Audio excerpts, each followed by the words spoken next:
What's up with your microphone, man? Yeah, I don't have that much option in this. I have the car speaker where I'm not very audible, and then I have this where I'm like hot mic, and this is just the phone speaker. Oh, you don't have a I don't know, mic or anything like that? Just the one built into the phone. Oh shit.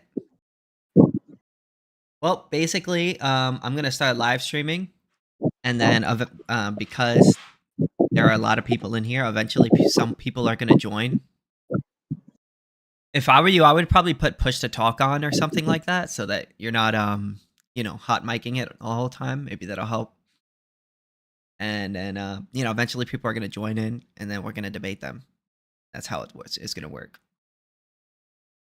I gather that much. I'm not retarded. Yeah. Well, I don't think you are. But all right. Anyways, I'm gonna start the stream.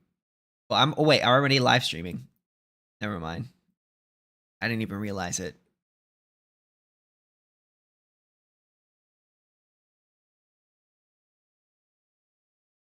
All right, bring on the Stater Tots. The Stater Tots.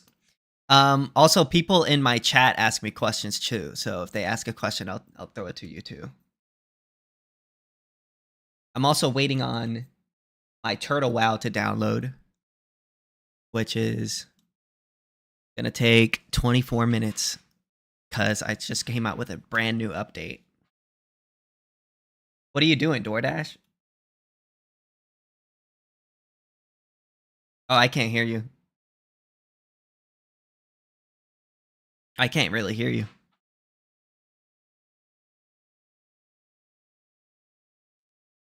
Yeah, you could barely hear me because I was muted. I forgot to unmute myself. Yeah, that's why you could barely hear me. Damn, bro, what are you up to? What? What are you doing, door dashing? I'm on the way. Yeah, I'm on the way to go Uber Eats deliver.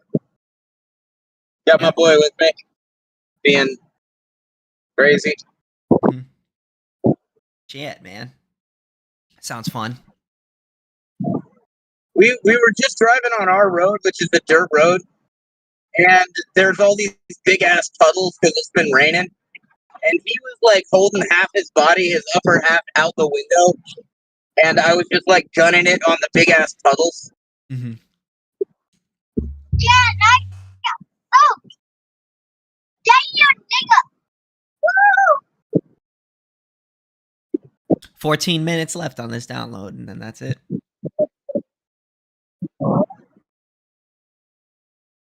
Wait, you download something before we can start? Huh? No, I'm already. We've already started. We're just waiting for people to pop in. We're just waiting on paper time. Yeah, basically. Sometimes people pop in right away. Sometimes it takes a little bit. All right. Yeah, Prax Germany, what's going on? Hello, my friend Prax.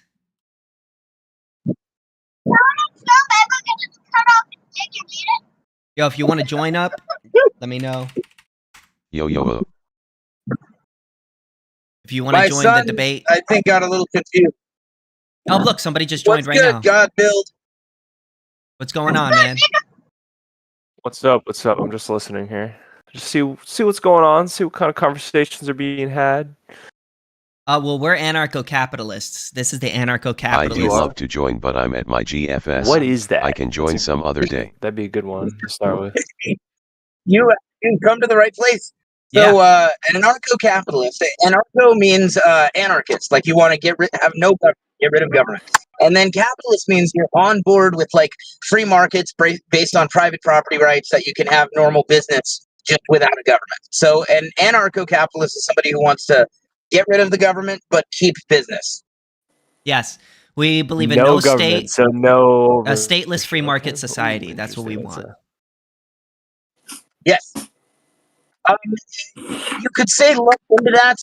What most ANCAPs, anarcho-capitalists, would point out is that all of the services that people currently look to the government to provide things like protection for murderers and roads and healthcare functions and so on. We think the free market would do a much better job of those things.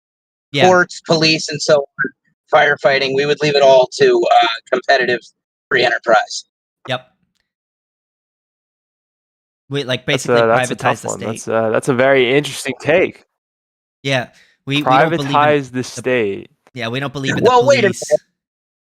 Saying privatize the state, that almost paints a picture of it's still like a tax-funded monopoly. It's just held by a private corporation. That's not what we want. Yeah. What we want is every service, especially the really important ones like protection and dispute resolution, courts, we want them to be as competitive as possible. No one company should have a special privilege to get funded with force or a special monopoly. We want everything that matters to have as many providers as possible vying for the favor of the consumers.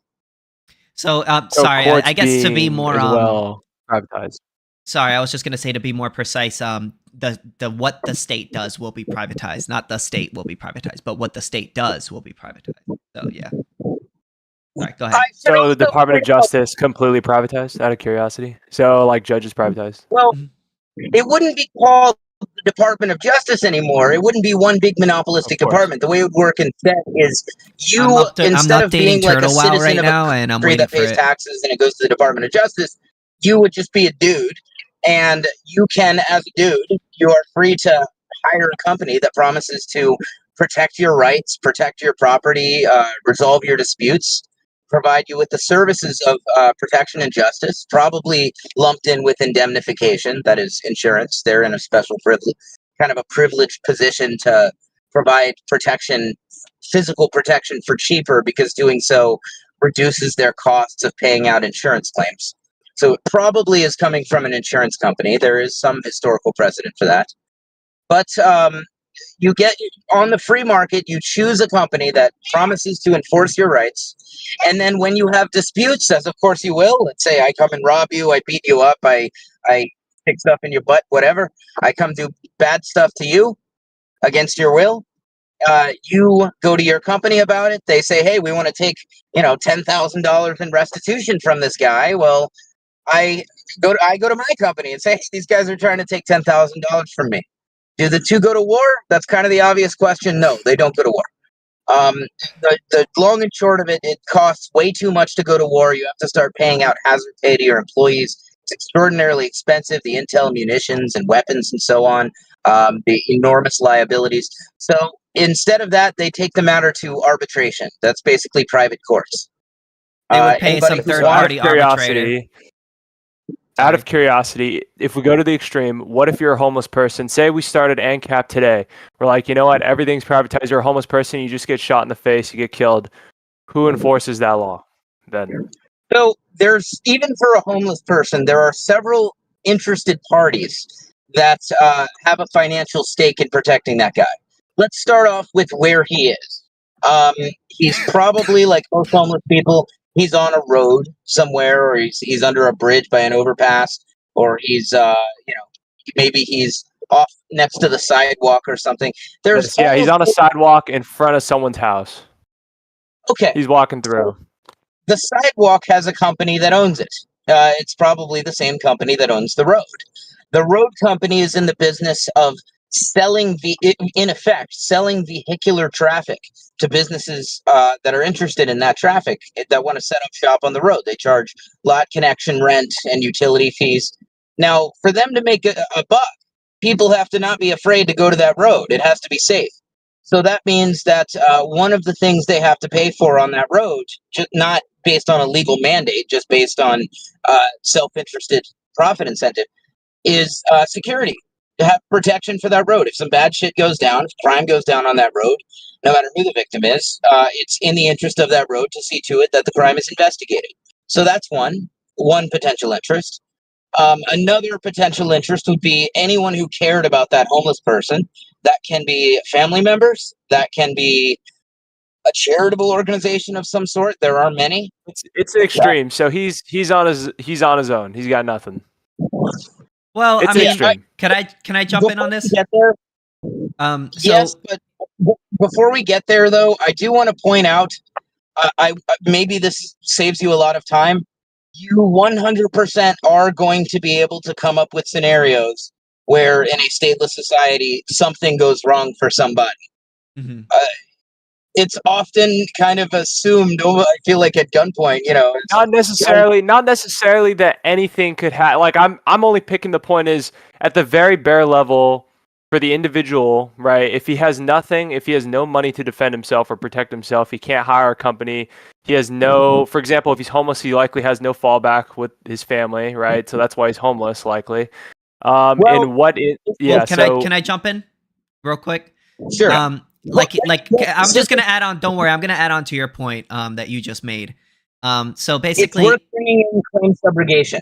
Sithis, you should also explain claim subrogation because that's relevant I'm here. just gonna make the quick point, and then you could explain that. I'm just gonna make the quick point that yeah, you could come up with a scenario in which the guy doesn't have any family, the guy doesn't know anybody, he's in the middle of nowhere, nobody's around, nobody saw the shotgun, and yeah, that guy would be screwed. they right? saw the shotgun. How about that?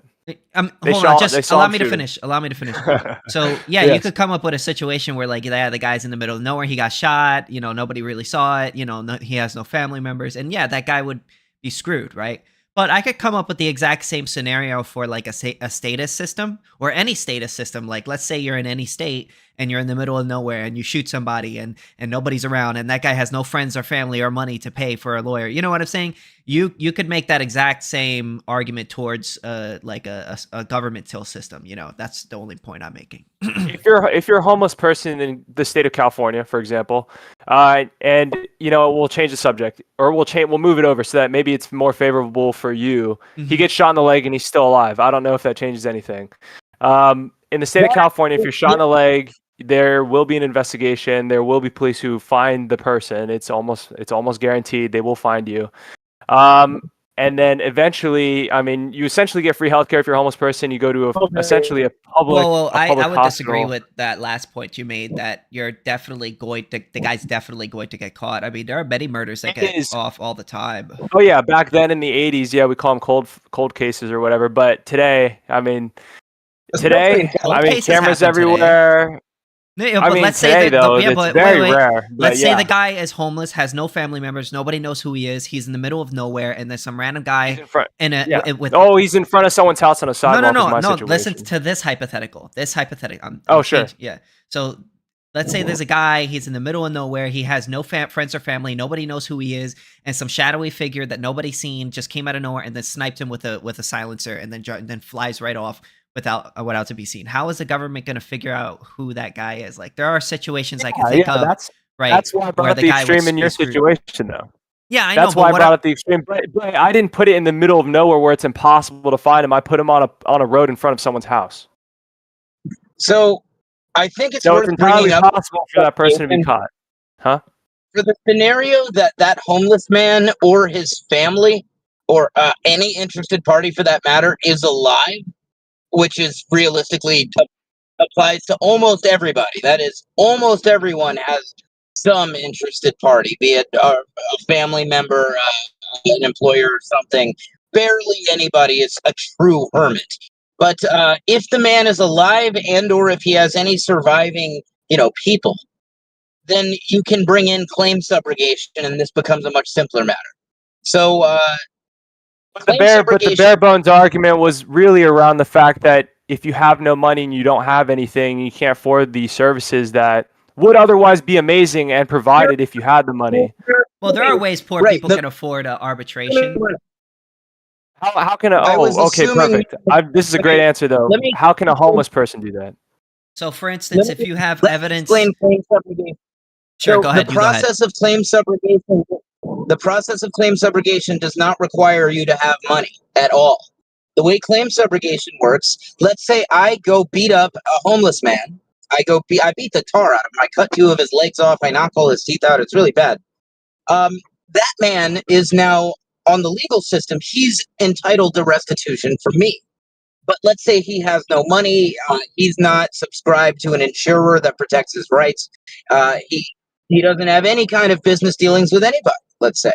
So that man can now go to a company that will basically he sells his transferable claim of restitution. But the fact that I owe him a giant pile of money, $1 million or something for the attack, that's transferable. He can transfer that to somebody else. There's some historical precedent for that. So Also, if I may he, say, Also, let if me I may say, there's no need for a lawyer. There's no need to subscribe to a rights enforcement agency because there's no convoluted status law. There's only one law, the non-aggression principle. So it's really no, easy to defend hold on. yourself. That's a separate thing. The NAP. Look, I like the NAP, but it's a moral principle. Let me finish the claim. I'm not talking about the NAP like as it's morally justified or not. I'm saying from an economic perspective, it's really, really, really easy to defend yourself. You don't need lawyers. All you need is just to make your case that you've been attacked.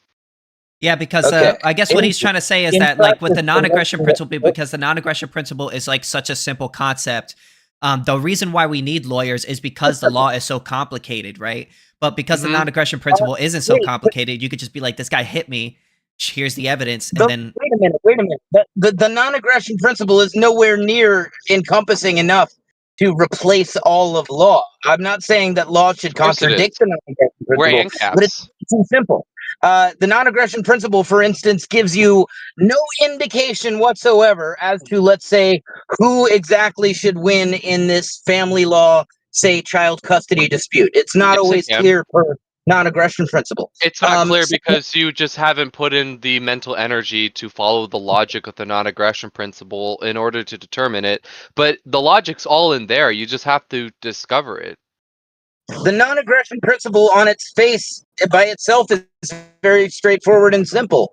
Do not initiate force or fraud against the person or property of somebody else. well, I think And the that's question great. to I'm go all back to for the it. question, how could if you want to answer this schizoid, how do you think a poor person who doesn't have money, what do you think? What sort of like avenues do you think they could take in order to get restitution if they don't have money? Like, what would you say? I never All actually I gotta got say is that everyone has cell phones, including homeless people. If homeless people can get cell phones, homeless people can get other things too. Oh, yeah, you can And steal one, sure. steal one. Real No, I quick, mean like I wanna homeless finish, people can Homeless buy people, one. homeless But people, then are that homeless would be an people. aggression. Yeah. So real quick, I want to But finish in the this claim situation, subrogation. but I mean, but he said, yeah, I'd like to hear the answer. Yeah. Let's taxation explain the rest of the claim subjugation thing. Go ahead. Claim subrogation. You're subrogating your claim. Sorry. So the way it works, I'm very poor. I get beat up. I go to a company. I sell them my claim of restitution. Say it's $100,000 restitution. I sell it to them for $60,000, and they prosecute the case. They conduct an investigation. They identify the culprit or prove him guilty. They sue him. They collect $100,000. I've already been paid 60. They pocket the 100, keeping 40 as a profit. So it's profitable for them to pursue the case without me paying anything out of pocket. Yep. Yeah. So That's a good take. That's a good take. But like again, like okay, he's gonna sue him for 160, right? I mean, if you're in if it's a low level crime, you know, and it's just some random street guy, you know, he doesn't have that money. I mean, why should this company be or why would they take this case if they think that it's not even worth it their time and money? He probably the average criminal probably does have insurance. The average criminal probably does have something of value, be it a home, be it a car, something that can be taken. Most criminals in the real world that we live in, most criminals are not like outcasts from society that live out in the sticks and eat bugs and live in a tent in the woods. No, most criminals live pretty similar to how everybody else lives. You could also garnish their probably live wages. in an That's another apartment. thing you can do. No offense if you live in Newark, but if you're a Newark street thug, let me tell you that's probably not the case. But in this scenario, yeah, all right, fine. I'll grant it. But yeah, I don't know. I just think it's Well, really you could also unrealistic garnish their to expect, like, wages. for example, go ahead. I was just gonna say one small thing. You could also garnish their future wages too to pay back the restitution. I mean, they ain't getting a job. You know, he just shot someone in the leg. You know, I mean, they can work while in prison. assuming he's a criminal and he's not just working. There is some historical precedent for kind of the nuclear option and how to deal with a criminal that absolutely will not pay their restitution. Back in the Brehen system, which was a working model of an anarcho-capitalist legal system, in the Brehen system, if a criminal did not pay what was called a weregild, which was it translated from to blood money. This was restitution for violent crimes. If you did not pay your weregild, you could be enslaved, and they would, in some cases, not constantly, but sometimes, they would enslave the criminal, and the criminal was then treated as the property of, say, the family of the victim, like in the case of a murder. They were treated as the property of the victim family, which would, in practice, they would lease out the criminal to a nearby farmer or something. So, well, but the thing is, us libertarians, we don't really believe in slavery.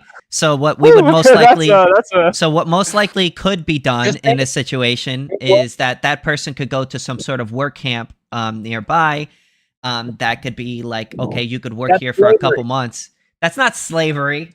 Still slavery. Yeah, but but they're not forced to go there. But they're not forced to go there. They're not forced to go there. That's the difference. Are you sure? I mean, no, but the only thing. Okay, so if let's say somebody shoots somebody in the arm, right? So us libertarians, we sort of believe in a eye for eye sort of situation or restitution based payment. So if the person doesn't have restitution to pay, well then we believe what has been done to you should be done to that person. So let's say that guy, he's like, no, I'm not going to the work camp, but he shot another person. Well, then the person who the victim of that person, nobody would then have the right to stop you from shooting that person because that person shot you. So if they choose, no, I'm not going to go to the work camp and work off my debt, well, then you could shoot that person because they shot you. You could do back to them what they did to you. And no one would have the right to stop you. I feel the need to bring up now kind of a schism that exists between anarcho-capitalists. Many anarcho-capitalists, not but many anarcho-capitalists talk about an Ancap society as if it's like a society modeled based on libertarian ethical principles. But in practice, anarcho-capitalism means there is no government, but you have free market capitalism.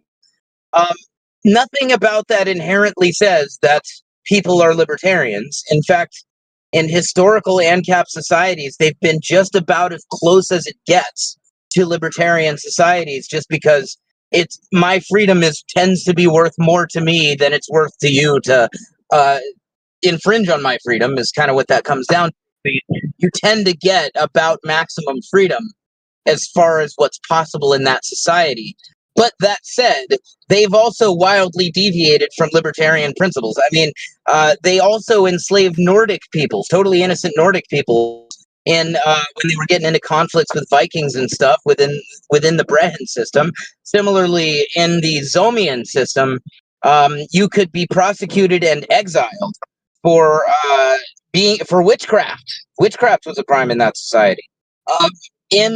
In the medieval Gaelic society, you could have your property usurped in the form of adverse possession, like if I fenced in some of my neighbor's land.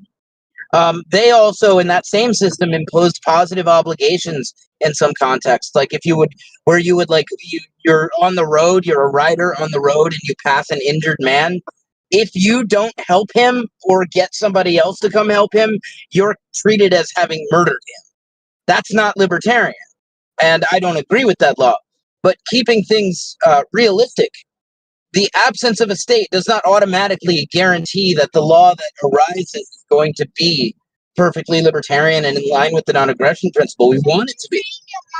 We hope it is. Yeah. That's why we're anarcho-capitalists. Very interesting takes here. Out of curiosity, so you guys are anarcho-capitalists. But if you could start it tomorrow, would you? Absolutely. Hell yeah. I mean, if there was a button in front of me that I could press to make Ancap happen, I would smack that button. I will Yes. mash that button repeatedly. Yes. I will mash the button. I will set up a mounted machine gun for anybody who tries to come destroy the I button would hump or it. something. I will, so I can keep pressing the button every single day. I will guard it with my life with a machine gun.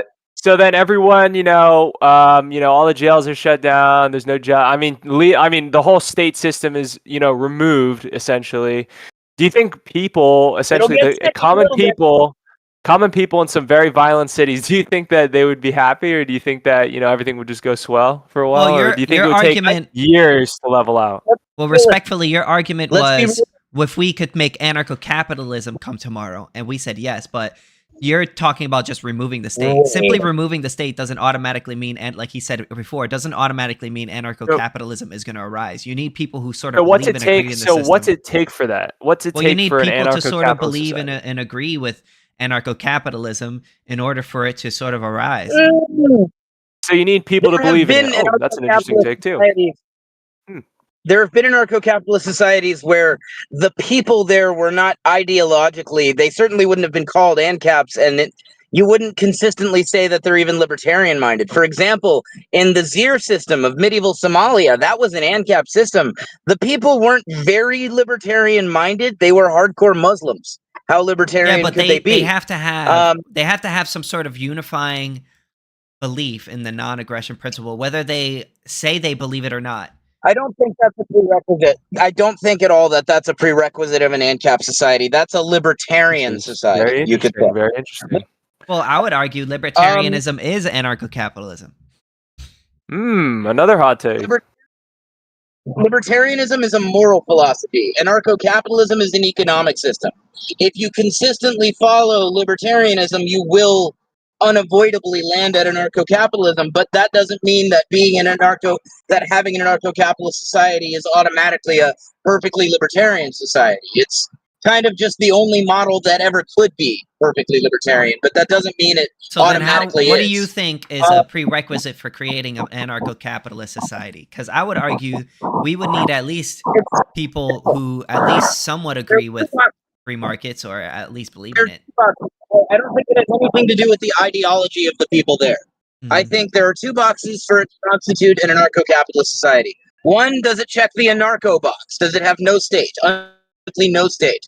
And if that box is checked, then you ask, is it a free market based on private property rights and stuff? Do you have capitalism? Do you have a competitive free enterprise kind of a economic system? And if that box is also checked, you have anarcho-capitalism. Well, wouldn't that kind of require them to sort of believe in free markets to at least a certain degree?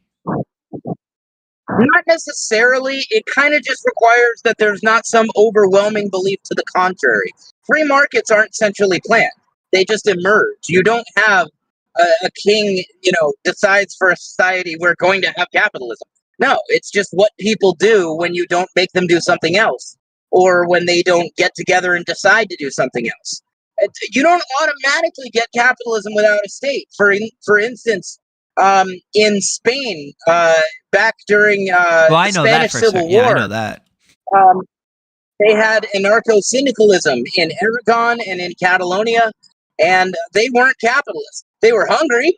They had massive shortages of beef and milk and wheat and all kinds of shit.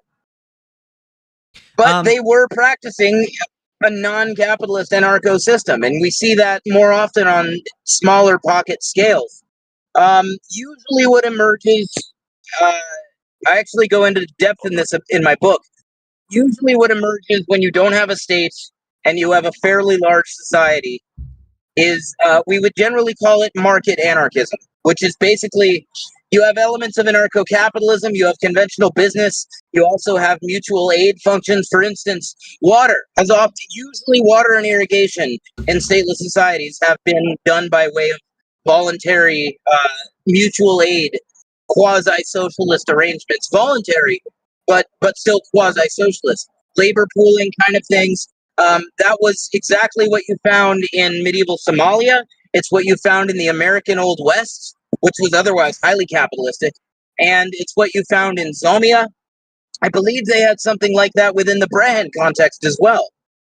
Water tends to I would almost say it tends to be naturally.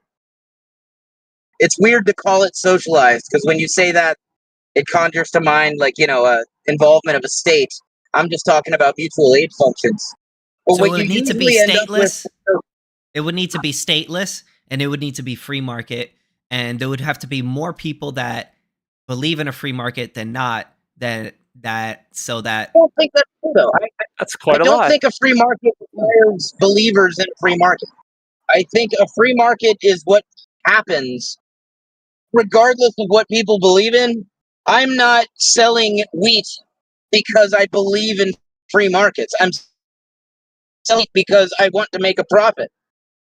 Well, I mean, when I say Um, believe in free markets, I guess what I mean is aren't against it, aren't going out and engaging in it. the society at minimum has to be tolerant of free markets, you could say. If they're totally intolerant of free markets, then they might organize, the worker council syndicate thing to essentially plan the economy, the government thing that they had in Catalonia and so on.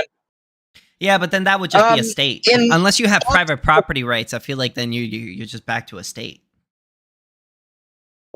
So I would believe a well, prerequisite for a stateless society or an Ancap stateless society would have to be at least some respect for private property rights. in some societies, they've simply had different property norms than you or I might. I don't Yeah, think but that inherently amounts to property having a norms ruled body. nonetheless. There has to be property norms. Well, yes, every society has some version of property norms. I like homestead-based property norms. I like the ability to say own land and stuff. But there have been societies that you would comfortably describe as stateless where they had different property norms. Yeah, but stateless doesn't mean Um, anarcho-capitalist. See, what I'm talking about is anarcho-capitalist. Anarcho-capitalist you would have to have respect for private property rights. Because if not, then you're just back to either a criminal organization or a state. Sure. I mean, look, when we talk about a hippie commune, of 300 people that go out in the woods and, they grow weed and, Okay, why is this shit pick not fruits and downloading? stuff and, I'm trying to go do the download commie Turtle Wow's thing. new update, Well, we and certainly it's not wouldn't call letting that me. anarcho-capitalist. We would call it stateless, situation dependent. Yeah, again, that's why I'm saying anarcho-capitalist. Sure. Yeah. So I think a prerequisite for anarcho-capitalism is a respect for private property rights. All right. Or at least a tolerance of private property rights. You don't even have to know that you respect private property rights. That you just have to do it in practice. Here's a funny point about respect for tolerance of private property rights not attached to respect for them. There's kind of a parallel of this in the animal kingdom. They obviously in the animal kingdom don't have Lockean property norms and stuff. They don't have like deontology reasoning out who should own what. But what they do have is, as David Friedman points this out a lot, commitment strategies, where an animal will stake out an area or a thing as their own territory, and then they will make it clear to the other animals of the same species and gender that this is mine, and if you come try to fuck with this, if you come within my area or something, I'm going to attack you. Right? The robins are an example that Friedman uses. A lot of birds do this. A lot of fish do this. Right? If a male robin, he finds an area that he wants, that he likes, where there's lots of worms there, whatever the fuck they want, and he will put out this chirping sound, this chirp, and that tells the other robins, okay, if I go near where that chirping is, he's going to attack me, and we're going to fight, maybe to the death. And even if I win, I still kind of lose because the power disparity isn't likely to be huge. We're both going to get hurt. We're both going to be worse off. We might both die as a result of our injuries and being debilitated and unable to fly or hunt or something. So I'm better off respecting his territory. And usually it works. Fish do this, birds do this, certain mammals do this. So you could kind of say that territorial behavior is like a version of private property rights that has no, where it does not at all involve the participants having some ideological, a moral system around property or a belief in property rights or a respect for them. It's just out of self-interest. I'm going to respect that guy's claim because I don't want to get beaten up. Well, then they would have to have a respect for property rights then, because if not, then I think respect. I think like ideology and above other principles too. I mean, that'd be an interesting take if it happened tomorrow. You'd also have to, like, if anyone could just come up to you and just snatch your shit, then it's not anarcho-capitalist. Well, wait a minute. That means we're setting the bar. If somebody snatching your purse means it's not an Ancap society, or how about this? Nobody could come up to your house. If somebody could come up to your house and snatch your shit and it's accepted, then it's not an anarcho-capitalist society. Assuming you haven't a perfect society, assuming that you it haven't, it has to be assuming that you haven't initiated an aggression. If other people are over there and they say, "Oh, well, that's okay for him to steal your house," well, that wouldn't really consider that anarcho-capitalist. Well, wait a minute. Hold on. Time out. Yeah. Hold on. If that happens in a state society, is that a true state? I mean, if people, across the street are like, yeah, that person's an asshole, we should go take his shit, which probably happens on the daily in New Jersey. Sorry, I would say that would definitely conform to the statist ideology, yes. Oh, boy, no, that's an interesting one. Even when the state has determined, has laws. But okay, hold on. But you're paying back. But if you're pro statehood, from that perspective, you're paying back to society for things that they will give you in the future. Incorrect. Or are providing you right now. For example, Incorrect. Protection against foreign nations. Yeah, I would absolutely, unequivocally, I'm comfortable saying that a statist society does not qualify as an anarcho-capitalist society. That's true. No, of course. Yeah, that is a fact. Yeah, but he said essentially it can't be a stateless society if people are okay, or it can't be it can't be ANCAP if people are okay with people taking shit from you. Well, yeah, because the whole idea of anarcho-capitalism, is private property rights. You have to have a level of respect for private property rights. If you don't have that respect for private property rights, then anyone could just take anything they want from you, and then it wouldn't be anarcho-capitalist anymore. All right, time out. And then considering human nature, is that even possible? Would you then call it a utopia, and that these essential I'm not things saying, that you did I require say in order every for this type single of society, person? Did I say every single person within that country needs to be respected, or did I say it needs some level of respect for it? You said some level of respect, but Okay, my argument is that without if you some require level of respect, yeah, go ahead. Without some level of respect for private property rights, someone could just take your thing and then there would be no recourse for it. But wait a minute. Here's the thing. I don't need the neighbors. I don't need the neighbors across the street to care if somebody breaks into my house. That's not whose job it is. If somebody breaks into my house in an ANCAP society, regardless, or I should say in a stateless society, regardless of what the people across the street might believe in or care about, if you're not allowed to have recourse, if you're not allowed to have recourse, it's not anarcho-cap. If somebody prevents you from stopping that person from violating your property rights, well then, if the people within that country stop you, like in a statist system, right?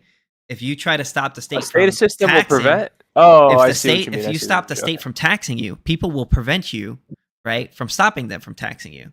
If you have that in an anarcho-capitalist system, then we're just back to a statist system, and that's what I'm arguing. We need to have a respect. That's a lot of requirements. Oh no, my only requirement again is that we need to have the people within that society have to have a respect for private property rights. That's my only requirement. I think a much easier to digest. I don't think this is a very controversial take to have at all. It's not, but it's the fact. Well, the argument. Well, what you're arguing for is pretty controversial, but not necessarily controversial. No, I said that if you had this that I just society, made is not controversial. The argument that I just made isn't controversial at all. That you require like some level of respect, yes, but many people respect private property rights because there is a kind of a state. Okay, now you're addressing an argument that I'm not, that or some other argument. The only thing that I said that I believe is perfectly reasonable is what I just. I didn't say that was your argument. That's just what people believe. I think it's That's not perfectly necessarily- reasonable. You know, if somebody could just come up to you, if a group of bandits can just come up to you and take your shit, well, then you're just back to a status system. What? So Feudal system, even. But a on the random anarcho-capitalist group of people system- doing it, that's not necessarily status. That's just a group of people doing it. Well, A and it's state is just accepted a by group the of people people. around you. A state is just a group of people. I would define a state most precisely as a territorial monopolist on force, where it's one organization that within a certain area overpowers everybody else and can therefore do whatever they want to people. They Then can tax imagine it's people. a community. Then imagine it's a community, and you're on I would your more own. consider it to be a that legitimized, much different. legitimized criminal organization that the people look to protect them. You could Sometimes that also happens, say and I think that based on human nature, it's totally possible for an anarcho-capitalist society to have those types of groups of individuals. It's not impossible. It happens I'm not all the saying time. What's it, but your, it wouldn't be legitimized. It wouldn't. We would consider them to be criminal organizations. We wouldn't consider them to be, we? like legitimate people whom we look to for protection. What So what in a happens if perfect- the majority of people vote to legitimize said organization? And we're just back to a state, and then we're Well, you can't just call it a state if it's an Ancap society in which this happens. well, that is a state. It If the doesn't just state- it doesn't if- just whoa, create a state. How if I It mean, doesn't is it just going to create a tax state people? because Is they it don't gonna have a tax terror. Because people? by your other libertarian Is it gonna friends, tax well, I don't know if people? you're friends or not. Is the What if I- organization no, it's going not. to tax What if people? they, No. what if Is it's it- directed no? by corporation to Is assert the its organization that rights you just over it's just voted a for going criminal. to It's tax just you? a criminal Quality. group. I just want to Time out, answer. it's just a I just criminal really, want a quick answer to this. Is that group, a criminal organization, going to force you to pay into its system? No, why would it? It's just a random group Okay, of so people who then- decided to hurt you one day. no, Or that thought would you were be an false. asshole and they decided Okay, to so take then your shit. they're No, a it would be criminal false. organization. Would No, they be not a state. legitimized? Well, they're only legitimate to the people who support them. Okay, if there's enough, It doesn't. It's legitimate- not overly. It It's really not just overly depends on logical. the degree It's of just a group of legitimization people. before it becomes a state, right? So the Well, reason they why I have- consider us to live in a status system right now is because if the majority of the people under the course it's a status status system, under the status system, agree with the system, or at least don't care enough to fight back, to keep it going. You know what I mean? That's an Whereas interesting under an take. That's a very interesting take. Taxation is robbery. What was your definition of a state? I think you had something going. I would describe a state as a territorial monopoly on force. That is one organization that overpowers everybody else in a particular area. I don't disagree and with can that therefore- definition. And Well, can what's even therefore wrong? do- it What's can even wrong with a therefore single do body whatever it wants. having a monopoly on force? If it's What? one achieved. What's even wrong with a single body having a monopoly on force if its monopoly of force is drawn from consent of the majority? That party, that organization with a monopoly on force, there's a few things wrong with it. One, they can commit unjust actions against people, speaking morally. Two, just from a practical point of view, that having that power always involves, at minimum, socializing the services of protection and law. I think protection and law are far too important to leave up to a state, that is to say, leave up to a forcibly funded monopoly. I don't think you can separate, not really, forcibly funded monopoly on protection and adjudication from monopoly on force. They're kind of linked. And So how do you how do you respond to a group of people that vote by majority to have a king?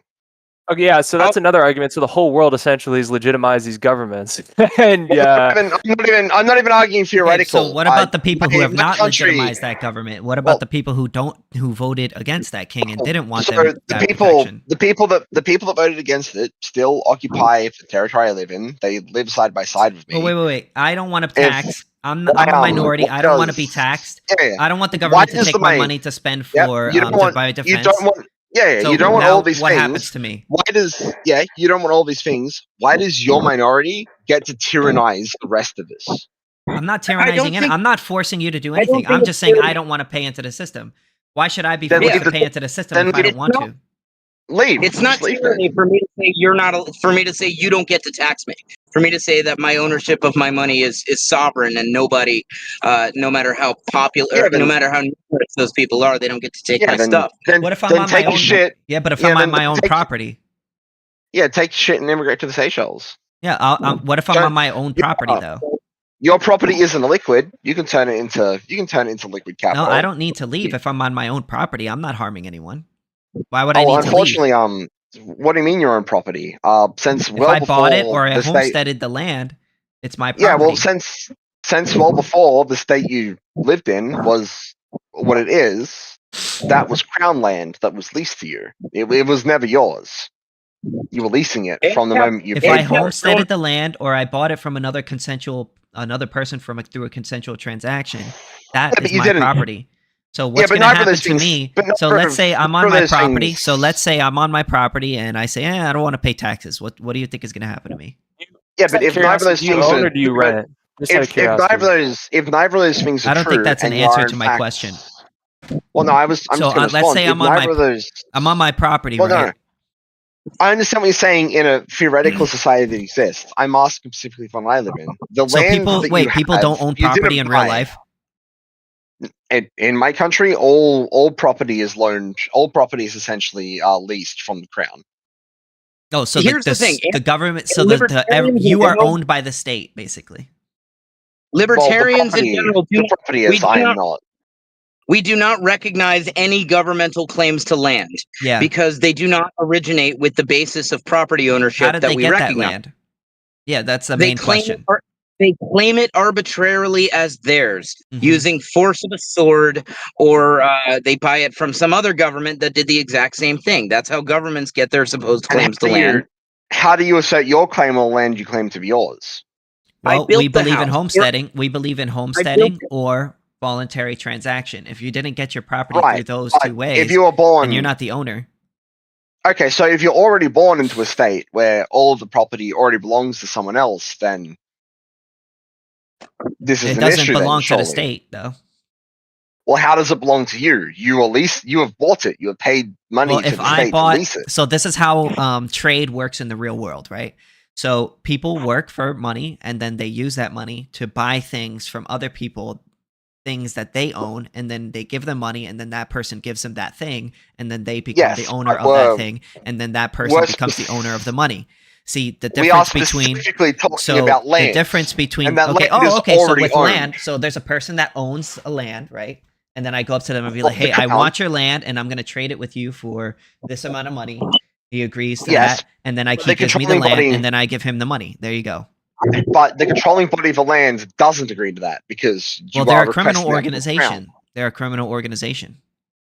What differentiates a criminal organization from your insistence of capital ownership organizational power? Because you're not violating other people's rights by trading consensual owned goods than what you consensually got.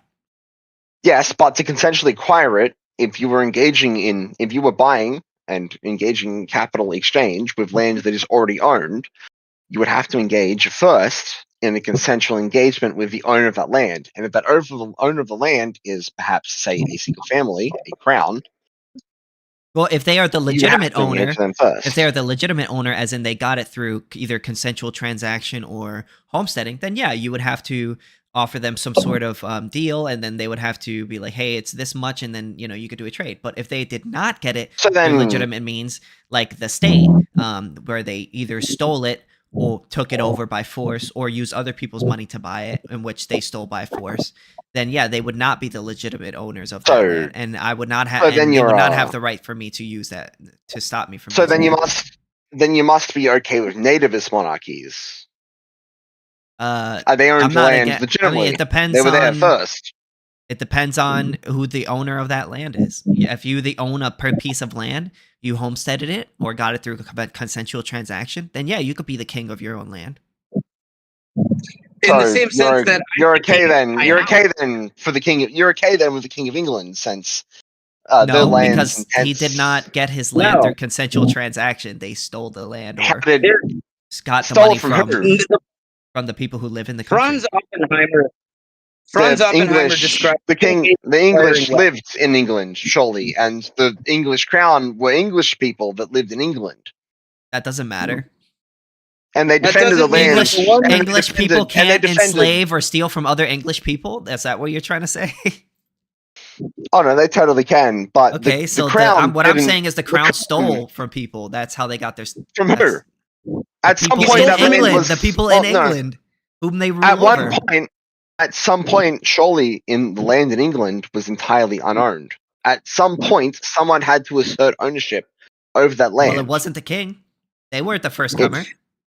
And in many cases, look, much of England today is still not properly owned. That is to say, is still not developed. It's still just nature. There was never a time. There was never a time. You shouldn't say that England. England is the one of the most human engagement development pieces of fucking there's large land on the entire planet. There's large stretches of English what do you call it? Forests in England and stuff like that. English forests are actively managed by local councils. It isn't. Yeah, but they're pretty big. England is not America. They're having to actively choose. That's not the argument that we're making. That's not the argument that he's making. They are having to actively choose to reintroduce certain species into the English wildland. England is such a human dominated ecosphere that there are next to no purely wild English forests left. I've seen the English countryside. Yeah, I've been there too. It's all rolling grassland. Maintained by humans. In order for the crown, in order for the King of England to have some legitimate claim to all of the land of England, the following two things would need to have taken place. Number one, every inch of England has been turned into the product of human labor. That is, all of the land is turned into human developments. That's number one. And then number two, the owners, all of the millions of owners of those areas, of those pieces of land, which together make England. Well, hundreds of owners, because it was a feudal society. Well, then you agree with us that the king is not the owner of the whole country. Well, let me finish. All of the many owners. How about that? Many owners who have physically developed all of that land or received it in a subsequent chain of transfers. They've all voluntarily and unanimously transfer lease ownership that land from the king. Yeah. No, not lease it from the king. They can't lease it from him if it wasn't his to begin with. It would be the opposite. It would be him getting it from them. They would have to turn all of England into their property and then voluntarily sell it to the king. Now, or transfer it in some way to the king. At some point, someone, no matter where it was, had to assert their ownership of that land. But that doesn't make you the owner. What makes you the owner? May not make you the owner. What makes you the owner is homesteading and voluntary transactions. Simply just because even the people that homesteaded it, even the people that homesteaded it were asserting their ownership of the places they were homesteading. Well, that they have the right to. They have the right to. In medieval times, didn't they have deeds which were legitimized by the king? Isn't that how it worked? But I could be crazy. No. We're talking about that is true, but we're talking about libertarian ethics. We're talking about whether or not the king. Hold on, let me just explain real quick. We're talking about whether or not the king is the owner of England from a libertarian perspective. So, from a libertarian perspective, we would say he is not the king. I mean, he is not the owner of England. And the reason why is because the only legitimate way for under the libertarian ethic for somebody to be the owner of something is if they got it through consensual transaction or homesteading, which would be being the first comer to it.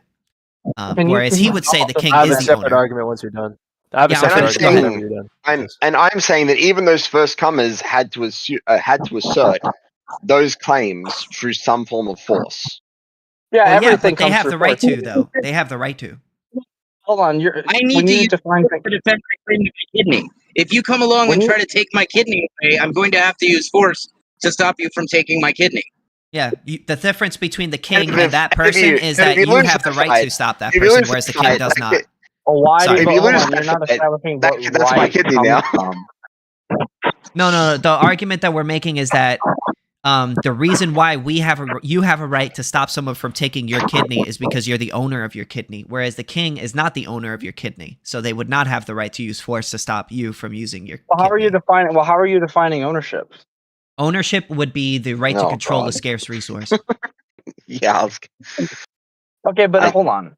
If you Oh, have God, okay. something and I want it, your ability to justify and philosophize as to why it's yours or why you have some form of right to it doesn't matter if you die. Yes. Libertarians Just already, because I believe, yes. Oh, libertarians can I already respond to that? acknowledge that. Yeah, well, you can, but just let me. I'm not even on your side, but I want to respond to you. I want to respond to him in a way that's actually. Yeah, that's fine. That's fine. Go ahead. Yeah, Go ahead. libertarians already acknowledge that, like, ultimately, materially, may make right, but libertarians are making a moral, ethical, spiritual argument to the ideas of what is fair and just ownership. Mhm. Yeah, you and your friends might be able to get together and beat someone into the floor and say what you owned is now mine. But the libertarian argument wouldn't be that isn't what the reality is. The argument would be that is immoral. That is wrong. What has happened. Well, hold on. Okay, and everybody I understand agrees to that to at least some degree. I mean, if somebody came up to you and snatched your phone out of your hand, I'm sure you wouldn't just be like, well, he's now the owner, right? Like, you would just be like, wait a minute, that's my phone. Even liberals, communists, fascists, none of them think might makes purely right. There is an underlying philosophy behind all of our ownership ideals. And whether or not might makes right is a moral prescription between individuals. So we don't believe might makes right. We believe that, somebody might is in the fact of the real world that someone could use might to harm you, but whether or not that's right or wrong depends on the individual. Well, now hold on. I would grant not grant necessarily, but I understand what you're saying. I understand that you're making a moral claim, a moral appeal, and I understand the practicality of it is you still need an enforcement branch. You still need your morals to be enforced. What I would then say is, how are you managing to come to this moral framework? Like, how does this make sense as opposed to a other moral framework that specifically outlines the obtaining of resources through any means necessary is objectively way better because if it benefits the in-group versus the out-group. Like, if let's say someone has something that I need for my child or my wife or any other given member of my community, but they don't want to give it to me for any sum of money for whatever reason, perhaps they need it as well, would it not be then morally justified for me to kill them, and take it from them? No. Because the second that you do that, that's my point. Can I answer the question? Can I answer the question? No, I know, but I'm going to qualify. Okay. I'm saying that you are saying that it's morally wrong to take something that's not mine off of arbitrary standards. I'm saying, well, if I don't take it, someone who is more important to me than this other person will die. Why is it morally wrong to fuck them without, that's what I'm getting at. Yeah, because then anyone could then make that argument against you anytime that you want something that another person wants really, really bad that might save another person's life. So, for instance, there are a lot of starving people in Africa, right? Should that then make it okay for the people in the starving people of Africa to then raid the nearest country and then just steal everything in which they can get their hands on? Because that's care about. Got guns, brother. Yeah. So just because somebody is starving, hold on, let me finish. I'm not finished. Just because somebody's starving or going to die does not make it okay for you to rob or take something from that person. So, for instance, I believe very strongly in self-ownership. Your body is a scarce resource in which you're the owner of, and you have the right to exclude other people from that thing. So, let's say somebody stealing food to preserve your own life. Scarce resources are not a construct. That's a fact of reality. A human being is not necessarily a scarce resource. Wait. Hold on. Stop. Okay. Stop speaking at the same time, Nico, and at the same time as Mohammed, please, because I can't understand him. So one of you talk at a time, please. I'd like to ask him.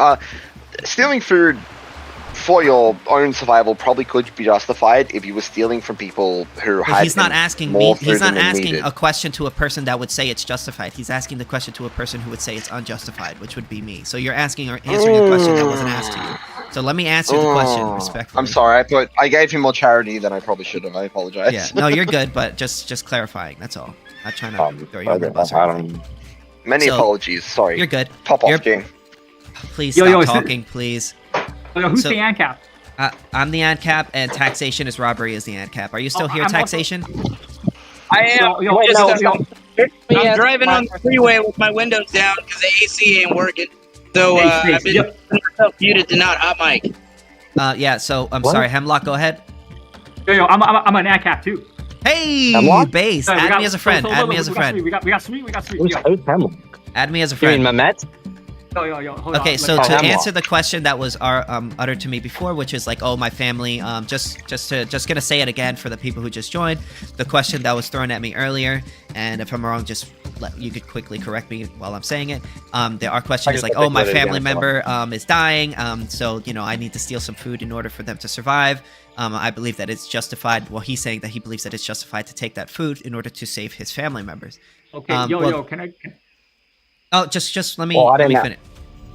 Okay, yeah, I'll let you finish. Was that okay, Memek, or do you want to say something? Well, that's like the framing of it, which is, it's fine to do that. It's like more of an emotional argument. But the point is, if I'm taking something that benefits me and mine, why do I need to consider your position? Well, you don't need to. But what I would say No, is well, more. like, Why, my point is, like, that's but my my point. argument Only is, tell you what yeah, anyone value. like, okay, so I've already addressed this argument or before. I don't know where you were before, but so I I'll just joined, like, catch you 2 up to the minutes. conversation. So yes, us libertarians do acknowledge that someone could come up to you and rob you and murder you and kill you, right? Someone could take your stuff. But the only argument that we're making is that that is immoral to take things and harm innocent people. That's the only argument we're making. So do you have an argument for why you think it's okay to harm innocent people? Go ahead. We can't make you care about that. We can't tell you what to value. Yeah. What we can tell you is if a dispute is going to be resolved in accordance with the demonstrated mutual ends of the disputants, then that would favor property rights. That would favor that you don't get to take people. I don't know. Yeah, so if you believe that know. it is okay to harm innocent people and take their stuff, then you would have to give me an explanation for that. Or at least like a reason. I think I disagree with the two Ancaps here. Okay, so these two Ancaps just happen to be arguing with each other quite a bit about certain things, so it's quite interesting that listen, you also we don't have all a agree. disagreement. We do not all agree. We do not all agree. Ancap's not like a fun. Yeah, Ancap's least like socialists fundamentally are not just, a like, fun. awful. Yeah, would you believe? That's not my point. Would you believe that ANCAP's like human beings that can disagree in the Okay, wait. minutia? I do want to hear Who Mamet. knows? I do want to listen. I do want to hear Mamet's argument back to what I just said. So go ahead, Mamet. Yeah, so I would say that I don't necessarily ascribe to a form of justice or like taking, but what I would say is like I think that the conqueror's mindset really makes sense and is really justified. I don't think that there's any form of justification unless you're willing to adhere to some form of greater than thou moral framework, or like a Christian or like an Islamic framework of some otherworldly being to an objective standard that you could ever necessarily justify why I shouldn't just take something from you. You can make the practical claim was, well, you're not an army, you're not a king, you don't want people just randomly stealing shit from you because they could justify it for some way, but this is just how it works. You're making moral claims that you can't necessarily justify on a fundamental basis, because I'm saying that this is just how this shit operates. Okay, yeah, And so I think you're that arguing I against think the it is- ghost. I You're like arguing that. against the ghost. Because we Okay, already agree well- with you on this fact. We do agree with No, you I know, that we do agree with you that in the real world people can steal from each other. We do agree what with I'm you. saying is So, conqueror's Mama, I mindset, just want to I ask you a don't question. If somebody came up to you and snatched your phone right out of your hand, would you say, well, conqueror is No, he's the obviously, conqueror? No. Okay, so No. you, to a certain degree, you do believe in property rights, right? Of course, yeah. I do. So it doesn't matter whether or not someone can snatch your phone right out of your hand and conquer you. Your phone is yours, and it doesn't matter. It's going to be yours. Like yeah, you but want it to be yours, it right? being mine part, I understand what you're saying with like, oh, this is yours, this is mine, but it's only mine insofar as I can defend it. Now, I don't just if someone like an army, like if the American government wants to fucking eminent domain my land, I'm just kind of fucked, right? I can't really fight against that. Okay, I mean, again, you're arguing with yourself. Again, you're arguing with the ghost. I'm not arguing with The myself at only all. argument, You're making the them all- only you argument made that the we're practical making, the only argument that we've been making this whole time is yes, somebody could have the power to overpower you. Someone could have the power to kill you. But the only argument that we're making is that it's never okay to initiate harm against an innocent person. So if you do I don't agree believe, with that. so hold on. So if you do believe it's okay to harm an innocent person, you have to give me a reason for why it's okay to harm innocent people. Go ahead. Well, I just said it. I'm totally fine with depriving someone of resources, whether they need it or not, for my own personal gain. Yeah. Okay, perfect. There you go. Finally. So he's gotten to the answer. To an actual. Well, that was my answer from the beginning. Well, you've gotten an actual. Maybe I didn't make it clear. You know what I'm trying to say. Just listen. So I'm gonna respond to that real quick. All right. Unless And also you want to add more to it. Wait, what I will say is the invocation of the term innocent is a little ridiculous here. Is there no such thing as innocent people? I mean, I could tell you what I mean by Appeal, innocent. you need to appeal to. You need to I mean, I appeal could to tell some you sort what I of mean higher by power or innocent. higher moral argument. Yeah, if you're gonna claim someone as innocent, you have to have an innocent Yeah, I bias could give you standard, and the standard I could give you a The standard. standard can't just be, well, they didn't harm anyone. Well, Let 'em they apply have it, I not wanna hear. initiated an aggression against any other person. But what if they attained resources through non-aggressive means and are now cornering the market, and now people cannot get food or water or drink or anything because of this peaceful method that they've used to attain an obscene sum of resources? Yeah, Well, like, yeah, if you own something, just because you own something that somebody else really, really needs or Right, but I'm wants or saying that needs, we would argue. I'm going to answer your question, and do you want to hear the answer, or do you want to add something? Go ahead. Okay. Well, go ahead. Okay. Yeah, no problem. So the argument that I'm making is just because somebody needs something really, really bad in order to live, and they could steal it from you, it doesn't make it that then okay. So and the second that you say that it is okay for another person to take your stuff, that justification could then be used against you anytime that for any property in which you use. So for instance, your body is your property, right? I've never denied that. Yes, your body is your property. His So, second argument though is different than Hold this. on, let me make. No, I'm not addressing his argument. Don't worry. But I have a second part to this. Don't worry. Let me finish. Yeah. So let's say there's a guy who's going to die in the next 30 minutes. Him and his family are going to die in the next 30 minutes. And he has a really weird, strange disease, and he's going to die in the next 30 minutes unless he fucks you in the ass. Okay, so would you have the right? Would you have the right to exclude that person from your asshole, or because that person is going to die, you would say, well, he's justified in fucking that guy in the ass? I don't agree. I don't believe in the fundamental agreement. I don't believe rights are real. I think I have the duty to protect my anus from this guy, but also you sideline my argument. Okay, so then you didn't address my disagree point. with. So then you do agree. And that even though someone's going to I just die, I just don't think you're understanding. Wait, my so argument, then you would have to give me an explanation as to why it's okay in that situation to steal. If the what do you mean? No, well, I'm why not is saying it in that situation? You're saying that. What I pointed out is that there is no inherent moral wrong for taking or stealing or killing or murdering anything, unless you're willing to adhere to a larger moral framework. Which I agree with Mehmet. I agree. Okay, hold on. Unless you're willing to adhere to a higher moral framework. So why is it okay? You believe that it's okay. Hold on. You believe that it's okay for that person to steal that thing from another person because his family's going to die. What do you mean okay? What do you mean? Do you not believe that? Do you not believe that? Why are you invoking terms like okay or morally justified? There's no So what was the argument that you made? What was the argument that you made?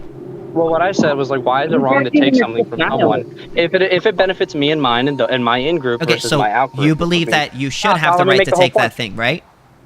In that situation. What do you mean right? What do you mean right? What is right? As in, no one should inhibit you from taking it. You mean like a government right, a government enforced right? Do you want to hear the answer? Rights are stupid. I'm saying you have yet. So you believe in rights. Don't act like you don't believe in rights. No, I don't. Okay, so if I came up to you, and I snatched your phone out of your hand, you would say, that's okay. It's my duty to take my phone back. Wait. But if I came up to you and I snatched your phone right out of your hand, you would say, that's okay. No, you're not. You are deliberately misinterpreting my argument. No, but you just said you don't believe in rights.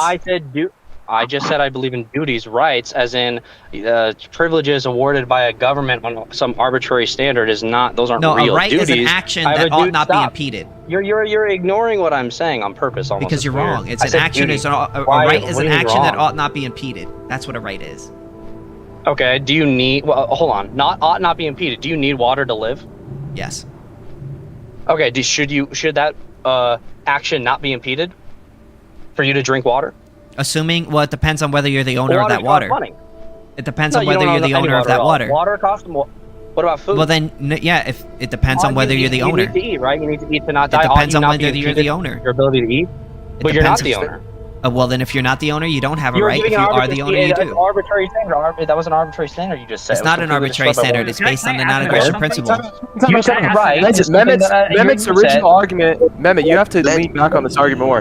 He originally said earlier that what if a person by peaceful means acquires all the resources? I was trying to get back to that, but he keeps derailing and asking stupid questions. That's a really good argument. Hold on, I really want to hear the answer to this. You were asking me questions. You were asking me questions.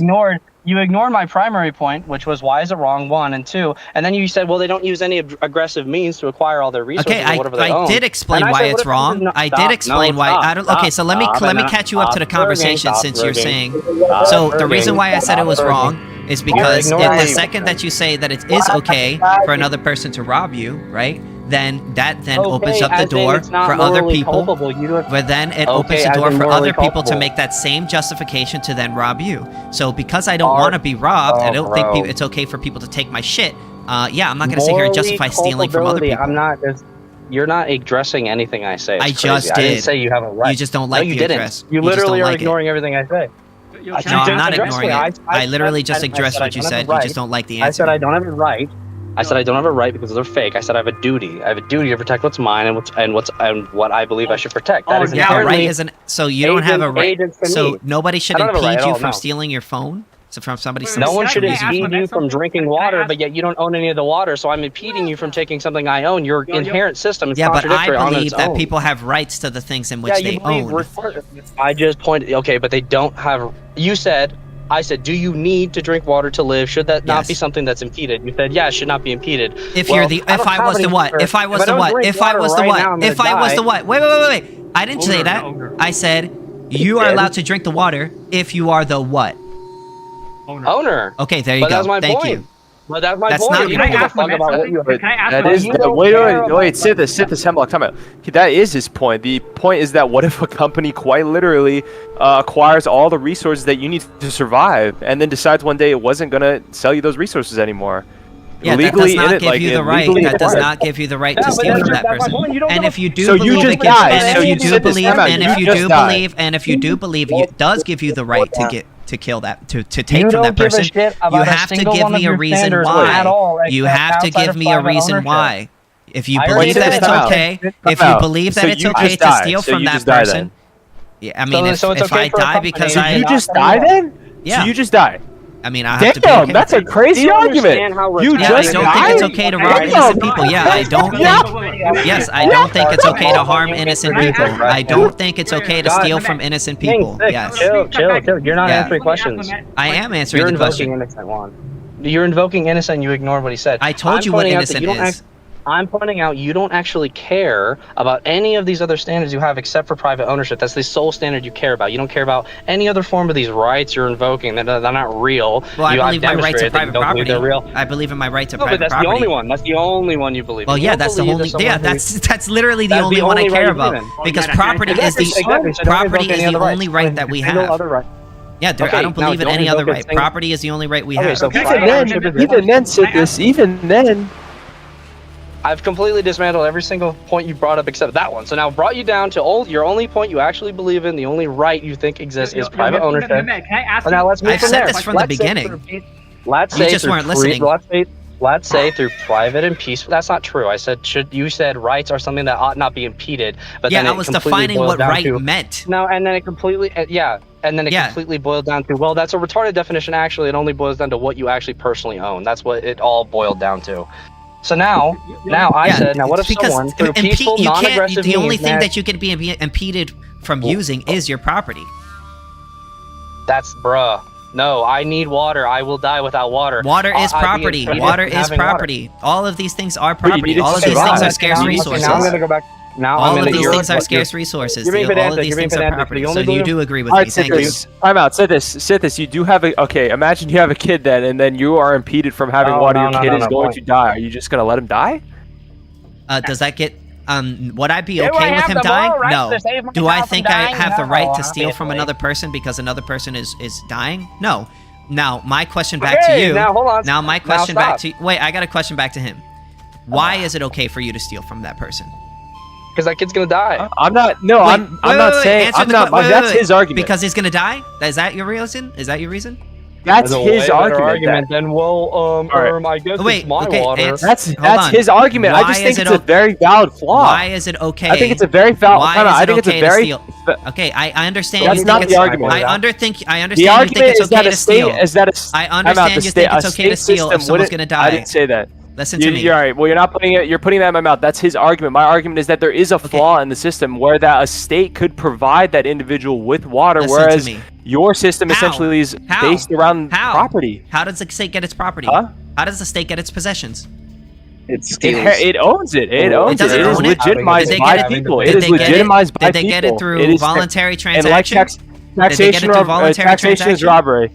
Taxation is Yes, robbery. it is. Taxation is theft. Taxation is robbery. Yes, You taxation is theft. You Wait, said. wait. Time out. Stop, You stop, said. Stop. Give me your Okay, I'm definition gonna- of what. I'm gonna Give me your answer. I'm gonna definition ask again. you the question again, and I want you. If you don't now answer it, I'm gonna mute you respectfully. The question is, why is it okay for you to steal from that person? It's Why? not, but that's not my argument. So, Again, I don't care that is about not my your argument. argument. I I don't care about your argument. said I it's an want to inherent address flaw. I don't care. I want to address the person. He doesn't care about inherent flaws. Copy. No, go ahead. Go ahead. Listen to me. I do not care.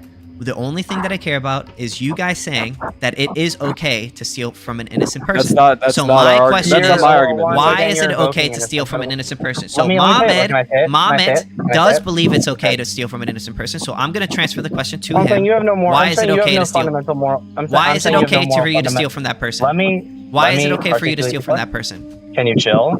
Can you chill? I want you to answer Thank the you. question. So what if someone? What I'm pointing out is okay. So someone or a company. Okay, that's not an or a answer to group my of question. people- So the question Yes, was, it is. why is it okay for you to steal from I'm a person? extrapolating on the question for you. What are you doing? Okay, go ahead. Chill. So someone manages to peacefully manage to square the market away to where they have complete control of these assets and these necessary things for people to live, and they're no longer selling them to any group of people for whatever Why reason. is it okay? Now I, for the benefit Let of him myself finish. and for the benefit of myself and my in-group, I am totally justified in taking from you. Yeah. Okay, why? On Earth Because I does need one it. require all the Medical water? self-interest. Because Because you're of gonna radical die? self-interest. Wait, hold on. Is it because you're No, gonna I'm die? at radical self-interest. Why would I care about any moral framework you're offering? So let's say there's another guy that has radical self-interest and he wants to rape you in the ass, right? Yeah, Does that it's then my make it duty. okay? It is my duty to defend So myself. no, but he has radical self-interest, so that makes it okay. Yeah, I don't. Hold on, stop. You're literally a fool. I don't need to argue with him and be like, well, you do realize it's actually immoral to rape me up the ass, right? That's not my point. Yeah, but you're justified. You justified stealing from that guy because of. He is justified. He is justified from his position to try and rape me. If he's about to die in 10 seconds, he doesn't rape me. Oh, okay. I'm So also rape is justified to stop okay. him from raping Oh, okay. So rape is okay if you're gonna die in 10 seconds. Do you have any fucking idea? You literally do not have any ground to stand on. You said you would let a bunch of people die and not give them any water if they wanted to steal it No, from no. you. and you wouldn't What sell if it was just one That person was that's gonna what I die? said earlier. What if it's You just said one you'd person let that's gonna all die? those people die from thirst What because, if it's just that's not what if their it's just water. one person that's gonna die? What if it's 100,000? Who gives a fuck? It's not my point. I mean, it's a You're equating hypothetical. moral The fact value that to you're the unable quantity of life. to answer the hypothetical just shows that you're So not you would really. you would let one child die on the side of the road and not offer them water if they couldn't pay you? Is that your point? No, I'm not saying that. I would give them Well, the what I'm water. pointing out is that would you be morally justified Oh, in you letting got that that. child die if Well, they couldn't pick up can I if ask they them couldn't the give you any question? money for it? I'm the Maybe owner of my Ancap I am the owner of my every property, single and if I don't want to give it up to another person, I don't have to. Now, Cool, and then you get stabbed and killed for being a greedy retard and die. I mean, and Yeah, now, but your so entire ideology is dead. you're- so and they were you don't complete- want to answer and the they- question. You don't want to I answer the already question. did. No. I already Okay, so did. let's go back. Why is it okay for you to? Okay, so one person is gonna die. Let's say one of your family members are gonna die. I don't Let's go back to value your personal property. So let's say another guy says, "I don't value your personal property, and I'm gonna rape your And ass." then I defend Does that make it myself. okay? And let's say you can't What do you- defend yourself. Does that make it okay? Maybe from his perspective. No. Why are you asking if this is okay or if that is okay of a nihilist? Nihilists don't believe in right and wrong. You keep asking right or wrong kinds of questions to somebody who categorically rejects the entire concept of Well, right. I don't even necessarily agree. I don't necessarily disagree with right or wrong, but I'm saying he has no actual understanding of how to frame a moral question. He's literally saying, "Well, You're just dodging. but me, my stuff," and then I'm saying, "Well, I don't care. I'm going to kill you." And then saying, "Well, what about another person who wants to kill you for your stuff? Or should you just let him kill you?" I didn't say that. Did I say you should let yourself be killed if you don't want? You should let your water be stolen. You should let yourself be killed if someone wanted to steal from you. I Okay, never so I'm gonna said ask that you at all. when you're done. I'm gonna I said ask you the their- I question said their again. first- I'm gonna I ask you the said their similar personal- question, and then I I already want did to it. make I it said very clear. Their personal moral justification trumps any arbitrary standard. Yeah. So anytime that someone comes up with their own moral explanation for what they're doing, that then makes it just under your perspective for them to steal or Well, rape that's all another you're person. doing. Well, that's all you're doing. You are arbitrarily, yes you are. You are arbitrarily You defining can never morals give me a based on your- situation where based I on- would say it's I okay to can. rape someone. You are arbitrarily defining that your personal property and however you define it matters and trumps all other things.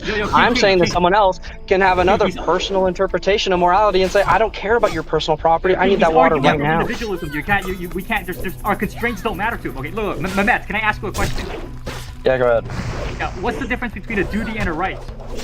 Yeah, what is the difference? Duty and a right. A right is something. A right. Well, one, if you want to, I suppose if you want to use like a governmental standard, it'd be like a state enforced thing that cannot be impeded. But a duty, but those aren't real because they require a state to enforce it. A duty is something you have to either yourself, your people, or some individual goal you strive for yourself. Okay, you now I think that doesn't exist. I think that doesn't exist. So no, I think duty. I'm gonna reject duty. If someone needs to, I think duties do exist. I believe in the Christian moral framework, and I do believe duties do exist. But I don't think believe you're they just exist in changing some, the like, word law rights frame. to duties to try to win this debate. No, it's not. That's It's really not. what it is. It's not at all. Yeah. Not at all. I think he had some pretty good arguments. If I have a bunch of water, maybe from your perspective. Yeah, I mean, pretty much. I mean, even if two people agree. If I have a bunch of food and water and some guy who has a daughter who's about to like die from thirst or whatever needs to get my water, he has a duty to try and take it from me, or like try to negotiate with me to get it from me. But I'm not going to give it to him for whatever reason. Would he be right in stealing it from you? He has a duty. Would he be right in stealing it from you? Yeah, he has a duty to himself. So he would be right in in stealing it from you, right? Not from my perspective, from his perspective, yes, he would. I want to see how he's deriving a duty. How are you supporting? Why aren't we follow duties? Like, how does this work? I believe you have duties to your kin and to your ethnicity, and nation. Why not just to use yourself as an individual? Because I'm ascribing a moral standard to the propagation of my genetic code. Oh, okay, but aren't we all human? Not to the same genetic cluster. No, Well, we're all human. We all evolved the same species. Bro. We're all human. Hold on, stop. Yeah, but this is like a majority argument. Like what he's saying right now is very common to almost all of the other world. I mean, this is just like doesn't make it Ancap right. doesn't really exist in any. Yeah, of course, but Ancap will never exist. Slavery is okay in a lot of places. Time out. One person Ancap quite literally just argued earlier today that's, I mean, a form of slavery is acceptable if that individual harmed you. Voluntary slavery. No, it's not voluntary. I mean, it's not voluntary because if you want what he was saying before. Hold on, stop. I'm the owner of this room. More Ancap infighting. Yes. So what he was saying was that if somebody initiates an aggression against another person, they give up their rights. So yeah, that's a completely different. So they can send them to a war camp, etc. Arbitrary standard of the non-aggression agreement. That's retarded. Okay, and what about your duties? That's retarded. I can say the same thing about what you said about duties. Yes, you can. We need to get to the bottom of duties. We need to, like, how it are all you? comes down to Mike. You're right, and I understand you already granted. Well, technically, someone could steal from you. But why is it right? Well, if I'm stealing for any given reason, I don't need to justify. Wait, why is it wrong to steal, from your perspective? No, he needs to. If I were to offer you assistance, support the concept of duties. That is, bro. If I were, yeah. Like you need to prove that duties exist because you think rights don't exist, right? Why can't I just say duties and rights don't exist? Yeah, I can say that too. If I were to describe what a duty is, well, do you ascribe that you want to? He doesn't believe in a state. He's Ancap. When I say duties, I believe that people have responsibilities, not rights, afforded to them by the federal government or by any other like authority, unless it's God. I think that you have a duty to protect your own. You have a duty to protect your nation. Why? And these duties, you might say they don't exist. You might say they don't exist, but I also don't need. You might say they don't. You might say they don't exist, but also I don't need to justify them. You do need to justify rights because they're given to you by a government. Wait. Why do we need to justify our rights, but you don't? What makes that? Because you want to. Because you are Ancap, and you want to have this weird non-aggression agreement thing across your like. How is that any different than what you believe in? Because I believe it should be enforced. I believe you don't think we believe that NAP should be enforced? You don't believe in government. You don't believe in government. Yeah, but there are other ways. Oh, you don't believe in government. That's only logical. Hold on. Everybody. Let me just moderate real quick. Let's let taxation go and then Mehmet afterwards, okay? Go ahead. Sure. Government is not a requirement for the enforcement of rights. Rights enforcement is Yes, it's 100% Wait, is. Yes, my it is. man, let's let Fine, each I'll other wait. finish. I'm sorry. Yeah, no, you're good. Just let's let him finish. Go ahead, taxation. Across every society, there is a demand for rights enforcement, and we Ancaps contend that this demand is much better satisfied by a free market competition than it ever could be by a monopolistic ruling body. Yes. Within historical stateless Okay, yeah, cool. society, Go ahead, then. Wait, just let him at least finish. You know what I mean? Because I didn't realize how long you were going to talk. It's fine. yeah, just let him go for another minute. Go ahead.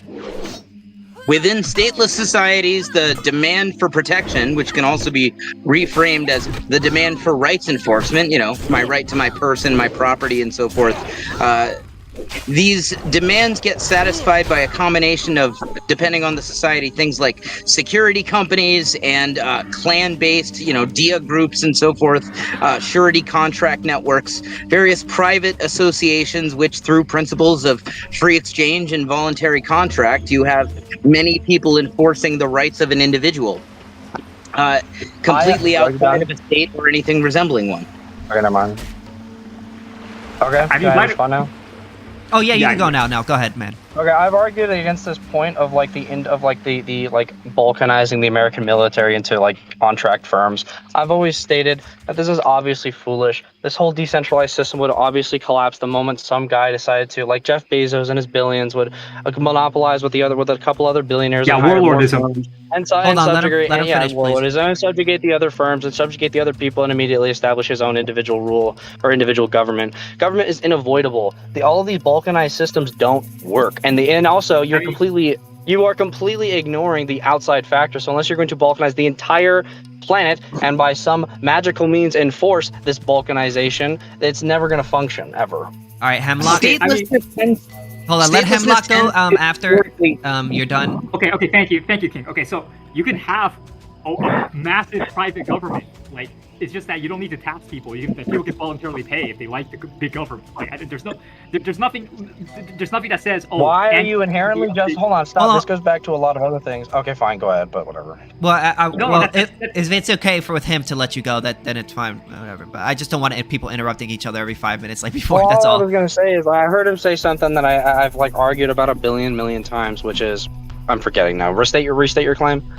No, it's literally that, yes, you can have a big-ass government, as big as you want. It doesn't need to be even one central government, as long as it's voluntary, and as long as people want to pay for it, it's fine. Cool, but you exist under the protection of that government and its military. The taxation is effectively a tribute to the government to protect you, given an emergency or an invasion. You are not an individual... unless you want to retain your statelessness, you also lose all the benefits of being a member of that state. Why is the federal government entitled to protect? Why is the federal government let him finish, please. required to protect you if you don't pay taxes?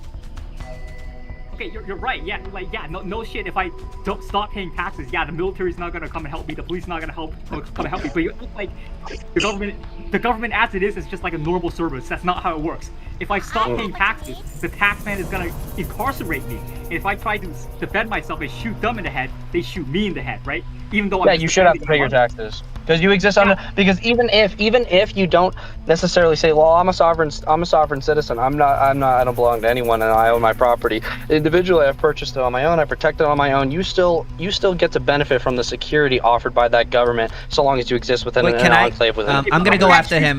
Can I go? Can I? All right. So I'm saying, yeah. You can finish your point. Go ahead. Okay, well, I was just gonna point out that you have no. No, not you, Hemlock. Mehmet. Yeah, go ahead. Sorry. I think taxes are based, and I think that you should have to pay them if you want to be privileged to the nation, including existing within the confines of its borders in which you are protected from all outsiders. Yeah, you totally should have to pay taxes. That's right. Wait, now can I respond to that? So just because you're benefiting from something that the state is giving you, if I didn't want that service, that doesn't make it okay for them to steal it from me. So, for instance, well, let me throw you a hypothetical. Go ahead. Let me throw you a little hypothetical. So, let's say I see your car in your driveway, and I'd be like, "Oh my God, your car is really dirty, Mehmet." So I snatch your car, I steal your car, and then I go and wash it, and then I bring it back to you. Do you owe me money now because I just provided you a service? I don't find this analogous, and the reason I don't find this analogous is because you're benefiting from things that are not actively being done for you or to you. You are actively benefiting from a police force policing crime in the area in which you live. You are actively benefiting from a military protecting the borders Yeah, and the but enclave respectfully- from the nation in which you live. You are benefiting passively from stuff that you necessarily didn't ask for, but you don't have the right to not contribute to it if you are benefiting from it. Yeah, but wouldn't that Especially also... because it's Wait, being enforced but by a wouldn't... whole- Hold on, guys. Let me do it. I got this. Let me just do this one real quick, and then I'll let whoever's next go for however long they want.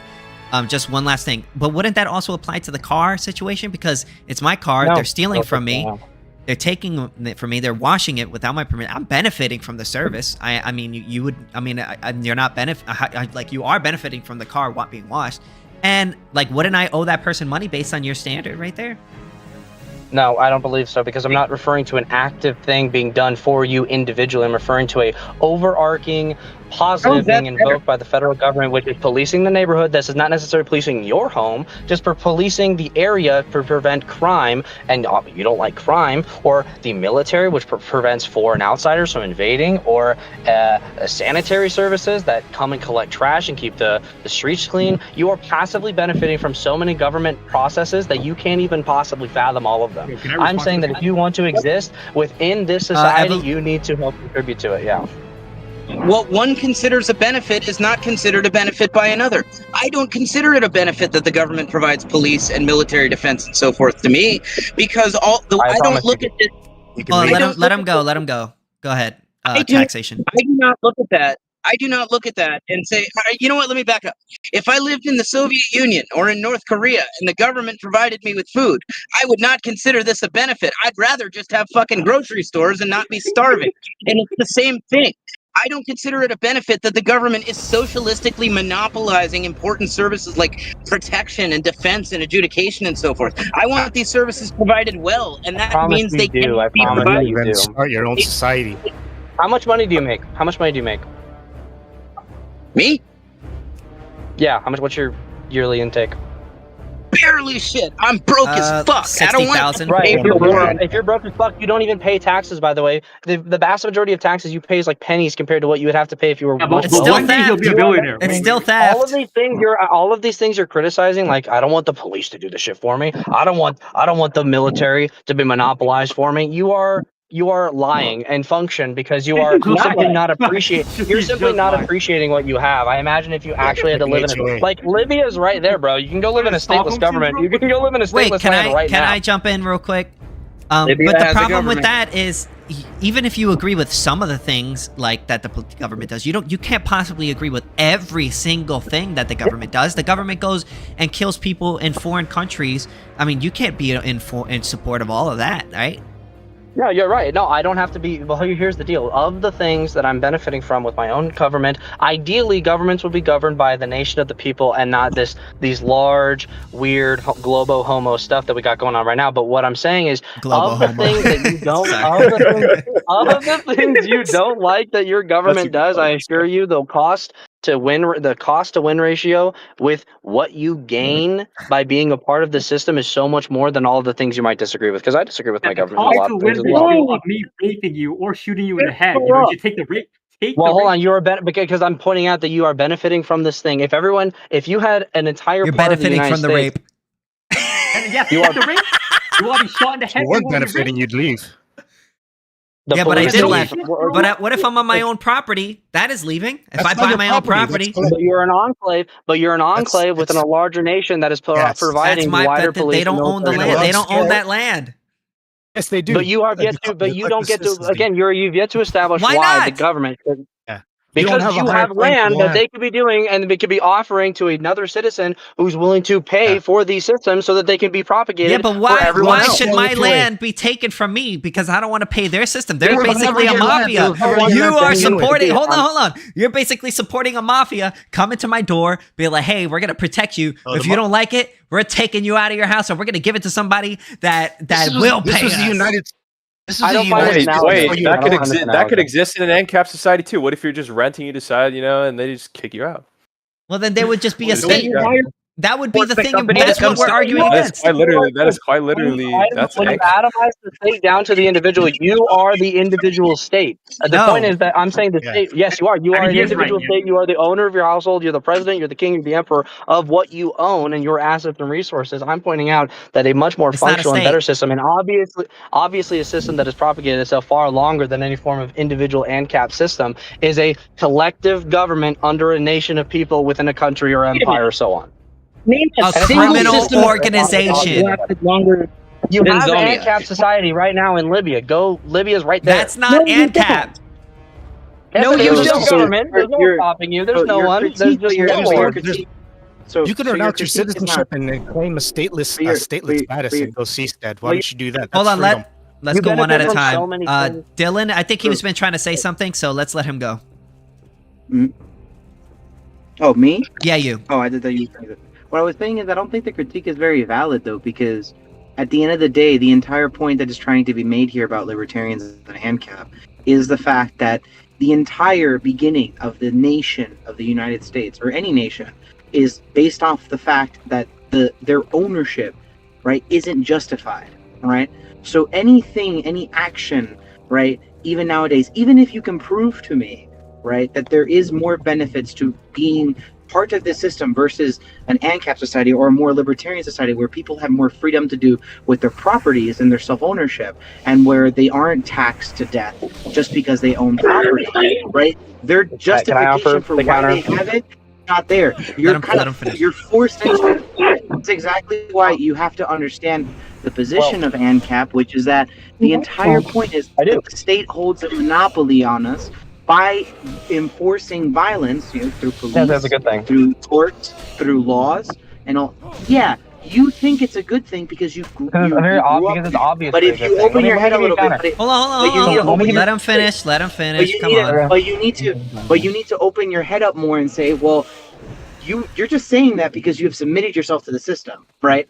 That's the system is me. I haven't known that the system is a collective. You coming up and then saying, oh, well, it's better, right? Well, the betterness is based on the fact that you've just submitted to the system. Let me give you the counter. All right, now let Mehmet go. All right, let's let Mehmet go. Okay. Okay. Let me give you the counter. So the thing you brought up about the founding fathers was literally debated by the founding fathers themselves. When the colonies declared freedom, in quotes, freedom from the British, they're not declaring freedom, ANCAP, I don't want any government whatsoever. They're saying the freedom to govern themselves. You're atomizing that down to the individual level. This was highly debated among the founding fathers and any lawyers and legal minds of the time, which is like that freedom doesn't make any sense. This term we're using and keeping and continuously using, it's stupid.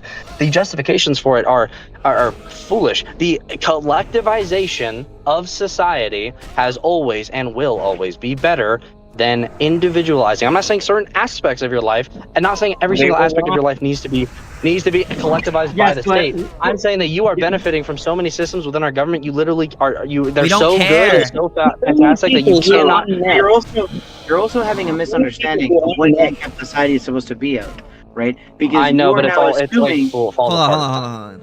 One at a time. No, because you're assuming that ANCAP, right, must mean that it's just a society where everyone gets to do whatever they want, right, and all this. But no, it's a society that, because of the lack of a state and the freedom of people being able to own businesses and being able to actually own the property to the full amount, where you're not actually able to own property in the United States or in any other country.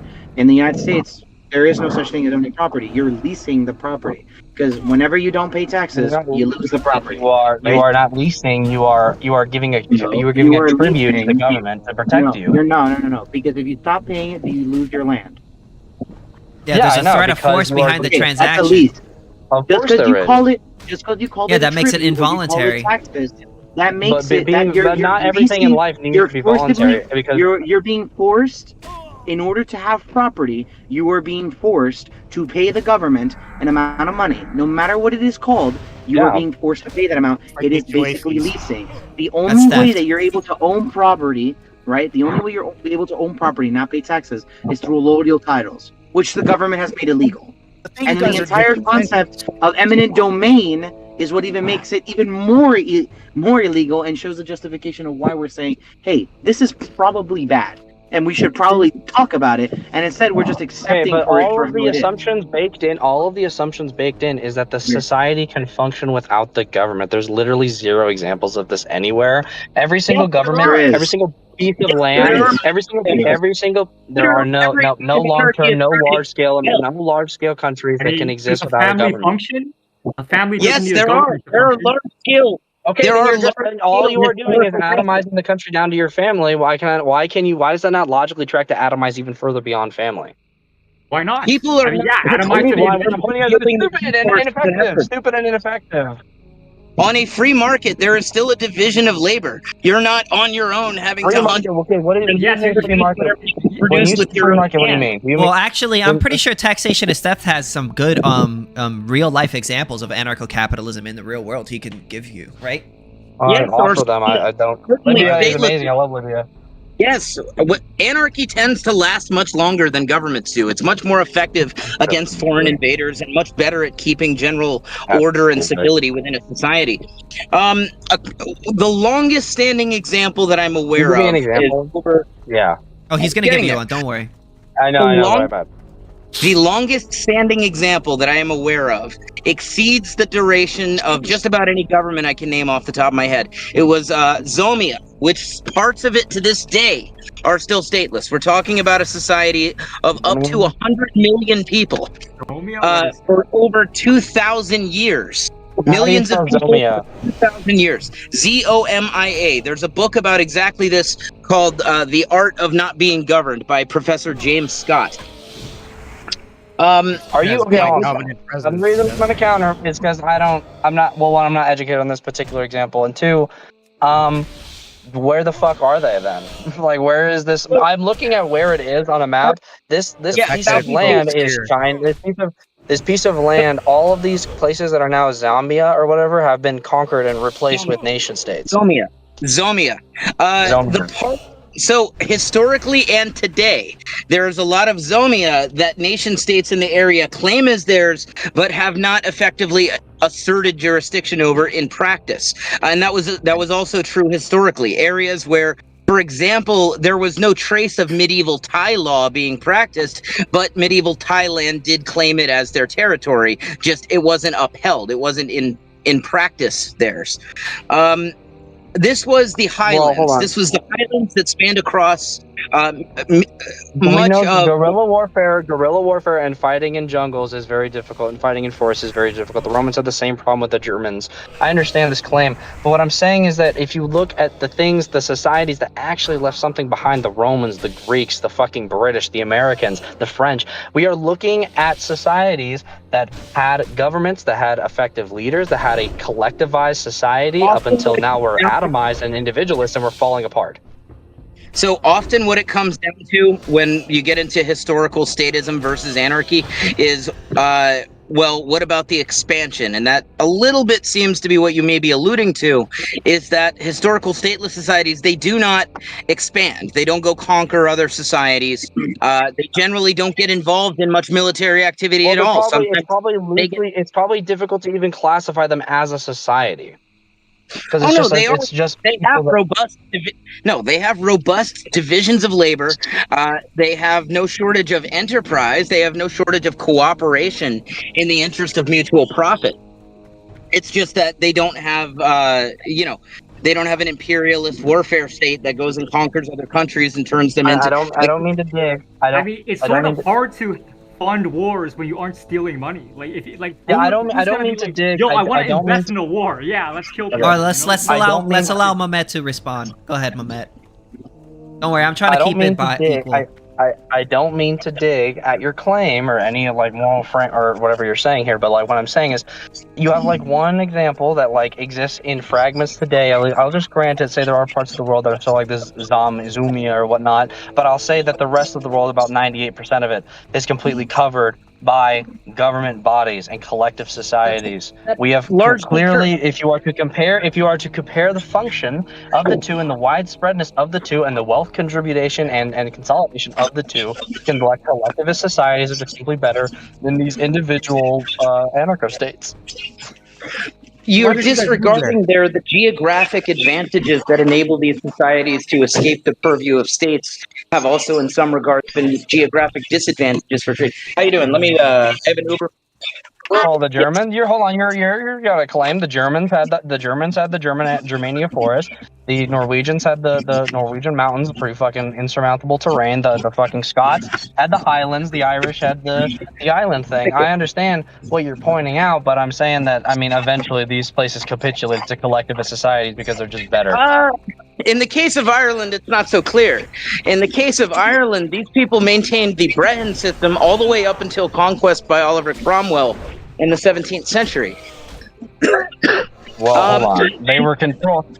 They had a very interesting. The reason the Irish were eventually they're so particular is because they're so fucking individual. They're not individualists, but they're so isolationist. They hate the British. They hate everyone who tries to conquer them, and it's leading to that same energy is reasserting now with all this mass migration. Their identity is not centered necessarily on like a king or crown because they don't have one, but on a national identity. And that in of itself invents a form of government of just like because forever it was just tribes coming together and working in cohesion. If you have a very vague definition of government, then I guess sure. I would. No, that is a system of government. They had a chief. The chief is a warlord. He's in charge of the army, in charge of this sect of territory. That then sends a delegate or himself into the larger differentiate. If I can add a point, you're talking about the Tuatha. The Tuatha had no role in law. The law was adjudicated by Brehon, which had no affiliation with the. In other words, the military defense organization had nothing to do with the legal system. They had no legislative power. They could not tax people except for enemies at war. They were not given special rights to do things that anybody else would not be allowed. Also, there's a difference between government and a state. Autonomous zones exist for a reason. Yeah. Autonomous zones exist for a reason. And also, my point was that these places that I brought up, Ireland, the Germans, the Scottish, the Norwegians, all of them eventually and have capitulated to collectivist societies, even if you say, well, they lasted for a while. What you're not understanding is this point that KingSithis was about to say was that there is a very big difference between what is a government and what is a state, especially in the conversation of what we're talking about, abolishment of the state. We're not saying that there can't be governing bodies, nor can there be agencies or things that's similar to a government, but not in the aspect where it holds a monopoly of violence on people. They're not forcing you to pay.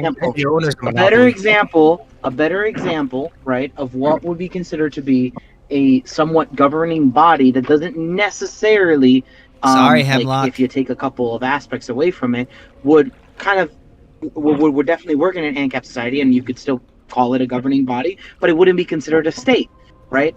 Would be something like an HOA, right? But in this aspect, you can leave the HOA whenever you want, and you can choose to pay or not. And if they don't want you in the HOA because you don't want to go all, you can choose to leave, right? You can I don't actually think you're allowed to leave a lot of HOAs. I think if you want to move into the areas, one of the prerequisites but my point that I'm trying to make is, but the reason that HOAs work that way is because they're endowed with power from the state, right? That's also the reason why they're endowed with the power to get fined. Well, do you not? Not inherently. In the basic, are you familiar some with of them are, but not all of them. In the basic construct of what an HOA is, right? It is a neighborhood association based on neighbors who together come in to agree on certain things that they want to come together. They can make decisions. They can make rules for their neighbors. Doesn't agree to that. Now you have a dissident force within your neighborhood where your children are, where you commute to go to work, where your children go to school. You have an active insurgent within your neighborhood. Are you not going to try and deal with it? So to talk about a dissenting neighbor as an insurgent, I feel is a little bit of an extreme in order to even. Well, you're the one. I'm taking it to the logical conclusion. If, like in a medieval society, you have a member of your community that is just unwilling to cooperate with the standards that everyone else wants, and now they're a liability. Well, it depends. It depends on the agreement. Liability. You know why? I mean, in defend this basic aspect, the agreement could be whatever, we but think also that there's a bigger liability. We think there's a bigger liability, and I want you to prove that to me. That we think it's a bigger liability, the fact that a state can just come in and just charge you something like taxes, which is just involuntary theft. Like they're just stealing from you. Versus if there's a dissent between neighbors about let him finish. Color, but comparing it to the dissent between neighbors about what is the color scheme that every house should have in a neighborhood.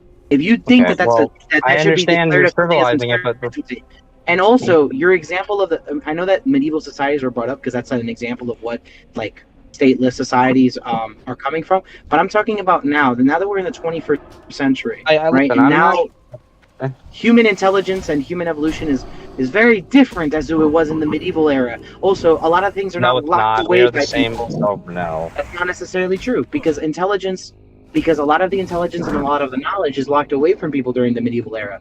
Okay? No, people were generally speaking less educated, but just as smart. We've tracked this. But they're not educated. That's what I'm trying to say. We're Yeah, more but being educated, and we have common. They had common sense. They had a sense of things were logic. hidden away. But also, Things were hidden let away. me counter your- Things let me counter your were point. hidden away from people. Things were hidden away from Let people. me counter your What point. I'm trying to You say said is, go ahead. you trivialized it down to color patterns of the buildings that make up the neighborhood, and then I'm taking it to the medieval standard, which would be, hey, here's our HOA, here's our guy that sort of runs things. If you want to be involved in the community, you have to take up arms and defend it when it is persecuted or when an invading force comes. And if you don't want to do that, and one of the things you needed to do with doing that was like, hey, we need to outfit everyone with like weapons. We need to outfit a standard army. We need money from everyone who will be protected by this army to outfit the army. This is where government comes in. This exists. Well, I here's get you don't something like you the could do. state. I was gonna. Could I respond to that real But quick? that's Sorry. But I want to let you finish, though. I want to let you finish, though. So, Mamet, go ahead. I don't want to interrupt I was you. just gonna. I mean, that's basically my point. Is that you have to have this system always continues and snowballs into a government, into a state, a collective of people or individuals like that have a Dylan, can I go? cohesion based on ethnicity or nationality. Yeah, go ahead. All that I'll say before I let Synthis go is, Okay, go ahead. I really don't think that you've proved that this example of it will seep back into a governing body proves that it will then establish itself as a state. You have to prove to me that the government will then make itself into a state. Wait, let me just make my point real quick. If you are, here's one thing that you could do, right? Is you could be a big owner of a large swath of land, right? And then you could be like, hey, I will allow you to purchase to live in part of my land, so long as that you agree to give a portion of your income to maintain the land, right? Yeah. And then that could be like a voluntary transaction. And if the person disagrees, someone's hot micing a bit. I don't know who, but that's probably me. Hold on. Yeah. So I was just going to say that like you could just be like, hey, if you want to live on my land, you could give me some money in order to uphold it, and you might have to take up arms if someone attacks us. And if you don't like it, well, then you gotta get the fuck out. So I could imagine something similar to, but that's not, but that's not taxation. And the reason why, hold on, let me, last sentence, I promise. Last sentence, I promise. Last sentence, I promise. Wait, Dylan. So the difference between a feudal system and that is, under a feudal system, the feudal lord owns you, and you don't have the choice to just get up and go. Whereas this, you do. You could just, if I don't like it, I don't have to be here. I could take my shit and go somewhere else. I cannot neglect to point out that. Hold on, let taxation go. Let taxation go real quick, and then Mamet then afterwards. It was brought up a minute ago as if inevitable, as if inherent, that you must tax people to fund the defensive force. But earlier we mentioned the Tuaha. They simply treated defense as an excludable good. They didn't tax people to fund the defense. They sold the service of defense. If you didn't pay, you didn't get service, and that's how they got you to pay for it. There was no, and we also. Go ahead, Mamet. Go ahead. We came to the conclusion that this pay-to-play service sucks because we had a similar system here in America with firemen, where you had to pay to have a fireman come to your house to be like the state. Instead of it just being bundled in with your state taxes, you had to pay an individual distinct fee for firemen to come and defend your home if you needed a fire. And guess what? They would come. The fire would be there. Oh, you didn't pay your thing. Got all your house burned down. But you pay taxes to the state. But you do all this other stuff. No, house burned down. And then they wait for the secondary house again to catch on fire. And then they Why couldn't you just bundle it with your mortgage or your homeowner's insurance? That was a primitive model. Why would you bundle with those two things and not your state? Because hold on. Because the fireman is being paid by the state. The fire department is not all of them. There's private. No, it is not. Here's the deal. This is one of those main things that Ancaps always look over. But firemen and police, generally speaking, or even a military in most contexts, would not be they do not have a profit incentive to exist. In other words, they don't Yes, they do. states Yes, they don't do. make money. Yes, they do. No, Yes, states they do not make money. Stop. Oh, Yes, explain. they do. States Hold on, let don't- him finish. Let's No, be they fair. don't. Let's be fair. We are kind of like all three of us against him, so let's try to let him go. States, yeah, fine, Yeah. whatever, it's fine. No, States don't make yeah. money back. They do not make money on their investment from the military or from the police force or from the fire department. Usually, especially the fire department, because they have fires are less regular than either of the other two examples. Especially the idea that these systems would exist without being constantly maintained at a loss is foolish. Well, They you wouldn't could be make a done at a profit. loss. It would be done. They can and would be done at a profit. And they The way can you be. do it is Why? You Where? sell Where are you demonstrating? you bundle it with insurance. Hold on. Let's Understand, one at a the time, basic guys. services- The basic services of not as much precedent for firefighting, plenty of precedent for basic rights enforcement and defense. You sell it as an excludable good and you make a profit. Yeah, but it's Actually, always they do damaging have to the private community if you firefighters have in today in United States, where and some homeowners insurance actually have it included with their homeowners And- insurance, and if you have it included, it'll actually lower your homeowners insurance.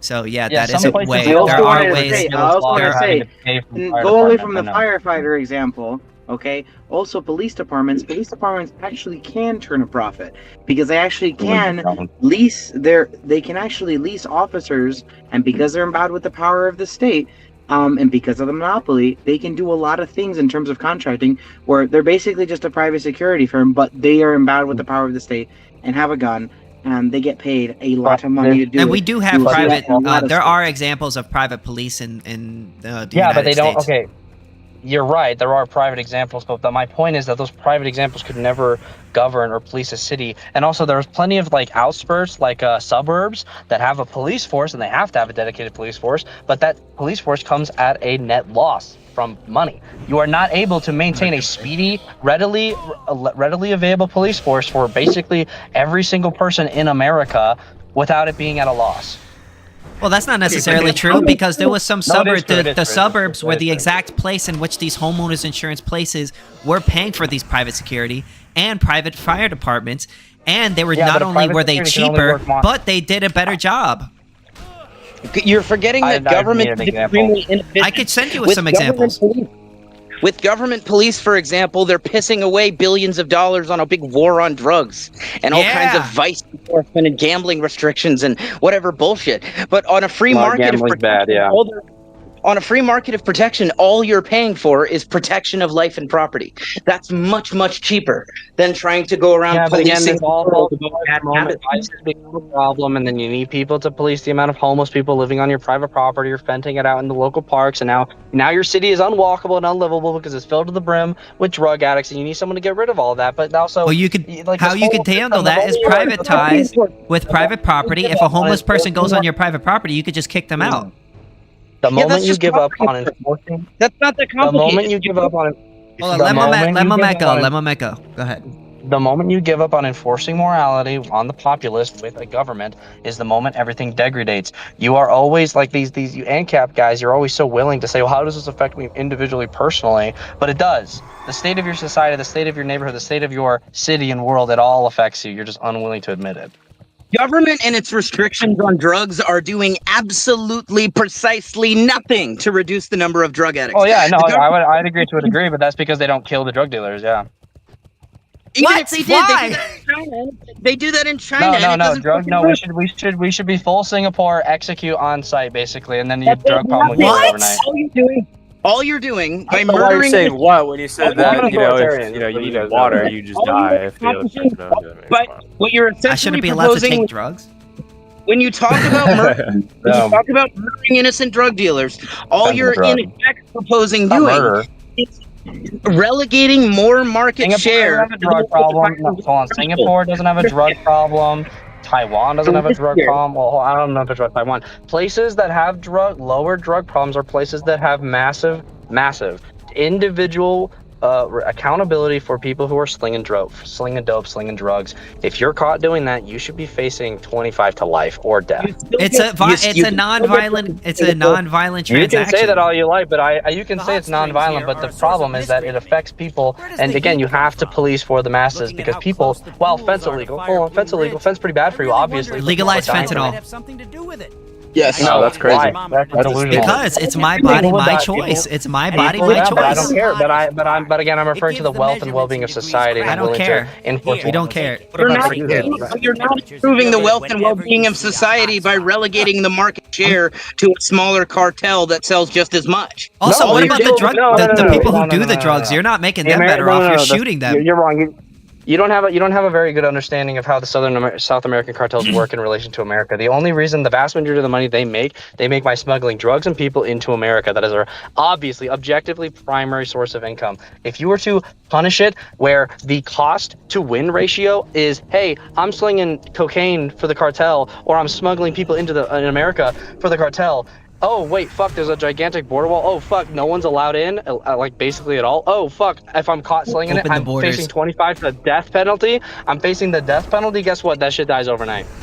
No, it doesn't. No, it doesn't. No, it does not. Yes, it does. Bro, they literally made it illegal to smuggle food into the USSR, and they couldn't stop people. They literally shot people for smuggling in food. If it was that easy. All right, let's go. Guys. Wait. Everybody quiet down.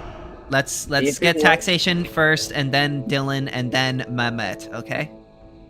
You cannot eliminate a supply while doing nothing about the demand. If you increase the level of risk, if you increase the level of danger and harm that comes to people satisfying the demand, all that means is that more market share goes to those left over who are still willing to satisfy it. You get to a point eventually where being a drug dealer, like if you have harsh enough punishments, that just means being a drug dealer operating at the lowest, overhead cost.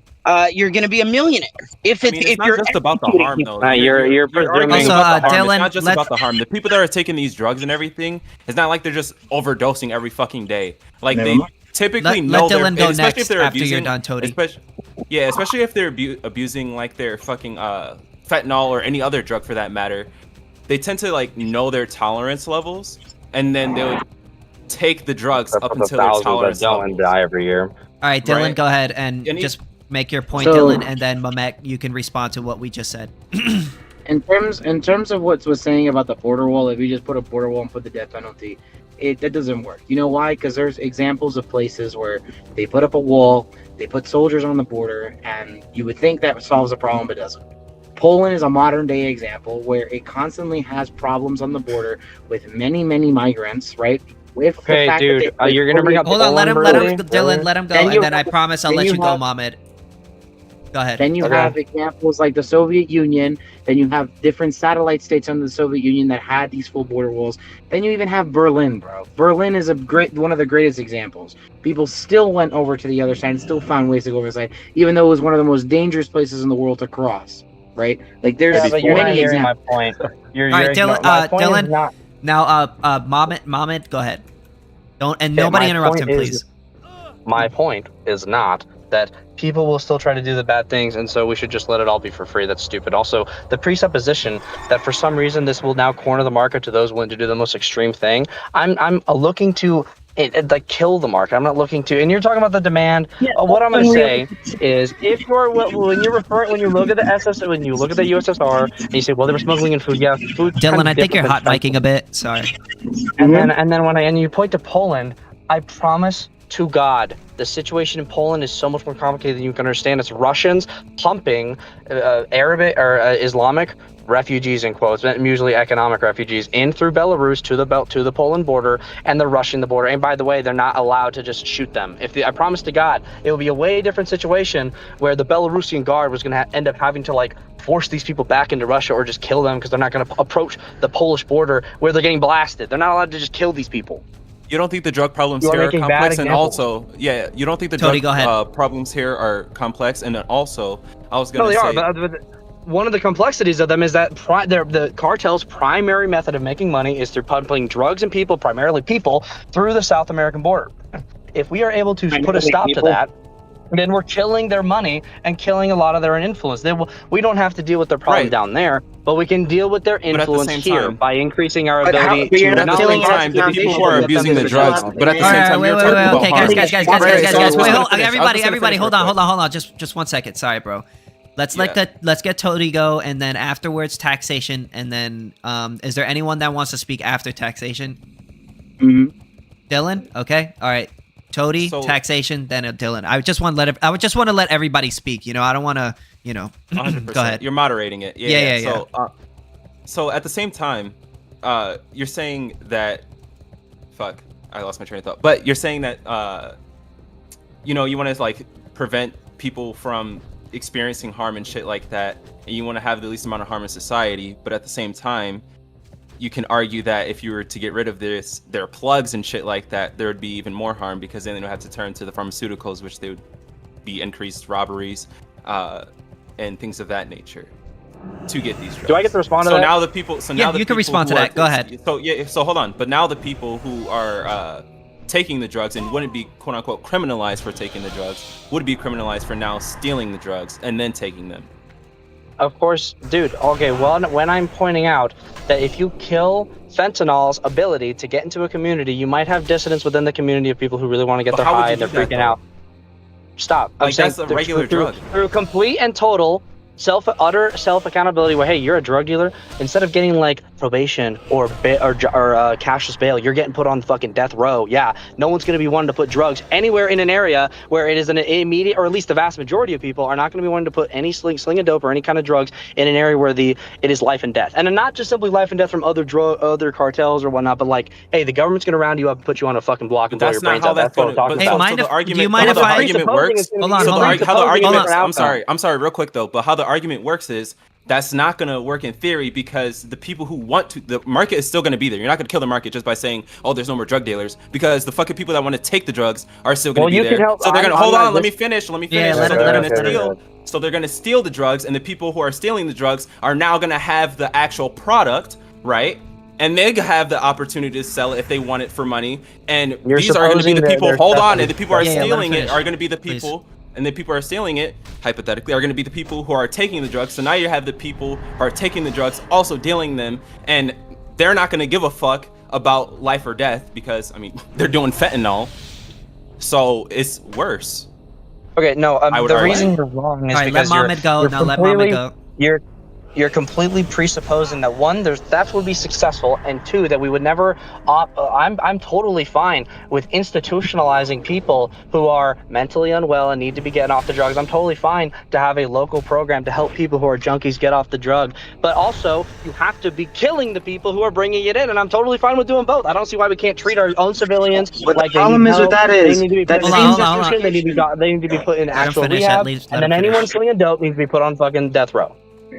Can I ask a quick question, just real fast, and then I'll pass it over to you, Dylan. What about marijuana? Do you feel the same way about marijuana? I think marijuana should just be made legal. I think it's too much. Okay. All right, Dylan, go ahead. Yeah, I just think that this is a whole lot of mumbo jumbo, but it doesn't really solve anything, because you remove the supply, but you don't remove the demand. And now that you're I'm removing the demand, which is removing. Let him finish. Let him finish.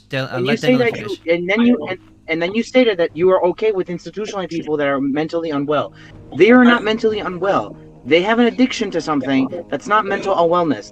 Some people even choose to just take the drugs, right? It doesn't have to always be that because you use drugs, we assume that you must be mentally insane. With that same justification, that means we institutionalize every fat person because eating sugar is bad for them, so they must be mentally ill at the same level that a person chooses to do drugs, or anybody that does certain things that we could consider to be an addiction to the same level, right? The same thing, sugar does the same thing to your brain as other compounds does in like cocaine, right? So then what's the argument for that? This is opening up. Let me kind of get a counter. We're just violating, where we're going to just violate. Let him finish, and then Mohammed, go ahead. And their own bodies, in order for you to then say, let's maximize the well-being of the society, when you, in theory and in practice, will be impossible to enforce this to the level that you're proposing. There is no way that by just killing off the cartels, because if the United States had a thing to do it, they would do it. But you know also why they won't do it? Because they also benefit from it. So the entire point of saying, oh, the collective government and this and this. Okay, can I get in?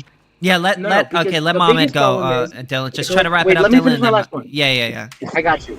The biggest problem is the collective government will not do anything, even if the public pushes it, because they benefit from the system that you're trying to get rid of. It makes no sense. Okay, I got three things. All right, Mohammed, go ahead. You pointed out in the very beginning, okay, well, you're not getting rid of the demand, you're only getting rid of the supply. When I say institutionalize, I'm not necessarily exclusively referring to imprisoning people. I'm talking about giving them aid to get off the drug and get off the problem. And also, a lot of these demands were manufacturally created by the CIA and by these cartels and by individual groups who were pumping drugs into vulnerable communities that then became addicted. These are not natural growths. These came about abnormally in a lot of cases. And I don't see how you've managed to your point of, well, kill off the cartel and then institutionalize the people who need help. Yeah, that would kill off the vast majority of people who are seeking fentanyl and people who are selling fentanyl. If you want to refer to the edge cases of like really rich people who just really want their hit, yeah, maybe you can't necessarily govern them to the same extent as you could an average plebeian, but that's not my point. My point is I want to optimize the benefit for society, and I've given you a very clear, obvious layout for how to do that, which is punish the people doing the crime and give help. Dylan, let him finish, please. Let him finish. Govern and kill the people influencing in a bad way by giving drugs to a community of vulnerable people, and then help the vulnerable people get off the drug in a peaceful way. And if they're not, then institutionalize them until they're off the drug. I mean, like, this is a really, again, you kind of have to take a more callous, hands-on approach, but it's good for them and it's good for everyone else. It's bad for everybody. It does nothing to reduce the amount of drugs. People are going to sell the drugs. I just said it. Well, you don't think. Hold on, Mohammed. Were you finished? Were you finished? Or? Yeah. Well, I mean, it's like ignoring my point. But fine. Just let him go, and then you can talk after. So, taxation. Sorry, go ahead. You could have a mandatory death penalty for every drug dealer, and it would do nothing to reduce the drugs. Not a thing. And the reason for that. The reason for that is simple. People want it, and as long as and you can lock people up for wanting it, you can lock people up if they're caught using it. They're just going to use it again the same day they fucking get out. That's how it works. I was a fucking drug dealer from the time I was 11, and I was a drug user from the time I was 11 years old. Death penalty right now. Okay. Death penalty. I think he wants to kill you. Ignoring my point, dude. You're presuming that. I also think you haven't really addressed. I pointed out that a lot of these people have this want for drugs, this want for these specific types of really intense drugs was artificially manufactured. And if you want to say, well, people who are addicted go to prison, they don't get their hit in prison. I think we should I think that if you're saying that if I kill off these cartels and I kill off the primary flow of drugs into the country and I institutionalize the people who are severely addicted to it, that would not hamper it at all, you're just wrong. Obviously, this has worked in Singapore. This worked in part of Singapore. This worked in part of Europe. This worked in America in some places. It would actually accomplish a lot more. Not that I support this. I'm for obviously no drug laws, but it would accomplish a lot more in the direction of getting rid of the drugs if you killed all the people caught buying and using drugs, rather than if you caught the people. If you killed the people, killed. They're doing a lesser crime. If you're caught buying drugs, you should be going to prison. But if you're caught selling them, if you're an asset of the cartel, you need to be put on death row and you need to be like hung before the Capitol or some shit. This needs to be like the most fearful thing to ever do in the country. You need to. This you needs to be are hung by your like law, you didn't bro. just say some We are crazy shit. prioritizing a subjective. We're prioritizing a subjective interpretation of what we consider to be well-being over people's individual rights and people's property rights over their own body. And also, you still haven't responded to the fact. You still haven't responded to the fact that even as much as you may put in theory that this may work, okay, it doesn't work in terms of practice. You know why? It worked in Singapore. Collective government that you affirm so much that the collective government and that these collective states are way better than the stateless societies that we're talking about. Then why does that collective government do something about it? Because if the United States, if it would have benefited the United States to do something about the cartels, it would have done it ages ago. The fact that they want it. You're right. No, you're right. We need different people in government. Let me finish. You literally admitted that it was literally created, manufactured by government agencies imbued with the power of a state. And then the fact of the matter is, the state is the counter. The state saying it's the state is like irrelevant. The point is that these are artificially created by. You can say by the government, but a government is just a collection of people. A government is just a collection of people. You need to change the collection of people running the country. Dylan, let him finish. You're saying that a collection of people running the You have to country needs understand to be that boy- different than the current collection, which is wanting to keep these communities dependent on drugs and dependent on government welfare. Yeah, I agree with that. And I totally agree that what you're saying about the government doing it is bad, but you're saying that, well, it's bad because they're governments. If you wanted to hire a private firm to get a whole community hooked on drugs, I imagine you could do that too. Can I jump in here? Let me jump in here real quick. So here's, like, I think the main point that us libertarians are trying to make, right? Yeah, obviously, if you go around shooting drug dealers, it's going to incentivize, yeah, there's going to be, like, initially, there's going to be less people selling drugs, right? But wait, hold less on. people selling drugs Hold on, doesn't allow mean me, less drugs. I know, It means hold on, those who allow are me to still finish. selling sell more. Taxation, I'm on your side. We're on the same side. Let me finish. So, but you were it sounded no, like no, you were no, conceding. let me finish. concede. Let me finish, please. I allowed you guys to speak. Now it's my turn. So, yes, and maybe initially, right, it may lower the supply of drugs. But when you lower the supply of drugs, well, but the demand has stayed the same, right? You have not gotten rid of the demand. But so when I did. I offered a way to quell the demand. I did. And also, I said hold on. Wait. You're not even allowing me to finish now. You're not even allowing me to finish. My bad. Come on, I let you guys finish. So, but you haven't really gotten rid of the demand. People are going to want drugs, right? People are still going to want drugs. So once you've lowered the supply, the price of that drug then will go up. And then when the price of that drug shoots up, the profitability of selling that drug goes up.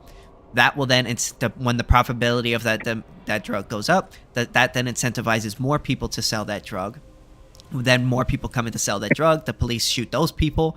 That then it just temporarily lowers it, and then it goes back. Then the supply goes down. Then the price goes up. Then it's a cycle that just never ends. It's something that you can't just stop. So it's three faceted. Now finish, Molly. There is the demand, there's the dealer, and there's the source. The source is the cartels, and they're sourcing their fentanyl usually from China or creating their cocaine themselves in South America, and their people they're shipping up north, right? That's the source. The slingers, the people actually selling it, are the either members, assets of the cartels themselves, or American citizens who are also assets of the cartels. These people working either incidentally or directly for the cartels that's another avenue. And there is the demand, which I also offered a solution for, which is if you are addicted to drugs, you get institutionalized. Your point of, yes, it will get everybody. I'm pointing out that you can quell all three by executing people who want to put the drugs in the country, by institutionalizing the people who are addicted to it and making it illegal to buy it, but not illegal in the weird like weed way. I'm saying like, hey, you bought drugs. Are you addicted? You need to go to an institution for like 7 years or whatever until you're clean and until you're able to be reintroduced to society. And I'm also quelling the source, which the cartels make up the vast. I'm talking like 60 to fucking 85%, depending on which figures you use, of all of their revenue comes from shipping people and drugs north. If you quell that instantly quells their ability to operate not only within America, but also in South America in total. All right, taxation. They can't even keep go ahead. cell phones. Maintenance is a word in a language for a reason. We have to maintain our society, and we have to do that by continuously evolving with its problems. And one of those ways is always going to be, the drugs are still going to be here, but we have to quell it and keep it down, because losing so many people every year to fent and all these other drugs is stupid and bad. All right, go ahead. The more taxation. you try to quell it, I have three things. One, they can't even fucking keep cell phones out of North Korea as hard as they try. If people want something, they're generally going to be able to fly under the radar and do it. You don't have eyes on everybody at all times, and you're probably not going to. Practically speaking, locking up all the drug addicts, I mean, that's fucking everybody. We're all addicted to drugs. So you're talking about a society in which who the fuck is funding? Wait, let him finish at least. Putting some ridiculous version of the addicted to death sticks the past 20 years. I can't get off. Everybody's addicted to some kind of drug. Damn near everybody is addicted to some kind of drug or another. Where I'm from, most people use illegal drugs. Where I'm from, you're talking about repurposing a ridiculous portion of the society's productivity and resources toward toward some giant drug crackdown. Resources and efforts that could have otherwise gone. We lose like 50,000 people a year to fent and other drug overdoses, dude. We're losing a Vietnam level amount of people who died in the Vietnam War every year to this shit. This is obviously a problem we need to address. Why don't they just get rid of the fentanyl secret formula? And also, you're using principled arguments because the against formula's already what out. I'm saying in practicality. You are not addressing the fact that the cartels, by our complete crackdown on the southern border, and they're pumping people in and they're pumping drugs in. Let me jump in real quick. Let me jump in real quick. Hold on. Just give me 1 sec.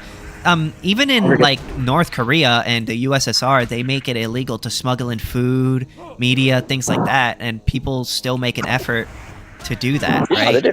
So Yeah, no, I'm not sure that you're not like I don't. I'm not. Wait, hold on. Let me finish. Let me finish. 1 second. Got busted for Harry Potter. Hold on, guys. So I'm just saying that just simply because you've made it illegal and shoot any person that brings that thing in, I don't think that just gets rid of the demand, because they shoot people in North Korea for bringing in movies, and there's still a demand for movies and But you can quell it down from we had open border policy for years. We had fentanyl pouring over the border. We had people pouring over the border. I'm not saying you're going to be able to get a net zero on these dangerous drug usage. I'm not even really aiming for that. I'm aiming for the quelling of its destruction of America. And I don't care. No, and I don't not care, but I'm saying that of the people who are still going to get their high, who are really, really dedicated to it, yeah, it's still illegal, but they're probably still going to get it, sure. But you can still quell the source, which is hampering the cartels. You can quell the method of transport, which is the dealers and their processes, by putting them on death row. And then you can quell the demand, which is people who are addicted to the substance and are vulnerable to it. You can do all three of those things in a timely, economically viable manner. If you fail to quell the demand, which is a very tall order to do, by the way, if you fail to lock up all the drug addicts, or even, lock up a vast majority of the drug addicts, which again, good luck. We don't exactly do it openly and publicly. Hold on, let him go. Come on, let him go. If you fail to do that, then all of your efforts against the supply will have been in vain, because they'll just be immediately replaced, because the demand is still there. As long as the demand's there, the supply will be. You would have to basically go around and permanently remove from society everybody who does drugs, or everybody who in the future will want to do drugs, or everybody who could be led to try it.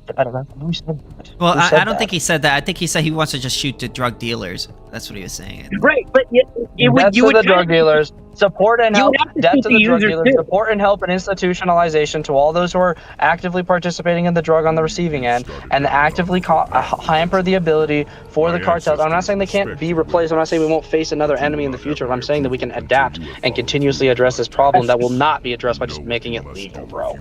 I hope you have a genie lamp and a magic wand, because a totalitarian police state is not going to be nearly enough to accomplish what you're trying to accomplish. I don't give a fuck about I don't give a fuck if we go from 50,000 deaths to 1,000. I'm saying that stopping 49,000 people not dying to fentanyl every year versus 1,000 is way better. No. The deaths are caused by the prohibition. Overdoses are a product of delusional. No, untrue. I have to go. Hold on, you guys have. I have to go. All right, no problem, man. It was good talking to you, man. It's a consequence. Yeah, thanks, guys. When you ban something, you take away quality control. Did the guy leave? Yeah, he had to go. Gonna go. Anyone else? So what is this debate about? We're anarcho-capitalists. So what does that mean? All right, go ahead. It's rare that in 2025 I still encounter people defending the war on drugs, which is a good sign that that's rare. That I had to just go like, holy shit, an actual drug crusader nowadays. It's very rare to have someone that it's not only supports it, but is that extreme. Like, not only he doesn't just think it should be illegal. He thinks like you should shoot drug dealers. Like, god damn. At least he's consistent though. As gruesome as it might be. If you're just so what is buys some weed and then goes to like another town and tries to turn it up and sell it for more, like you're just doing I'm not sure if it's just me, but I can't really hear you that well. I don't know if it's just your microphone is way too low. It's the Jews, they're suppressing me. I was saying please don't say stuff like that. We're live streaming. Is that I hope you guys all know. I forgot.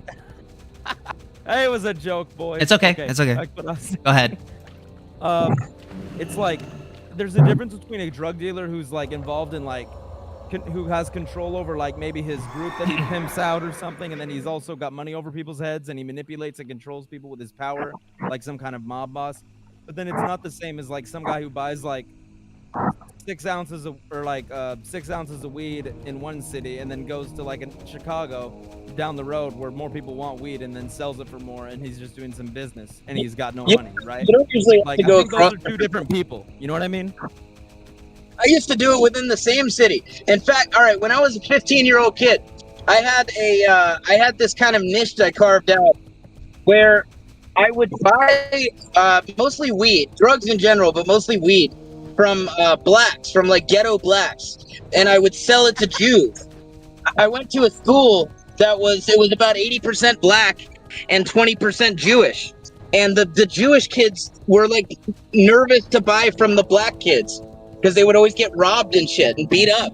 So I would buy. I was like kind of from black, so I would buy from blacks and sell to Jews at like 100% markup.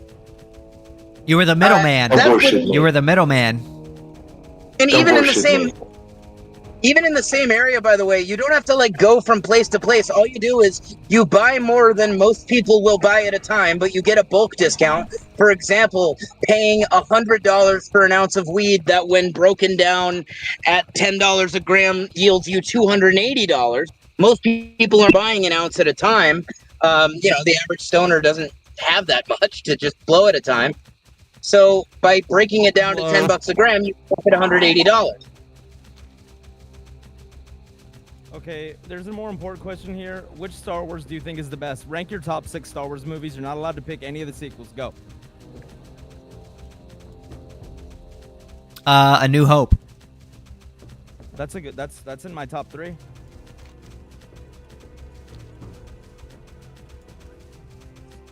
The Last Jedi. Okay, no. I will find a way to ban you from someone else's VC if you say that shit again. Here's the proper list, the correct list. About 85% correct this list. Empire Strikes Back. A New Hope, followed by a close third, Revenge of the Sith. Then Return of the Jedi, Attack of the Clones, and Phantom Menace are kind of in the same league. But Attack of the Clones has a lot of good things that makes it special, but it is still not better than the 4 before it. Does that make sense? Yeah. Welcome to Like the Phantom Menace is probably the worst of the 6, but it's still so great and has the best duel of all time. Like it's so there's something great about all of them. Seems to have a you know? unique story to tell. Like that's how it is. I am absolutely terrified of the pterodactyl. So, have you ever guys considered that the drug war is one of the best tools to fight government? Of Ngoro Crater. I'm an accelerationist, by the way. Marshall. My sister To fight government? How?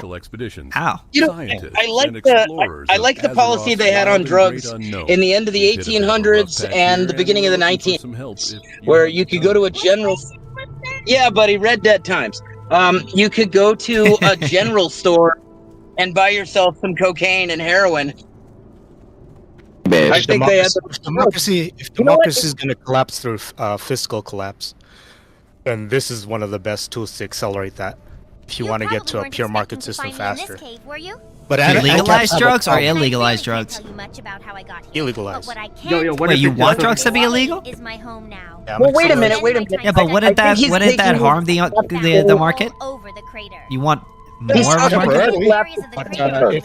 If it achieves the true market quicker, then we'll get benefits even quicker. Okay, but what if it just doesn't collapse? Devil's advocate here. Devil's advocate. You're taking the collapsitarian stance. You're saying, okay, let's say they ban things that everyone wants, that everyone does, be it drugs, be it fucking blue jeans, food, whatever. Hey, yo, like don't ban The my government blue will jeans. probably go bankrupt tomorrow. and then that gets everybody operating outside of the government-controlled economics. That is the government-controlled financial sector, fucking payment processors that are in bed with the state, the government bank system, and so forth. If everybody's doing transactions outside of the state because things they want are illegal, then that could usher in sooner.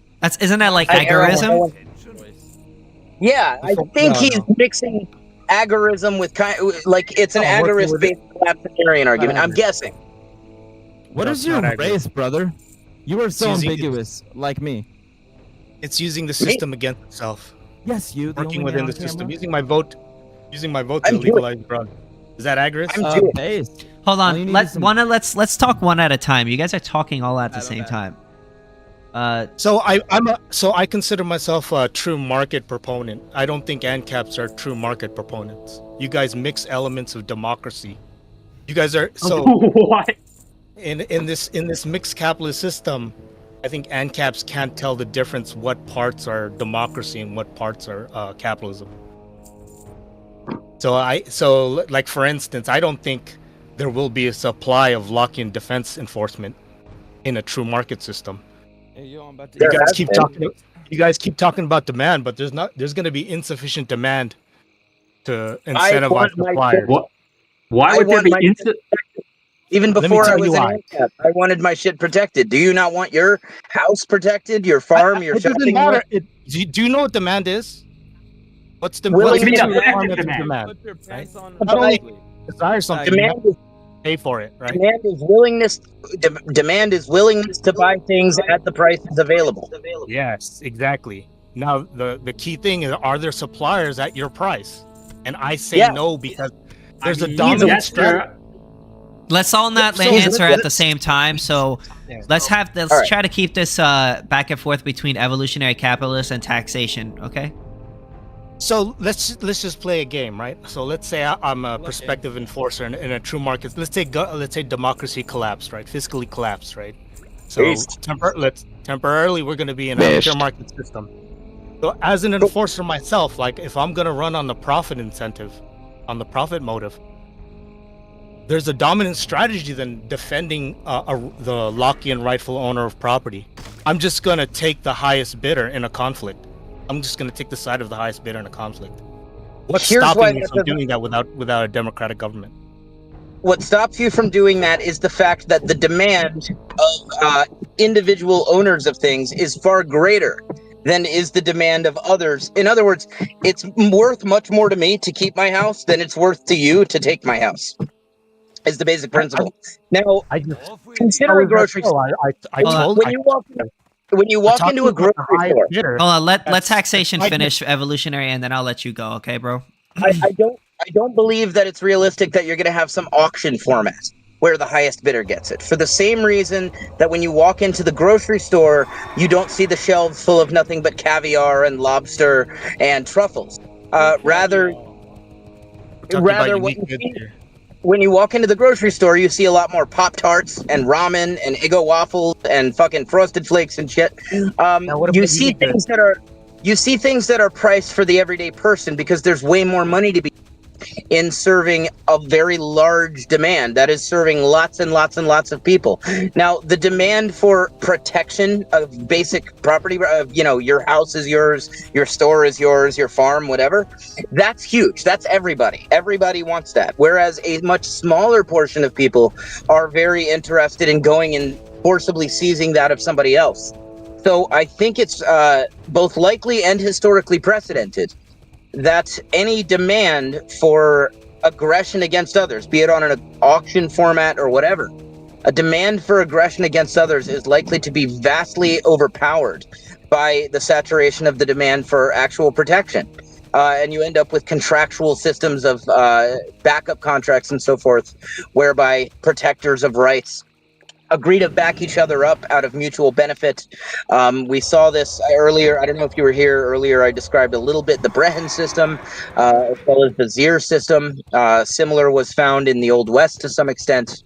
They had something roughly along such lines within Zomia for about 2,000 years. Usually what you find when you don't find a state is either market-based or clan-based decentralized systems of property enforcement, whereby things that are treated as aggression are prohibited. Things that are viewed by the people within that society as acts of aggression are they're prohibited by overwhelming force. It's just force derived from decentralized means, not a state. All right, you could go ahead now, evolutionary. I don't think you guys understand the meaning of profit, right? Profit.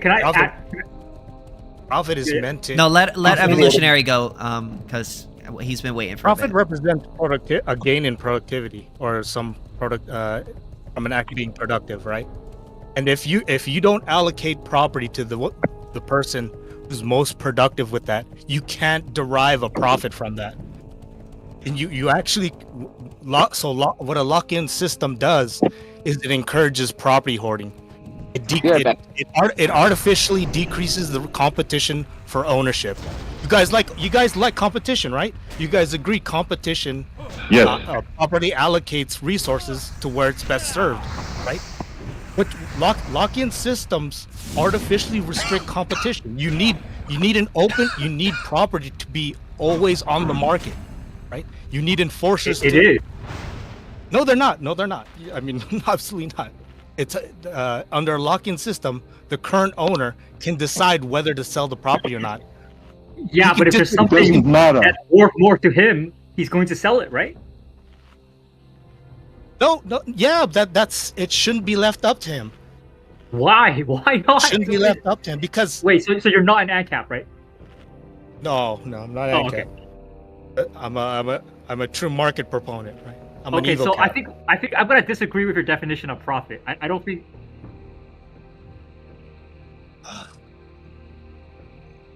What happened?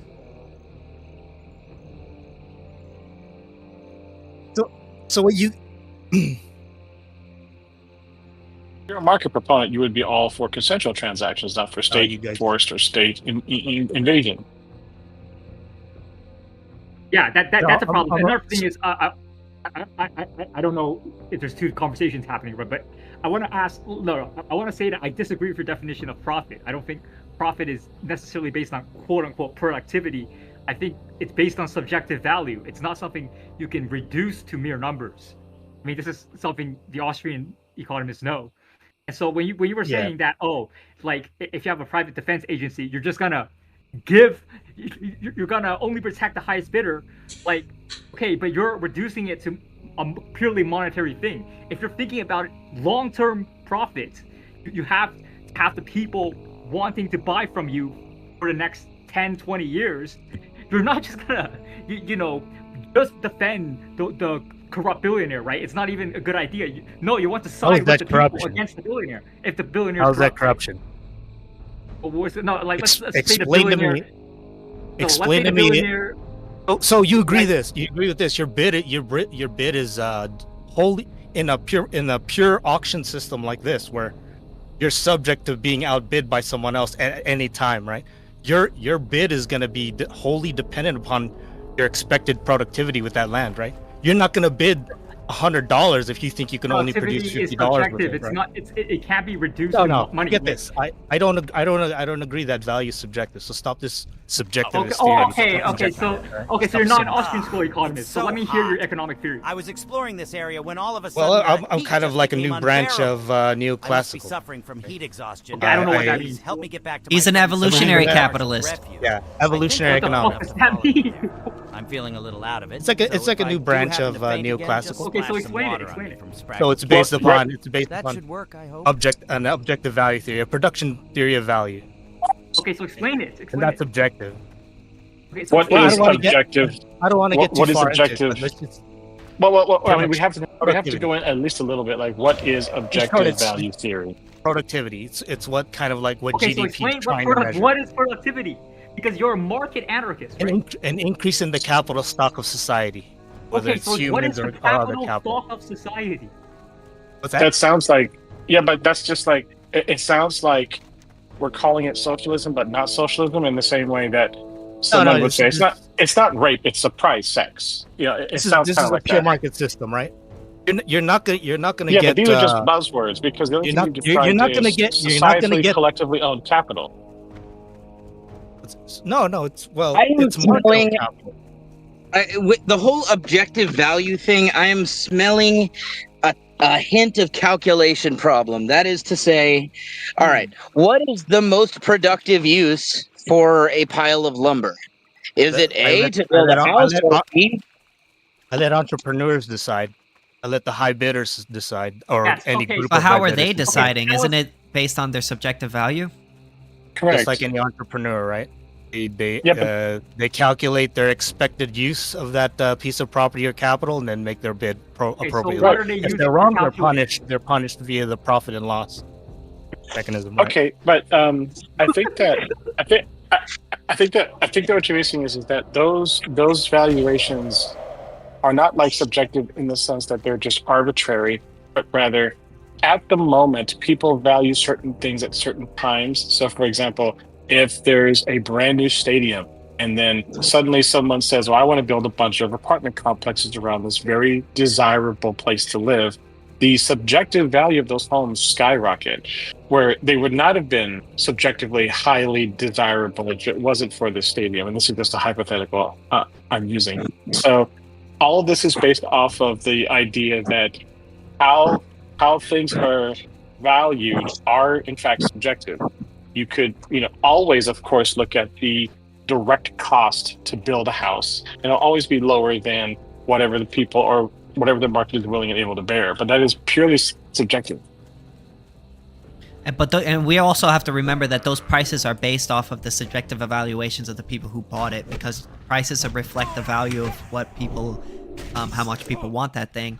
And you could raise the price of a good or service to like $1 billion, right? But then if nobody wants to buy it, well, then that just shows you the subjective evaluations of the individuals who don't want to buy that. Their subjective value is that they don't want to buy it, But if they do want to buy it at that price, then that shows you that like their subjective value shows you that like, hey, they do like this, as opposed to their money.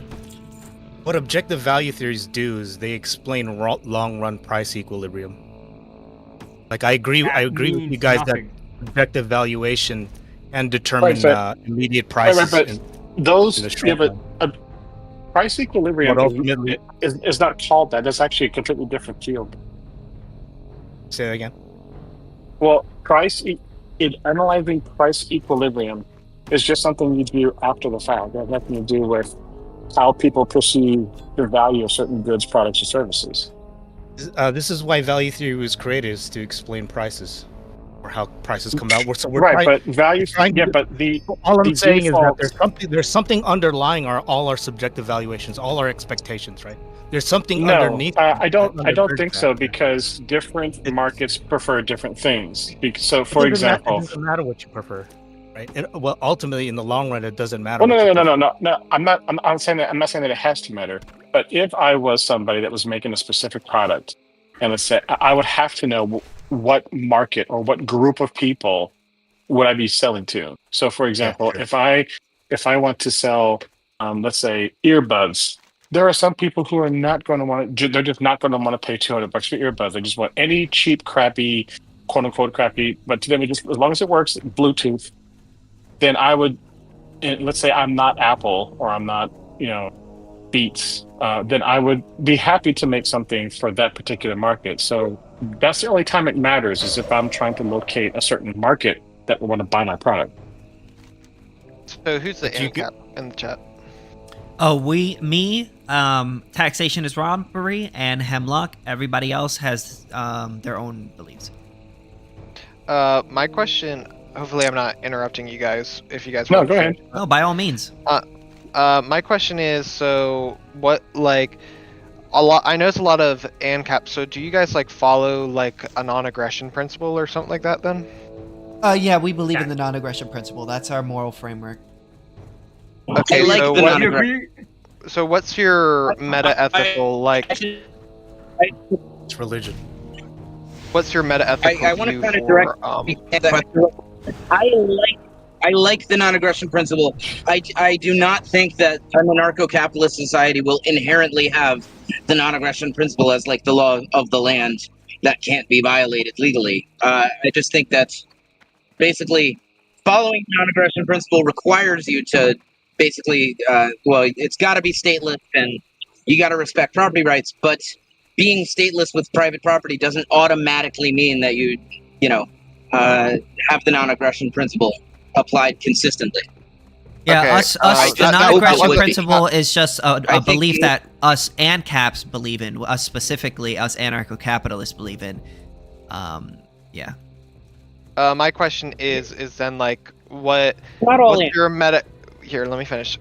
my question is, what is your then like meta-ethical justification of like what duty do we have to like even listen to any form of anarchist capitalist ideology or anything like that? Like, why ought we be non-aggressive, or why ought we not do tax people, or why ought we not do anything? Okay, really? so I think we're gonna disagree on this. So I'll let everyone speak. Well, yeah. I think actually, I think that kind of gets a little bit away from the more political economic structure that anarcho-capitalism is predominantly concerned with, whereas the meta-philosophical thing is a little bit more just into the ethics. The non-aggression principle is, in my opinion, the most effective, easiest stopgap measure just to get a solid moral foundation going. I would have to disagree with that because I think before you disagree with that, hold on, let's let him finish and then let's try to keep it one at a time. Yeah. Yeah, and I promise I'll be quick. The reason why it is because it meets all the requirements for a moral system. It is universally applicable, applies to anything and everything, anytime, anywhere, forever and ever. Except kids. It does apply to children. It does apply to children. Well, I still think your Lifeboat principles scenarios. I still think your principle's arbitrary because I can guarantee you can find ANCAPs who disagree on euthanasia, abortion, or even of the major ethical issues our time faces.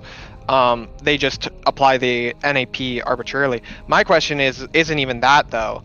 Is that if you're going to found your entire political ideology off of this is morally right, like taxation is theft, I think you need a justification or objective standard to say that these are wrong. I don't necessarily think so, because I think no matter what system you or anyone, or you, me, or anyone else is proposing, the big four have to be addressed: rape, murder, theft, and assault. And the non-aggression principle addresses the immoral foundation very easily. And so I understand that people can try to apply things arbitrarily, but it's to me, it's virtually impossible to arbitrarily apply the non-aggression principle unless you're just not applying it. If someone actually is following it, then you're following it in the same way that, yes, I agree that rape is wrong, and I can always find people that are going to rape. That doesn't mean that rape is wrong. That's not my argument. That's not my argument. My argument is that basically you are treating your worldview as already prima facie correct and granting yourself a lot of things. My question is that if that's not what you said earlier. To be fair, ethics argument.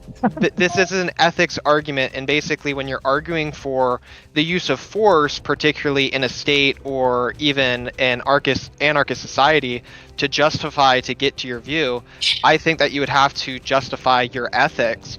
And I would have to say that if you're going to go down the moral realist route, is that if that entails something like a god that has different views on how we run society, then that would ultimately lead your worldview to implode on itself. I'm not a moral realist, so.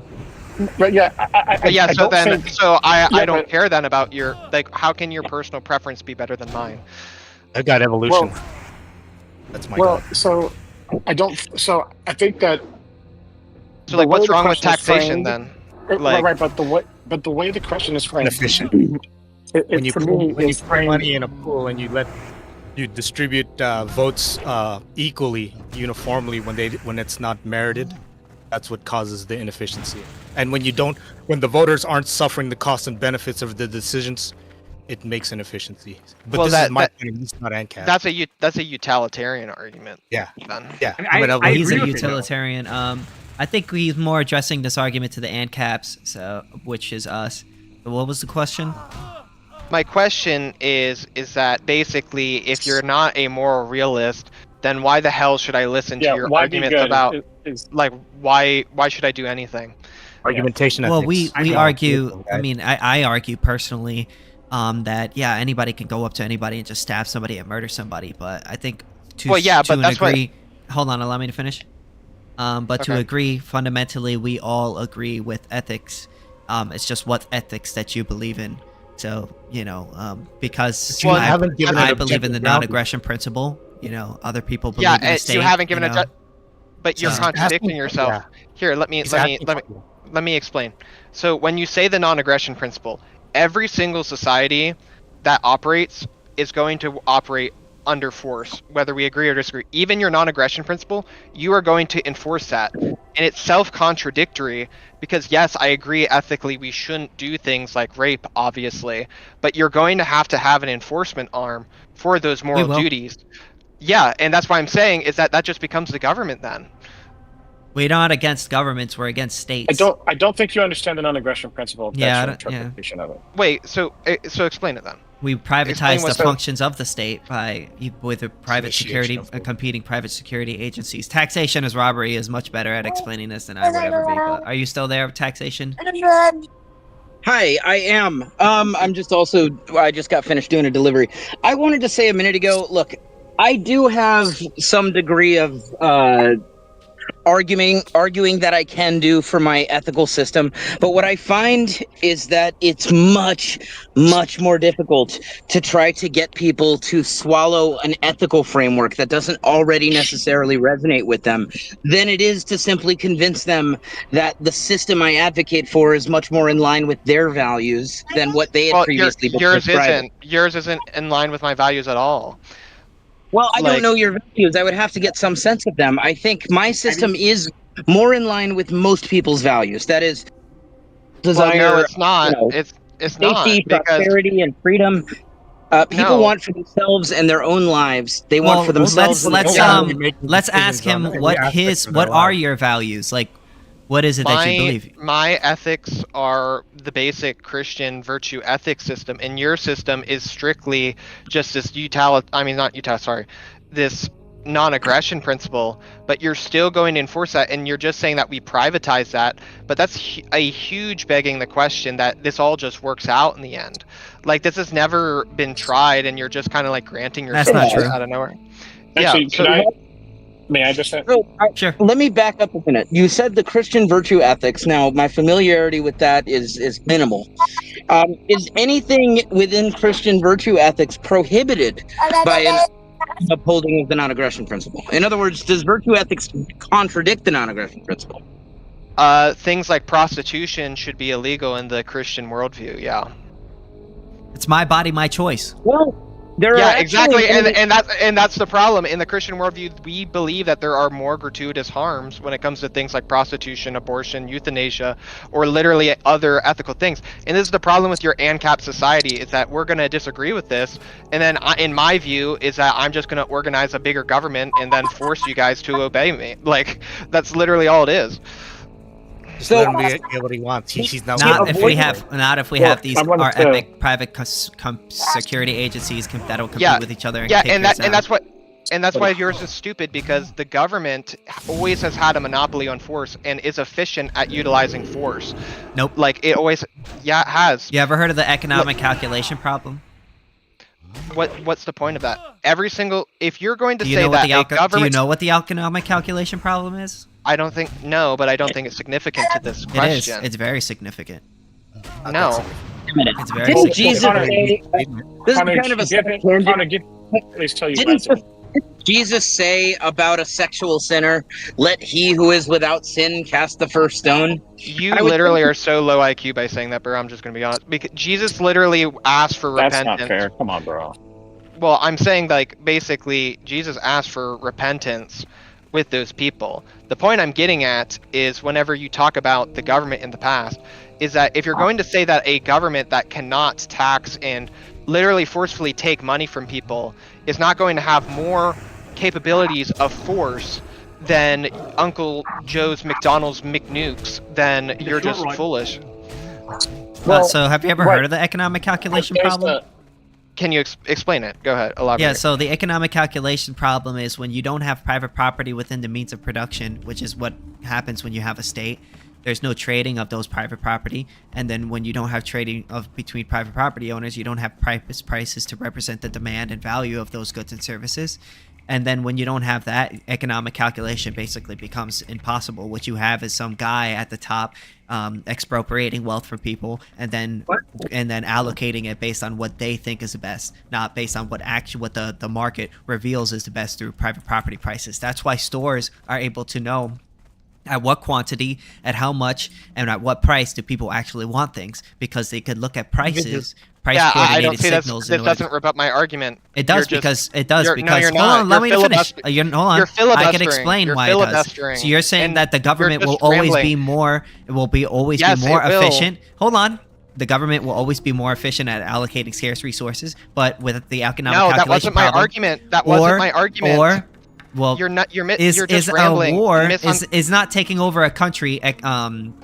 Involve the distribution of wealth and from one place to fight the war, to another to fight the war, right? You're changing what I'm saying. I didn't say that the government is more effective at managing resources, particularly because the government literally uses private companies to do things like Boeing, General Dynamics, and stuff like that. The government is most effective at utilizing force by literally stealing shit and then basically able to force you to do it. If I have a bunch of guys with guns that point to you and say, oh yeah, by the way, fuck your private property, I have tanks and I have military equipment, then there's nothing you're going to be able to do. Yeah, not, like not if we have private security. Not if we have guns. And the and Ancapistan guns will be legal. Yeah, and guess what I'm saying is that, as I said, the government has right now literally nukes in its arsenal, and also you have other things like in the military. Yeah, nuke your own country, genius. That's not the argument. It proves that the government has a monopoly on force.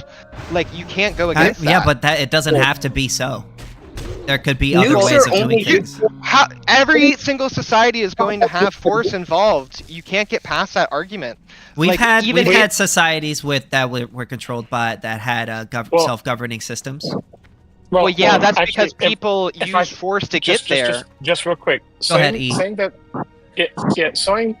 we haven't had an example in the past is not a valid argument, because in the same way that we didn't have slavery and for almost all of human existence, and suddenly we have to get rid of it. There are a lot of We people. still have slavery. We still have slavery. Right, but it's in other countries. Yeah. Wait, yeah, that's not the point that he's making. Let him finish. Right. It doesn't matter if slavery still exists. It's the fact that we can have a society where slavery doesn't exist, and it will work. Yeah, we use the government. Yeah, we use the government to enforce laws, like Like and whenever slavery. well, what I'm saying is that but the state isn't the only way in which you can enforce laws. Correct. Yeah. So what do you? Nature, Wait. human So nature that's always goes to one leader. Like one guy is always going to take over a group of people. There's always going to be a leader of the pack, and that's just how human nature works. Yeah, exactly, and that's why that hasn't really borne out. You're not letting me speak, dude. history, You're just though. like filibustering. Basically, whenever the argument is that you guys have a problem with the state. However, as the guy said, is that any single society, power is going to allocate to one organization or the other, and that society, once it gets enough power, is just going to forcefully tax you anyway because they want more power, and they can have a monopoly on power. It's like, that is human nature in general. Well, where do you see a monopoly on power right now? If you're actually a Christian, your religion does not say that is inevitable. Your religion does not say that is human nature. Your religion says the complete opposite. Your religion is actually one of the big reasons why, like, for example, America and Europe and those other countries have ideas of self-governance rather than state governance over everything that you do and say and think. Yeah, because we have a military to enforce it. Like English common law, like, you know how big the British military was That's not back in then? your religion either. So what you're saying here is largely it sounds closer to a statist religion than an actual Christian religion. Anyway. You want to? That has nothing to do with it, because basically in Romans it literally says, "Give unto Caesar what is to Caesar, give unto Christ what is to Christ." People still have duties to their but that's government not the in a Christian context worldview. of that passage. Yes, it is. You still give to because it was about taxes. So yeah, you have duties to your government. Yes, it was. No, that is actually true. The passage is about whether. Yeah, the passage was whether or not they should forcibly try to do something to resist, thwart, or overthrow the Roman government because they weren't the proper Messiah.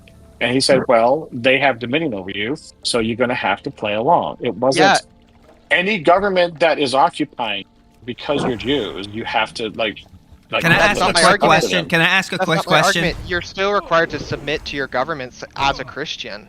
It doesn't mean that there isn't an unjust government. I Connor? agree with you that there are unjust governments and that You there mind if is I time ask a to quick rebel. question? Sorry. Yeah, What is your opinion on like Ancap Christians that want covenant communities? They literally are hypocritical because Christians are called to submit to their governments and use the government, like to enforce God's justice. It's hypocritical. Some people arrive at anarchist ideas through a train of thought called Christian anarchism, where, to my understanding, they find behaviors intrinsic to governments to be sinful behaviors, things like taxation, aka theft. They regard as inherently contradictory to, their God's will. I want to back up a couple of minutes, though. You said that basically you want to prohibit prostitution. Now, I'm wondering... It was an example. It was an example. I realize that. Wouldn't it be more appealing to you if you could actually create a community around you, for you and your family to live in, where there really isn't prostitution, rather than trying to do it through the mechanism of the state, which it does nothing to actually get rid of the prostitution? It just creates a whole bunch of cost and pain. No, it doesn't. No, that's literally wrong. Because basically, for example, Fulton County, Nevada has the highest amount of human trafficking because Fulton County, Nevada is the state, the county with with legalized prostitution.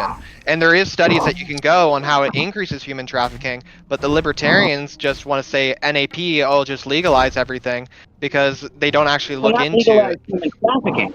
Hold on. If you legalize prostitution, that is an effect of legalizing prostitution. It's a displacement or replacement effect, and I can send you the studies. But yeah, your worldview, by definition, would lead to more human trafficking. I want everybody armed and prepared to enforce their rights.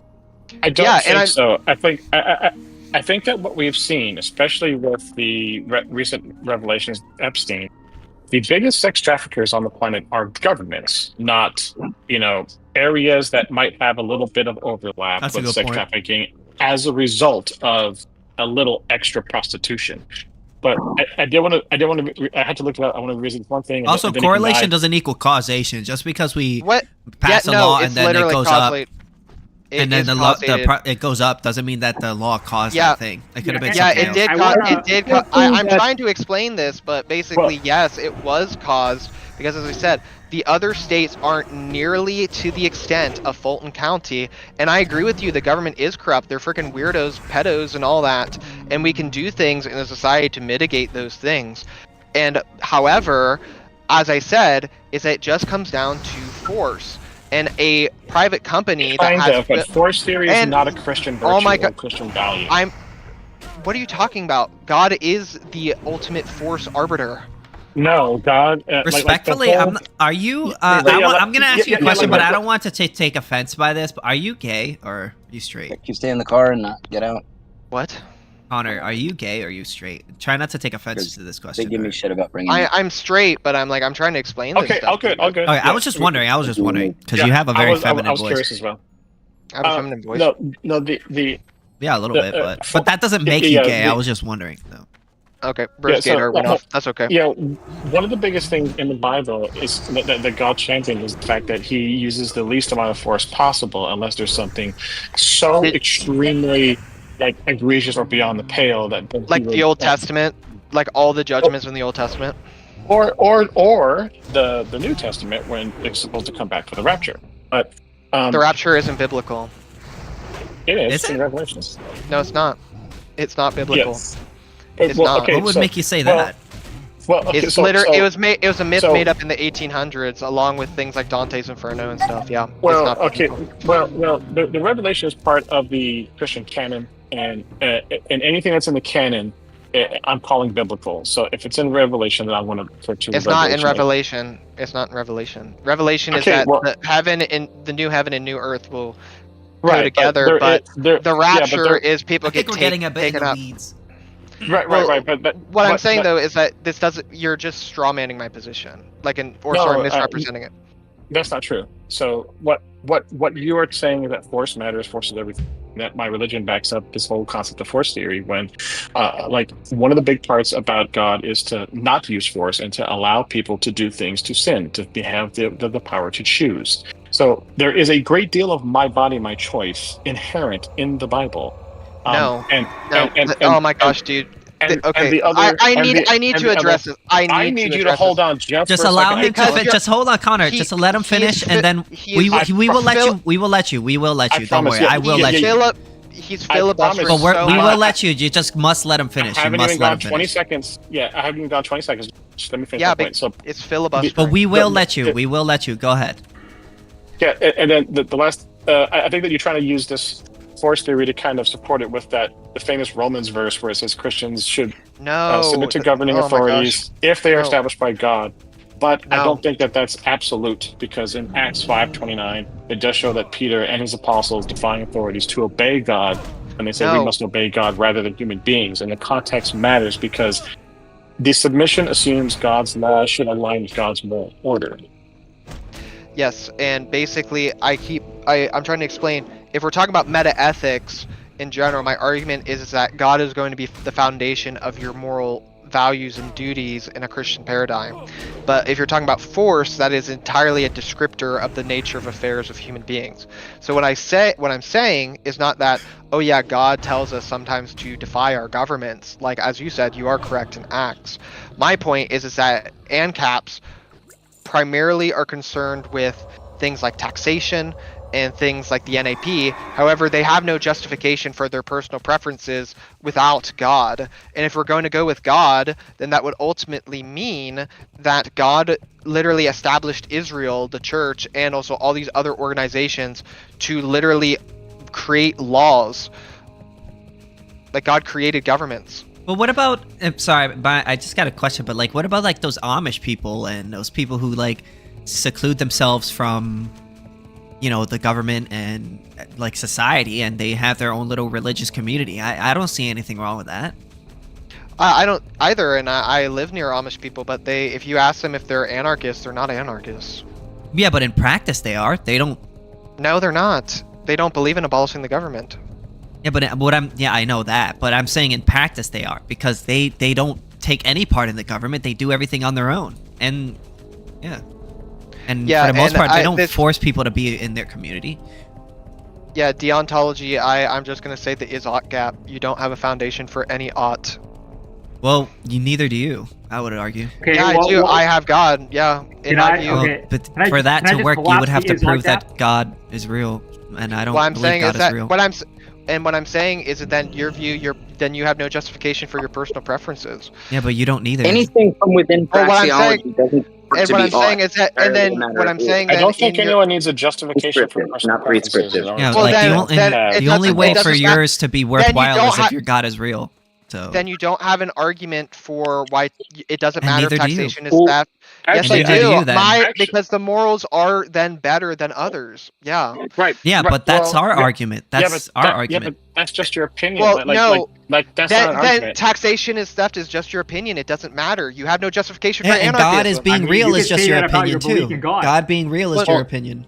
Well, no, that's why I'm saying I'm demonstrating that. Yeah, I can, but no, you're not demonstrating. You're just saying my preference better. So I don't think that you accusing people of the things that you're doing is I don't think you understand a moral realist presuppositionless apologetic. If we're going off the apologetic that morals are subjective and just preferences, literally there's no reason why we should go with the view. Yeah, but yours is based on preference too. I mean, but there's also no reason why we shouldn't. Can I literally explain anything? Hold on, let Connor go. Let Connor go. Sorry. Go ahead. You guys just keep interrupting because you guys aren't understanding my arguments. Whenever we talk about presuppositionalism, if morality is objective, we have a standard to reason of why one view is morally better than the other. And what I'm saying is that I have no reason to follow your anarcho-capitalist society because that's just your feelies. I don't give a shit. But if there is a true moral law, then that means that regardless that yours can be correct and mine can be wrong. And that I'm saying that the foundation for these moral rules and facts is God. So I don't see a point in following your society, and you have no justification for your society. Yeah. So can I So the problem with the problem with what you said is that unless you can prove that your God is real and objective, then your view on your personal outlook on things is just as subjective as ours. Like you're not on a higher ground than we are. And I'm saying is that basically I think I do have higher ground because, as I said, is that my arguments actually would, if we presuppose that, then they would carry weight. But in your view, then you lead into a contradiction of the non-aggression principle, because then these morals of yours are just social constructs that you have to enforce. So is yours though. But so is yours. Exactly, and so okay, what I'm so saying, then you're not on a high. But where is the high ground? Where is this high ground that you're? It's a meta ethical. Breathe and give me like 15 seconds. So, if we have to presuppose you are already right, of course you are going to be right. We don't agree with your presupposition. Yeah, and that's what I'm saying is that in your argument is that you're leading by not accepting the moral realist paradigm with God as the foundation. It leaves your view to be social constructs and leads to a massive contradiction because your view is. You haven't demonstrated any. Yes, I'm going to demonstrate the contradiction if you would let me fucking speak, dude. Holy shit! Oh, bro, let's take it easy. Let's go. Like you guys just like let him go. are spurging out. Just dude. let him go. You guys are spurging out. I want to hear what you have to say, but let me give you my argument, dude. Holy shit! Let me interject one time, please. No, you've interjected 20 times already, bro. Basically, when you say that hold on, just let him go. Just let him go. If you're going to say that these things are just enforced social constructs, and your primary ethic is non-aggression, then you by definition are contradicting yourself by saying that you need to use aggression to enforce your non-aggression principle. You don't understand the non-aggression principle. If somebody attacks you if and we are you saying something use we never force, said, then we are wrong. Yes, if we said that, but no one is saying any of the presuppositions you're laying forward for our arguments. Do you have a duty to not harm someone? Yes. Who is innocent? Okay, yes. Exactly. Who is innocent, yes. So, and you're going to enforce that duty, correct? No. It's weird to call it a duty. It's a negative obligation. It's an obligation to not do something. It's a negative duty then. It's a negative right. Yes. Duty. So you're going to enforce that in your paradigm. No one's going to enforce anything. So you're Yes, you are. We're not forcing anyone to do anything. Why would anyone be enforcing something they are just not going to Opponents of participate the NAP do not lump in defense and rights enforcement with aggression. Because you're arbitrarily redefining that stuff in other states we draw and the countries. line at initiation versus Wait. Let me ask you a quick question, Connor. If somebody comes up to you and smacks you in the face, and then you turn them into the police, are you using aggression or are you retaliating against them? Retaliation is aggression. No, it's not. No, it's not. Yes, it is. Yes, it is. No, incorrect. Yes. Incorrect. Yes. Connor, Okay. I mean, Is it? Well, how about this? Let me clarify real quick. Let me just. Sorry, I don't mean to be rude. I just want to clarify real quick. Is it an initiation of an aggression? It's not initiation. No. Okay. What we're That's against. where the line is. Well, yeah, that's the line. What we're against is the initiation of aggressions. Yes. What we're against is the initiation of aggressions, not just aggressions. Oh my gosh! Hold on. Let him go. Go ahead, Connor. Go ahead. And that is a moral duty in your paradigm that you are going to enforce by responding to them. Yeah, but that's not enforcing it. Is not an aggression. Yes, it is. No, it's not. It's not an initiation of an aggression. It's not an initiation. I don't give a shit. Yeah, but that's what differentiates an aggression versus retaliation. And my point is that you're still using force to enforce your worldview. Yeah, but that's okay. Yeah, exactly. So it's okay to enforce things in anyone's worldview. No. What we're saying is, if somebody harms you, it's okay for you to retaliate against that person. I don't disagree. I'm saying that that's not forcing my will upon an innocent person. That's somebody who violated my rights and I retaliated. Oh my gosh, all force is justified or no force is justified? Oh my gosh, you're not understanding my argument. You believe that they are violating your rights and you're enforcing your rights. In your view, all rights are going to go into describing as force. Like, they are going to involve force. I don't think you understand. The definition of the non-aggression principle is that any initiation or threatening of any forcible interference with an individual or individual's property or property rights is even Where do your rights come from? Where do your rights come from? Or hold on. Where do yours come from? Don't derail. Don't God. derail. So He's not real. That's the definition. Yeah, That sure, is but at least I can explain mine. You got really upset with the one interjection. So that is the definition of the non-aggression principle. Self-defense is not force, ever. Self-defense is a moral, justifiable action that Under only whose happens worldview? Under whose worldview? under the definition of the non-aggression principle. So you what is being crafted here is a logical proof that is a substitute for divine command. Well, I just reject your definition then. Because basically the non-aggression principle by definition, if you're just going to say aggression bad, well then you just strawmanning everybody then. No, I'm not, because if you're just going to say aggression bad and then basically say that you aggression, just said you're not going to accept the only appropriate definition of the non-aggression principle. Okay, sure. Let's imagine another scenario. Sure, just to go along with your view, is it justified, for example, if someone is reaching for a firearm for me to shoot them, even though they haven't intimately harmed me yet? Not enough information. If I'm at a gun range and somebody reaches for a firearm, it's not okay for me to shoot them based on that. Well, this is what I'm saying. It depends on what they're going to do with that gun. Okay. So now let's follow the reasoning. Who in society is going to enforce the ruling established with this? Me or my private security agency? Okay, so if it's you or your private security agency, at the end of the day, what if let's say that it's a richer person than you or someone who has a bigger agency? Who's gonna win? Me. Mine. Oh my gosh, dude, you guys are so brain dead. If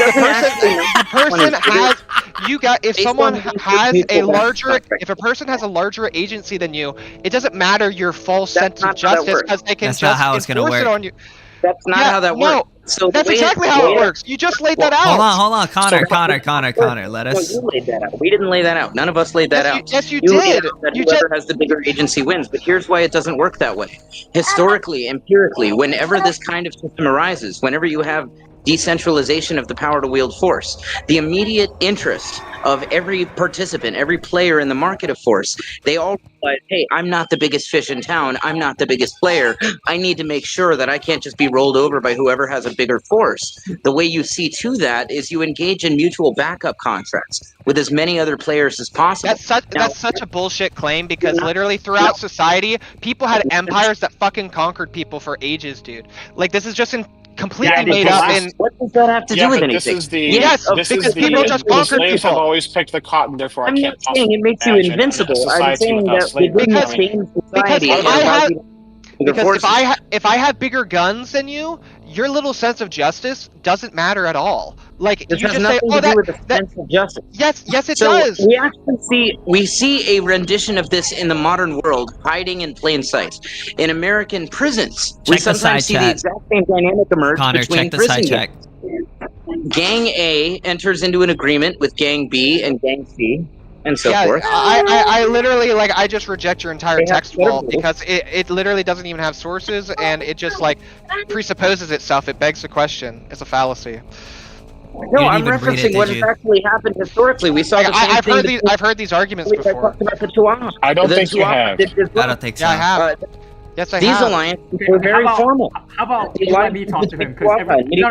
Hold on. Let's let Hemlock go because he's been quiet for a while. So let's be fair to let him go. I think his mindset is, oh, these are generic Ancap arguments, blah blah blah. Okay, so look, Connor, how about I just make my own god, and now we both have gods, and my god supports the entity. And I say that your god didn't say that because my god's real. And and guess what? As I said, as a descriptor of things, force is going to be it, and the state is going to have a monopoly on force in any society. Better than yours. I'm gonna create my own religion, call it Praxionometry, and where we worship the invisible hand of the free market, and that invisible hand supports the non-aggression principle. So therefore, we now have, based on what you said, we now have an objective basis for our religion. You're strawmanning my argument. We now have the moral high ground. Yes, I do, because my god real, bro. No, my god's real. I could prove my God's real. My God, The invisible okay. hand is real. It's true. No, it's not. No, it's It not. is true. Because It is true. There is no, it's not. The invisible hand is true. It works. It's within us every day. It is within us every day. No, it's not. Yes, it is. No, it's not. It guides Literally, us. literally, shows I us. can give you testimony that proves you're wrong. Yeah, sure. It Incorrect. doesn't matter. Incorrect. Yeah. Yeah. The I invisible literally hand. do. The invisible Okay, hand so- is the true Yeah, religion. you don't have an argument. You're just Alright. saying that your religion's true, Connor, and you're misunderstanding the scripture. That is what you're doing, though. No, it's not. No, it's not. I literally have my Connor, view. you're starting out. Can you please just like? I'm not spurting out. This is hilarious. These guys sucking. Yes, fucking you sucking are arguing. literally screaming into the mic, and I have to like turn it down. Just Because you guys keep Okay, all right. interrupting. Let's turn it down a bit. Let's turn it down. I know we're having fun a Dude, bit. Dude, but- I can do this all day, dude. This is no, hilarious. I'm not having fun. We're fine. Well, no, we appreciate we're- that. I'm not. All I'm saying is that first, the first big problem is that we told you, or at least I told you, the proper definition of the NAP. I believe taxation's robbery and KingSithis agrees. Under And you whose just- definition? Whose definition? The only definition that exists. I didn't hear in what- the no, universe. no, Wait, Our hold on. definitions Allow are him for- to finish. You gotta let him What do I finish. agree with? You gotta No, let him because finish. No, Here's the thing: is you just I can't keep finish. Connor, Let me. I'm trying to explain. Connor, you can I got so finish, mad when please? other people Holy- didn't holy- let you finish. Because You got so mad when other people Connor, didn't let you finish, and now you're not letting him finish. Holy shit, dude! Because you guys are filibustering, and it's Connor, like no one's you guys are filibustering. I haven't. Yes, I haven't you are. Connor, You're trying- respectfully, you're trying respectfully, to you shut- must allow him. You're trying. I am the you're owner of the trying room. to- Respectfully, Connor, you must allow him to Dude. finish. As we respected you and allowed you to finish. You must allow him to finish. It's just we I'm gotta give trying- each other I'm respect. trying to explain. Connor, I don't want to You're kick not you out. trying. I don't want to kick Dude, you out. I really You don't. can kick me out. I need But to get you my must point allow. across. You I just, will. Okay, We I will am let you. done. We will let you. We will let No, you. you guys just keep interrupting Okay, then me. stop Whenever- talking. No, you You weren't. guys- You weren't speaking. Yes, you guys literally are No, you weren't. gangbanging me Wait. right now and shotgunning Right. points. Let's do this one at a time. No, Yes. we are actually all taking turns, but like No, and you're Hold on. taking like I- 2 minutes to get a point across. I'm Holy not, shit. not even 10 Connor, seconds. just Not let even him 10 seconds. finish his point, and then you can respond. Okay, for however long you want. I'm gonna Connor, get going here soon. It, I'm it, going- okay, Go ahead. we don't care. That's Just fine. let him- Yeah, That's fine. we're- You can do whatever you want, but let him finish his point, and then you can respond. Okay, just So, let's try to be yeah, civil.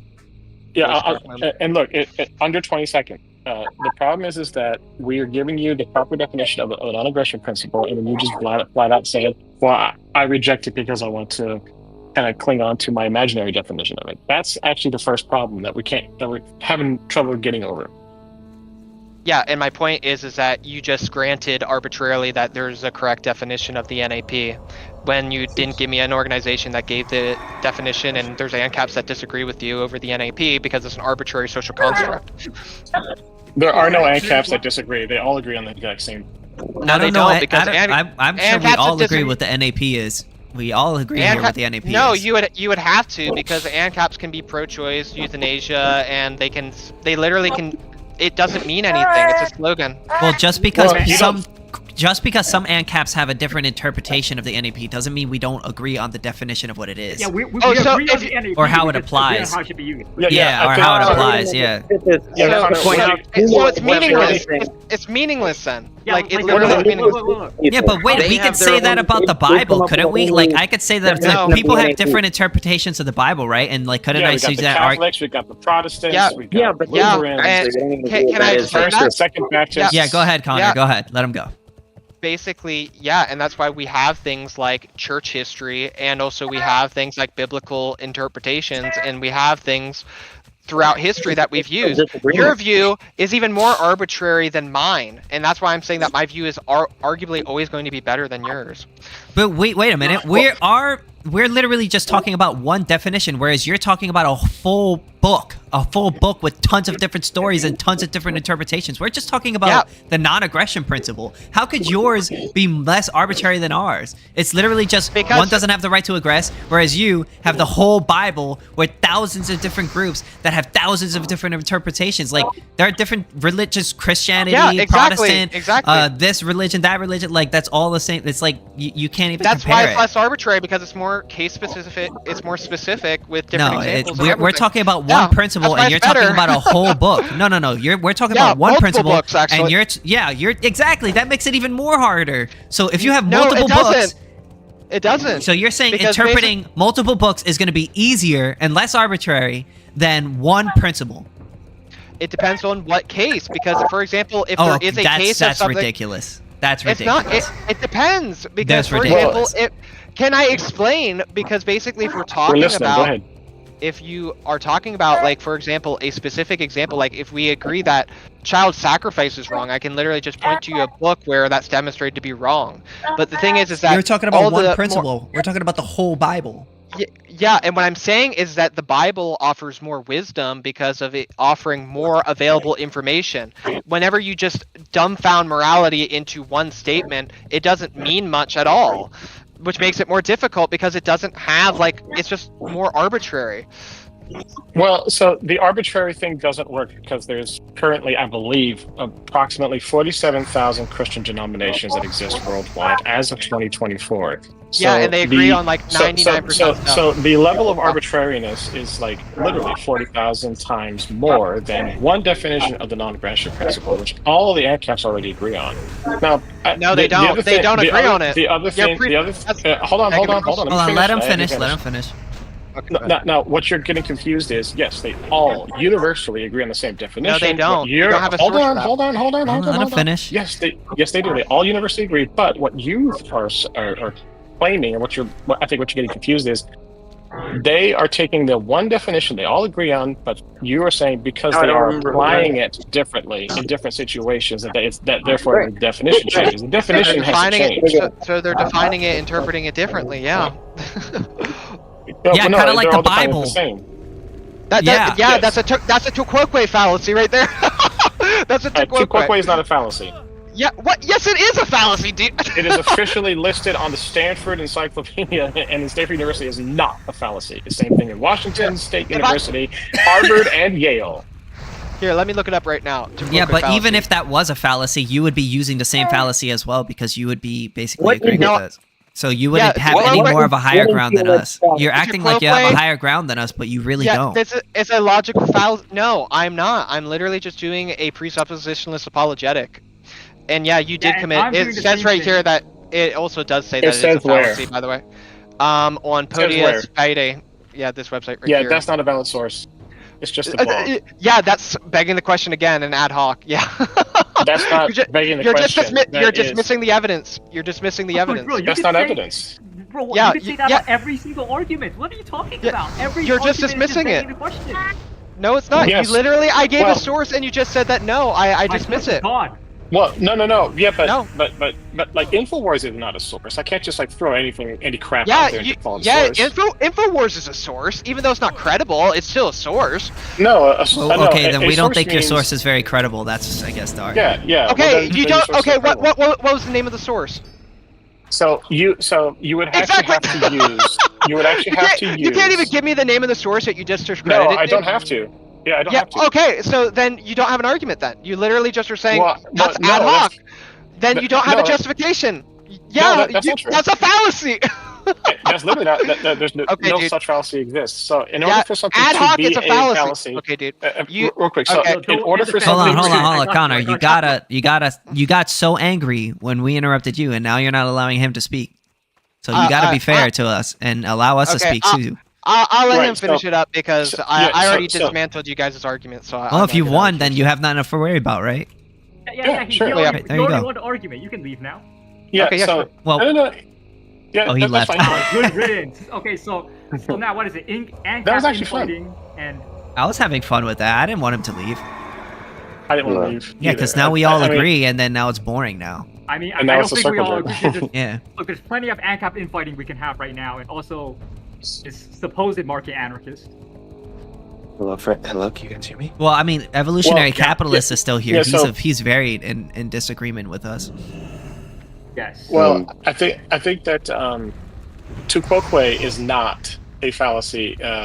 What is Tuquoque? Can you explain that? Tuquoque is a Latin word. It means you too, and it's only a logical or the word Tuquoque listed as a fallacy only is a fallacy if you're using it ad hominem variant, not if somebody is like saying nobody should rape kids, but I want to be able to rape them. Then I would be like, well, what about you? that would not be a logical fallacy for me to point out. A contradictory position somebody holds. That would not be too because if he's trying to make a universal position, then yeah. But if I'm just like saying, you say I shouldn't speed, but you're speeding, well, that kind of avoids a little bit about what the guy is saying. But if the guy says, for example, I believe I should speed, but none of you should speed, then I point that out. That would not be too quote. That would be pointing at his logical contradiction. I'm not sure I see the contradiction. Maybe he just wants everyone else to not speed. I mean, I don't. Well, okay, but that's different. I'm saying if he's just saying nobody should speed, and then you start looking for dirt as to whether he speeds or not, then that would be a logical fallacy because you're not actually addressing what he has to say. But if he's making a claim, I should speed, but nobody else should, that is a logical contradiction. You can't point that out. It would not be a logical fallacy to point that out. Makes sense. Wait, did you say it was a logical contradiction? Right. I don't see what a contradiction is. I'm confused. That there should be a universal rule that people should speed, except for everybody else. Okay, so only if he's universalizing it, because I might just not universalize it. I might say well, no. Obviously, because you would have to have some sort of binding requirement upon somebody else that doesn't just involve his personal preference. And that's kind of what he was doing with this whole, with this whole command theory thing, was that everybody ought to, everyone should, and this is the right one, blah blah blah. And that's the problem because I think that's a contrivance. Like I'm not sure where you get this binding thing with morality. You know. Well, I mean, I think you're right, and he demonstrated that over and over again. He kept saying, "My preference is good, your preference bad," and because my preference, he keeps throwing around the word presuppose. I think all he means is I presuppose God, therefore I'm just right. Like problem with that is okay, he's gonna ignore us if we, no matter what, right? But I can just be like, yo, I have my God that I invented. Okay, now we're even, right? Like what? Praxonometry. Exactly. Yes. So KingSithis perfectly debunked that. Yeah, KingSithis perfectly debunked that, and actually showed that, well, if we use your logic and we extend that to the same way that you crafted your God and I crafted my Christology religion, then we're good, right? Yeah, because I could just be like, hey, I'm using my God to justify my beliefs because I just made one. Yeah, and I think he was trying to make a counter argument like, oh, okay, but we have like a philosophic legacy with the Christian schools and like the Christian school of thought, right? But like, okay, I mean, Ancap has a school of thought. Like, is it wrong just because it hasn't lasted as long? Like, it doesn't make any sense. Because like that logic, okay, when Christianity first began, at its inception, okay, it was just wrong, right? Compared to, I don't know, Roman religion, it's just wrong, it's only, So was his entire claim just? I mean, wait. I'm sorry. I just joined. No problem. So the gentleman that was here earlier. Yeah, the gentleman that was here earlier was basically saying, so you Ancaps believe in no state? They were like, yeah. Okay, well then what is the moral presupposition or the moral basis for why you think that we should follow that? Or what is your moral, I'm sorry, the first question was, what is your moral standard? And then the answer was, well, we generally like to follow believe in the non-aggression principle. And the two Ancap guys here were like, we can't speak for everybody else, but we both think that the non-aggression is a perfect one. And I also think it's actually really good. And then he tried to come up with every excuse on the side. Well, it's arbitrarily applied. Well, no one agrees on the definition. It lacks a divine commandment. It's arbitrary. It's a subjective preference. So all of which apply to everything he's done. Yeah, and then he did the same thing because he's like, oh, why is my morality correct? Because God said so. It's like, okay, now we're going to invent a God. Oh, we're going to have a free market. We're going to have a free market on gods, and our God is going to be the most profitable one. So we win again. Yeah. Sounds like we believe in the invisible hand of the free market. We believe that's our God, and then now. Yeah, exactly. Yeah, we just win. Yeah, the invisible market is all around us. It envelops us. It permeates every aspect of the economy, and therefore, by extension, the physical world and us. I also have this really awesome picture about why warlords would just take over, and then I made this big, nice little black and yellow infographic. Well, yeah, you're assuming warlords aren't already in control right now. I mean, Yeah. what do you mean? Well, there you go. It's part Yeah. 2. Warlords exist under the status system. Governments themselves are essentially the largest warlords. They claim a monopoly on force over a given area, Correct. extract tribute, and punish those who disobey. In a sense, the state is already a warlord. People fear just one that is legal and legalized its actions. Consider- Abolishing the state removes the biggest warlord of all. In China, China's the best example of this because in the breakup of the empire, it turned into like a 1,000 different separate nations where basically there were local warlords or local communities that would defend themselves. But it was always a warlord would always take over other communities that wouldn't defend themselves as well or weren't as unified. And a war Mao was the one who took charge in the end of all those different countries. Yeah, I mean, well, because Mao had an ideology that appealed to the people. Communism really appealed to the people. He's like, yeah, you'll take the land from these landlords. He kind of took it by force. He really. Well, sure, okay, but he needed support from the people still, right? He needed ideological. Okay, but the He got nationalists enough. also had force. He had to get There were- soldiers, right? And those soldiers, he had to convince those people. He had the whole communist ideology to sort of back to convince all those people to do There were that. 60 million. There were 60 million nationalists. So what to do with them? What do you do with if you've won but you still have 60 million of your enemies in your country? I think they went to Taiwan, right? Not all of them. Taiwan #1. There's not 60 million people in Taiwan. I guarantee that. There's in that war. So they killed him, right? Well, no shit, it's a war. Yeah. I mean, yeah, 30 it's million. gonna happen. At least 30 million people were killed. Yeah, okay, the just sort of CCP and the round nationalists up were fighting each other, right? Yeah, but that's why we're against states, That- because this they're was- the this biggest was after- killer. Yeah, of I know. human I'm beings. against both states.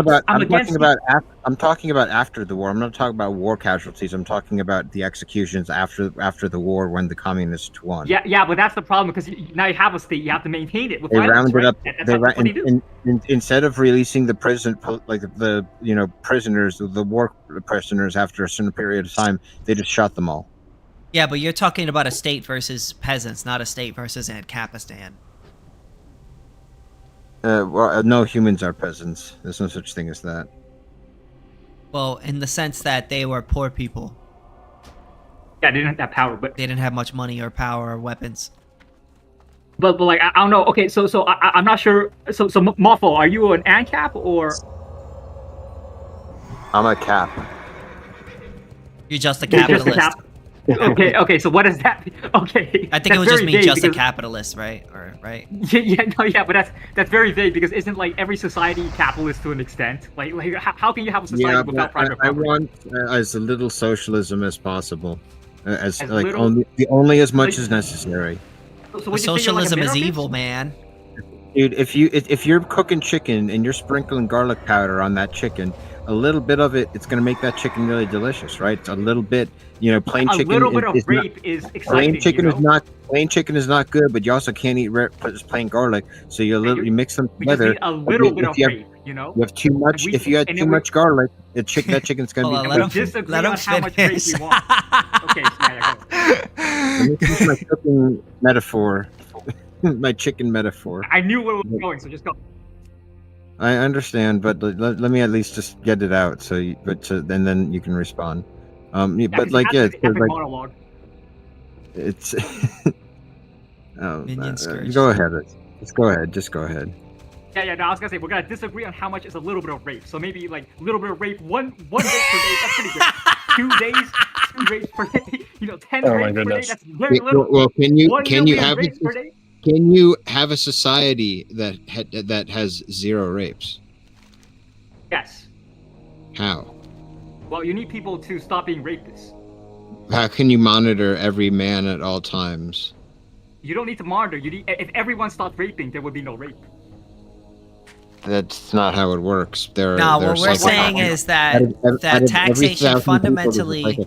I think what he's trying to say is that fundamentally, like taxation, like rape, is an aggression, and you know, just because you say, oh, a little bit of socialism is good. Well, no, that's like saying a little bit of theft is good, a little bit of rape is good. No, You're only enough. supporting Only enough. aggression. Only enough for things like for things like Social Security, for things like covering the disabled.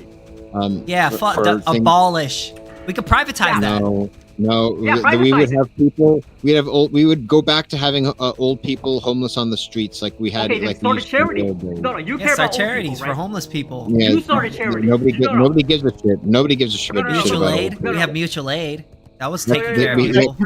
we- You guys know if Security you is not convince going general anywhere. It is good. Anyway, and I also believe in free healthcare. I am a little bit more. Than Oh no! Oh my god! Yeah, but that's where I draw the line. But that is where I draw the line. That's where I draw the line. That like, and then I'm you just guys know, free state. you guys know if you But, like- convince the general public to abolish taxes, you can repeal the 16th Amendment, right?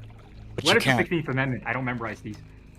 Me neither. Well, the ability of the federal government to tax gains.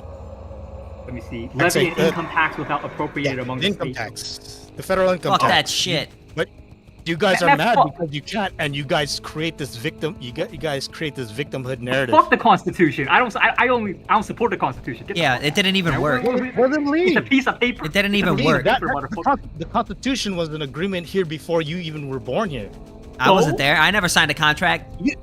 You don't have a right to any of the land here in the United States. Neither does the Why state. not? Neither does the state. Yes, they do. How did they get it? They got it through theft. Okay. It was the How group about- of citizens that were here before you, right? They you know who was here before them? They grant co-ownership to each individual newborn who was that's here born before in the them? States, and that's You a know who privilege, not a burden. Yeah, you I know don't who was why here you guys before would them? treat The it like that. Indians. Those guys were fucking robbed. Hey, what? So the people that stole the land from the Indians are long dead, right? So, Yeah, so okay, if, you know who if was someone here inherits, before the Indians? You know who was? if someone inherits property from, like, let's say their father was a thief, right? Does that make a third party have a higher claim to that property over the one that inherited that didn't rob I would anybody? say no. Yes. Because okay, we can disagree because I I don't think know. a specific I don't really aggressor know. I'm can just only- kidding. Oh no, Yeah, you no, don't no, really that's know. my opinion. Okay, so I think Yeah. only the specific aggressor can be like held accountable because it's like you have to apply the law individually, right? Like problem with collective punishment is that okay, one person in your family commits murder. Okay, now everyone in your family is a murderer, right? It doesn't make sense. Yeah, of course. But- So but where's like, the legitimacy? So KingSithis said that the Wait, the if the current group of person, citizens- if the person's family member whom it was stolen from comes forward and says, "Hey, that was my ancestor's house," yeah, they would have a better claim. Sure. But Are you Indian? Are you Indian? Okay, then I would agree. no, I'm yeah, not because, Indian. like, if you could- Are you Indian? But You that doesn't think you mean have- that the government is the owner. It's not the government. It's the group of citizens. You're forgetting that they're just the government are just the representatives that the general public elects. No, they don't. Now you can No, they don't. Now you can No. repeal risk all of procedure. taxation and all government programs right now if you could Based. convince everybody to be Do it. Ancap, Let's just do like it. Argentina did. Yes. Just like Yeah, Argentina did. We're trying to That's do what that, we're. man. That's what we're doing. That's why we're here. No, but you're lying. You're doing it. You're doing it through fraud. That's what we're You're doing. doing it through fraud. Through a fraudulent narrative that you guys How are we fraud, slaves and bro? victims. We've been here for the last couple hours arguing for Ancap. Like, how are we not doing that? And Yeah, but Argentina you're could lying be about directly being to America. stolen They're from. not because of You're not this. being stolen from, right? If you're You are being let's go stolen through this from. mechanic, right? No, you're If the not. state No, you're not. forces you to pay, if you don't pay, they'll kill you. Just like an HOA will force you to pay fees if you're born into their. Yeah, but the eight people who run the territory. HOA own the land. The state is not the owner. Yes, they do. Who owns the land? Who owns the? It's called the United States for a Not reason. the United States. Not the United States. Do you even, King? Do you even own land here? Yes. Do you even own land here? Yes. Do. Oh, you do? Okay, I'm actually impressed. I thought you were like broke. No, I actually don't. Okay, you don't? No. So you lied again. Okay. Did you violate the non-negotiable? I live on land So bought look, by my parents. Which of you ANCAPs actually own land here? What's I his do. name? I know. Well, I own left. land. My friend, he I was actually- here earlier. He was Oh, like, none of you even own land here. okay, but so what? But what if I did own land? Let's say I did own land. Now what? You actually do own. You actually. Let's say do I own land. Let's say I own You land. Now own- what? You own a portion of all public land here. No, because I you don't are a own that co-owner. land. I don't. The only Yes, you land. do. If I That's why buy, you can't- if that's why you drive I on buy public roads. land from another consensual, and a consensual transaction from another person, that is my land. It belongs to me. Sure, but in order for that to be valid under a lock-in system, they have to have full rights to that property. They have to be able to transfer. No, they don't. They do. They're citizens. If you buy land here, the government, within the the government didn't get the they're our land through. citizens. They didn't get it through consensual transaction, or they didn't homestead it. If you claim that this government is like a bunch of criminals and stuff, They you are. should leave. Yes. Yes. Then here's what you should do. We If do. you're We a go good on. I'm Ancap, on my land. I'm on my land. You should renounce citizenship, leave the system, and try It's not to going take to it by change anything. force. It's not And going you to would be change just. anything. It's not. You're wrong It's not going to because change anything. You can't point to any I want to illegitimacy change of the the system. I want to change the system. Yeah, There's that's the not the legitimacy. only way to go against the Yeah, system, if I bro. just It's like, literally we kill must do it myself, this way. it's not going to help anything. What's your name? What's this guy? Hemlock. I'm just criticizing the victimhood narrative. That's all. Well, you mean I'm are you not a criticizing our statist. praxis? Like, I want to see what you're criticizing. Like, I just think we're hypocrites because we're not like renouncing this. Like, we're not like You're renouncing liars. citizenship You're and fraud. Right? You've so adopted that's the the problem. victimhood narrative that was let me- created let- by let me- Rothbard in order let me to ask- cope no, let me ask with you the this. fact If that we- you can't homestead any new land. There's no more land to homestead, guys. You got to deal with that fact. And you don't Yeah, but we bring could buy back the land from the person who owns it, right? No, you can't. No, They don't have all the rights to transfer to you. When Yes, you buy they it, you're buying it within the It's their democratic land. system. It's their land. It belongs to them. They're Yeah, just stealing. doesn't know. The state is stealing their money. I think he's making it a practical problem. It's like, oh, okay, the government prevents us from like smoking at 5 p.m. or whatever, right? It's like, oh, No, it's you not don't even a have that practical problem. Yeah. No, it's not a practical problem. I'm working within your framework. How? How are you So, imagine this, Hemlock, right? Let's start with Ancapistan, right? Let's say all three of us started a mixed capitalist republic like we have now, modern democracy, right? No, we're not gonna do that. What the No, fuck? let's just hypothetically, right? Now I let's don't say support democracy. it's just, we're it's just, Ancaps. it's Yeah, just a we're thought Ancaps. experiment, right? It's just I'm just gonna, Democracy is the it's god a- that failed. Yes. No, well, yeah, I agree with you. I am not a statist, right? I'm Okay, an so then why are advocate you for- arguing against us? What are we? We should be on the Because- same side, man. Because no, we're not on the same side. You're actually a bigger enemy to me than people who support How? modern democracy. What did we do? Okay, Because let me you explain. guys are capitalist imposters. I represent true capitalism, a pure market system, right? One that's whose sole motivation is profit and production. You guys Okay, then we- introduced this religious concept of non-aggression and natural rights, which was Hold created on, by you want to the maximize grandfather of profit, right? democracy. Not You want to not maximize- a capitalist. It was created by John Locke, right? This is where Hold on, this is so what you stole your all goal is this to stuff from- maximize profit, right? Yeah. Okay, profit is subjective. Like, No, we wait. have to- Let me can I The clarify? point is, Let me the just point of the let me non-aggression clarify. principle is I want to people can maximize pursue what they believe is productivity. profitable. Pardon? Hold on. The best way to do that is with anarcho-capitalism. No, it isn't. Yeah. I showed you why, right? How? I showed you why. Because the Lockean ethic incentivizes capital hoarding.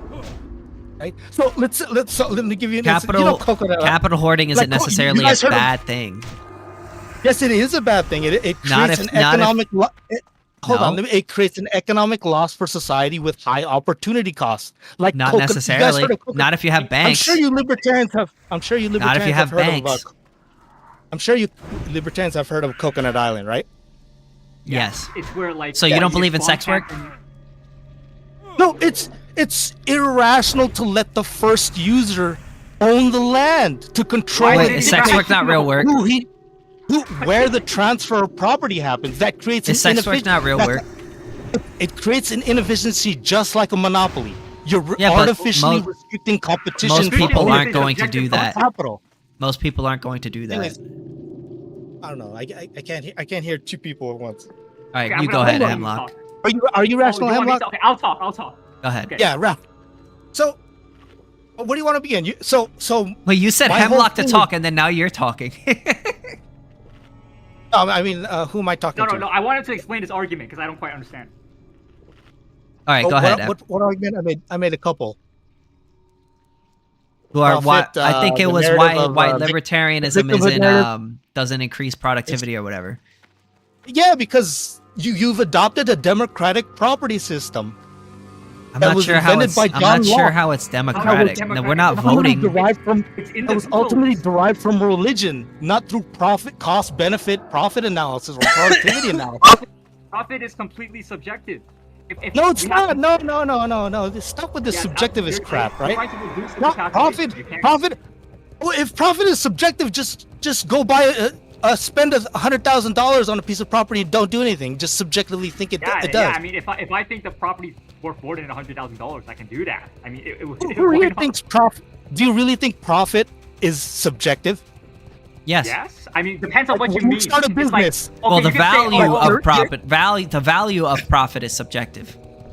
Yes. What is valuable is subjective to the individual. Look, I don't want to get too deep in value. I don't think profit itself is subjective. Like value is always subjective, but profit is just revenue. Value. Yeah. It's revenue minus expenses, and if you have something left over. Yeah, it's just a signal. That's nominal.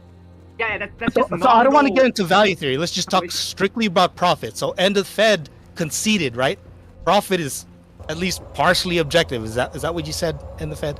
Tell me how much I like chocolate milk. Well, no.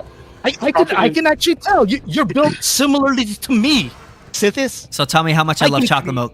It depends on the situation, right? When you're tell me how much I love chocolate milk. You're gonna value it more. I really don't want to talk about value theory. That goes way too deep. Yeah, but you're saying that it's objective. Like I want you to. Okay, if it's objective, then tell me how much I love chocolate milk. I was starting to. Like, wait. You know, scientists are already mapping out qualia, right? Like going way too deep. Value theory is also like a very basic concept. It's not very complex.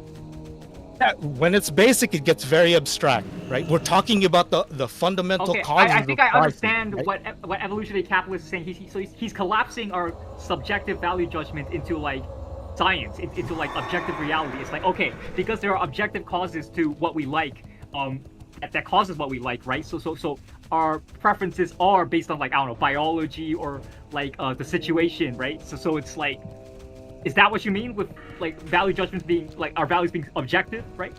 Yeah. Your mind is a slave to value. It perceives value. It does not determine value. And sure. all our values are the same because our goal, the one primary goal imposed upon us by evolution is the same. So that's why it's interpersonally comparable and it's cardinal and you can add it because there's one goal. What is the goal? What is the goal? I don't want to sound too religious, but it's to create the perfect evolutionary being, right? What does that mean? That means nothing. You said nothing. Let's just say the perfect society, right? The one that can perpetuate itself through time. Okay, now we disagree. Now, what if we disagree on what the perfect society is? It doesn't matter. Like, there's an objective arbitrator here. It's evolution and natural selection. What is the objective arbitrator? Okay, natural so what selection. if I disagree with evolution? See what happens? Jump off a cliff and go against evolution. No. Evolution is just a rung on the ladder, and I'm gonna step on it. So okay? what I contend is that profit is an imperfect measure of natural selection forces, the profit and loss mechanism.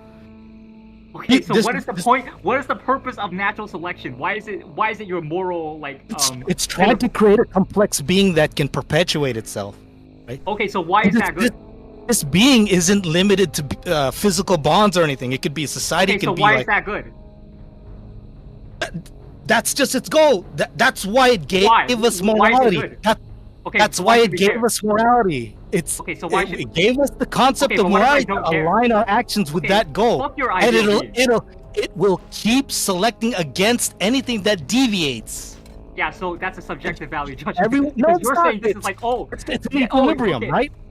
It's a game theoretical equilibrium where everybody is so over time. What if I don't care about your equilibrium? Will converge. What are you care about this? Even if the equilibrium was objectively going to happen, it's some inevitability. I don't really want to talk about. I don't think you guys are ready for the value theory. I just want to talk about Oh, we're not ready. Okay. Abstract concepts like the way you criticize we're just government. Too stupid to understand because you're the prophet of your god. Like, okay, we have this. No, I don't want to. I want to talk about market systems and profit and production, right? So in the real market, right? Right makes might. I always say, like, productivity gives you the ability to enforce your will, right? The fact that the reason why, let's say, indigenous people cannot protect themselves is because they're not productive. Even if they adopted a righteous system like you guys, they get taken over because they're not as productive as other societies, right? That's what gives you the edge. That's what gives you the ability to defend yourself in a market system. What about fighting skill? Like you can't, like, okay, a productive infant is gonna get beaten up by. It disappears in a complex economy with lots of people, right? Technology overcomes any natural physical fighting skill you have, right? It all depends on productivity, your technology set, and your ability to produce goods from that technology. What? Productivity. Guns, drones, productivity to atom what bombs, end? whatever. The reason Whatever. why. Whatever. So let's just do a little thought experiment. If you're less efficient than, let's have two populations, right? Same size, they start out exactly the same. Only one adopts a less efficient system than the other. What is efficiency? Productivity, the set of capital. So what? Okay.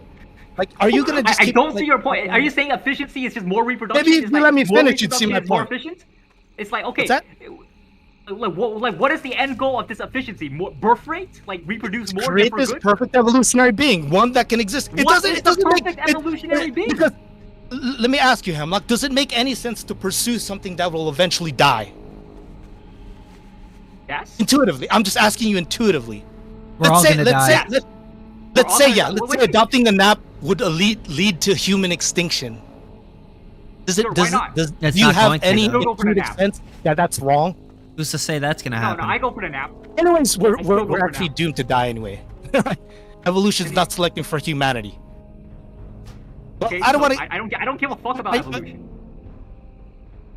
Fuck evolution. You don't act like it. What do you mean? Guess what? No shit.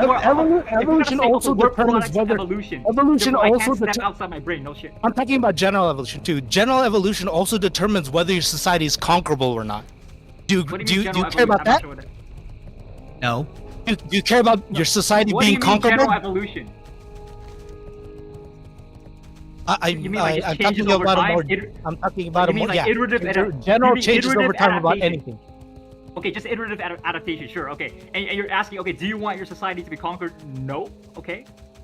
Yeah, what sense is that? I mean, the fact that your society won't be stable. I wasn't sure. Was he here when I gave that? Okay, so here's the primary problem with your society and why it doesn't line up with the profit incentive in the market, right? But when you have a pure market system, there's nothing stopping from an enforcer from just siding with the highest bidder in a conflict. And I claim, hold on, and I claim that's the moral thing to do, because each bidder, right, in a conflict, their bid comes from their expected productivity, right? Okay, and I'm saying productivity is entirely subjective. Like maybe peasants. Not that. Maybe I think that peasants are more productive to me not needed. because having peasants around me makes me happy. Okay, so I'm just gonna only defend the peasants. The billionaires come in with their contracts. I say no. I want to defend the peasants because I like it being around the people who drink tea. You know, like what? Huck is cheap. Huck is what? How are you gonna defend against someone with a lot more resources? Okay, but so you just said. No, you just said that they're the highest bidders. They're asking for me to defend them, right? I don't need to defend them. I can fight against them. Yeah, so here's the problem, right? If you don't, someone else will.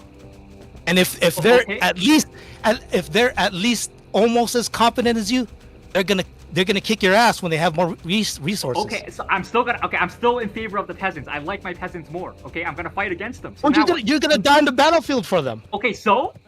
And you're still gonna lose. So you're not only are you gonna lose the property, but you're gonna die doing it. And then now what? Because I'm dead now. Okay, the timeline goes on like this. Everyone is miserable in your dystopia. Yeah, this guy. Now what? Is this how Ancaps usually argue? Is this how Ancaps usually argue? I'm not. I don't argue. Okay, I'm not saying about Ancap. Oh, hello there. You're an Ancap, right? There's a lot of drug dealers with their rights being violated, being put in prisons. Are you defending them? Are you defending them? Travel Azeroth, exploring are you taking up arms and defending them? It is exciting. But, How much are you So contributing to the you gotta legal funds? shoot people in order to defend your beliefs. No, how much Yes, do you contribute to the legal funds of drug dealers?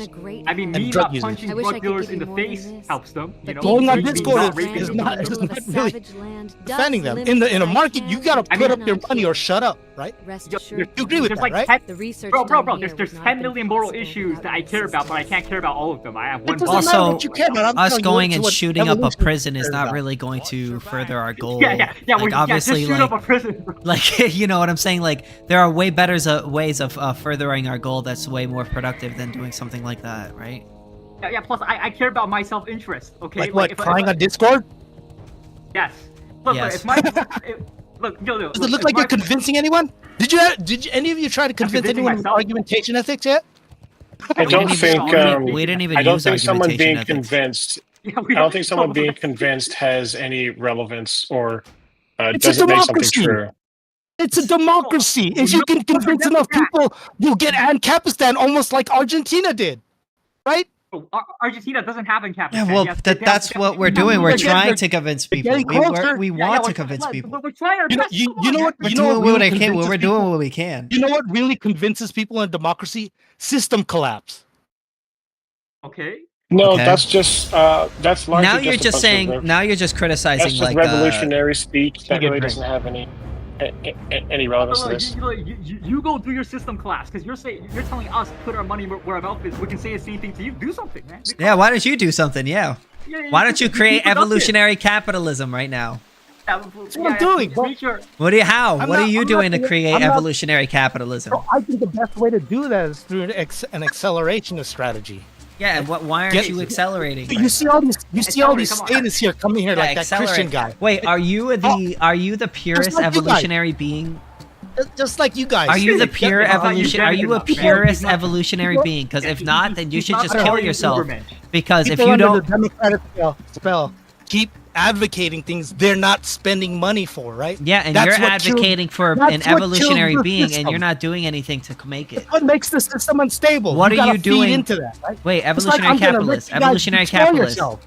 Evolutionary Because capitalist. What are you There's not doing? going to be any property sense in that. What are you doing to create the perfect evolutionary being? What are you doing?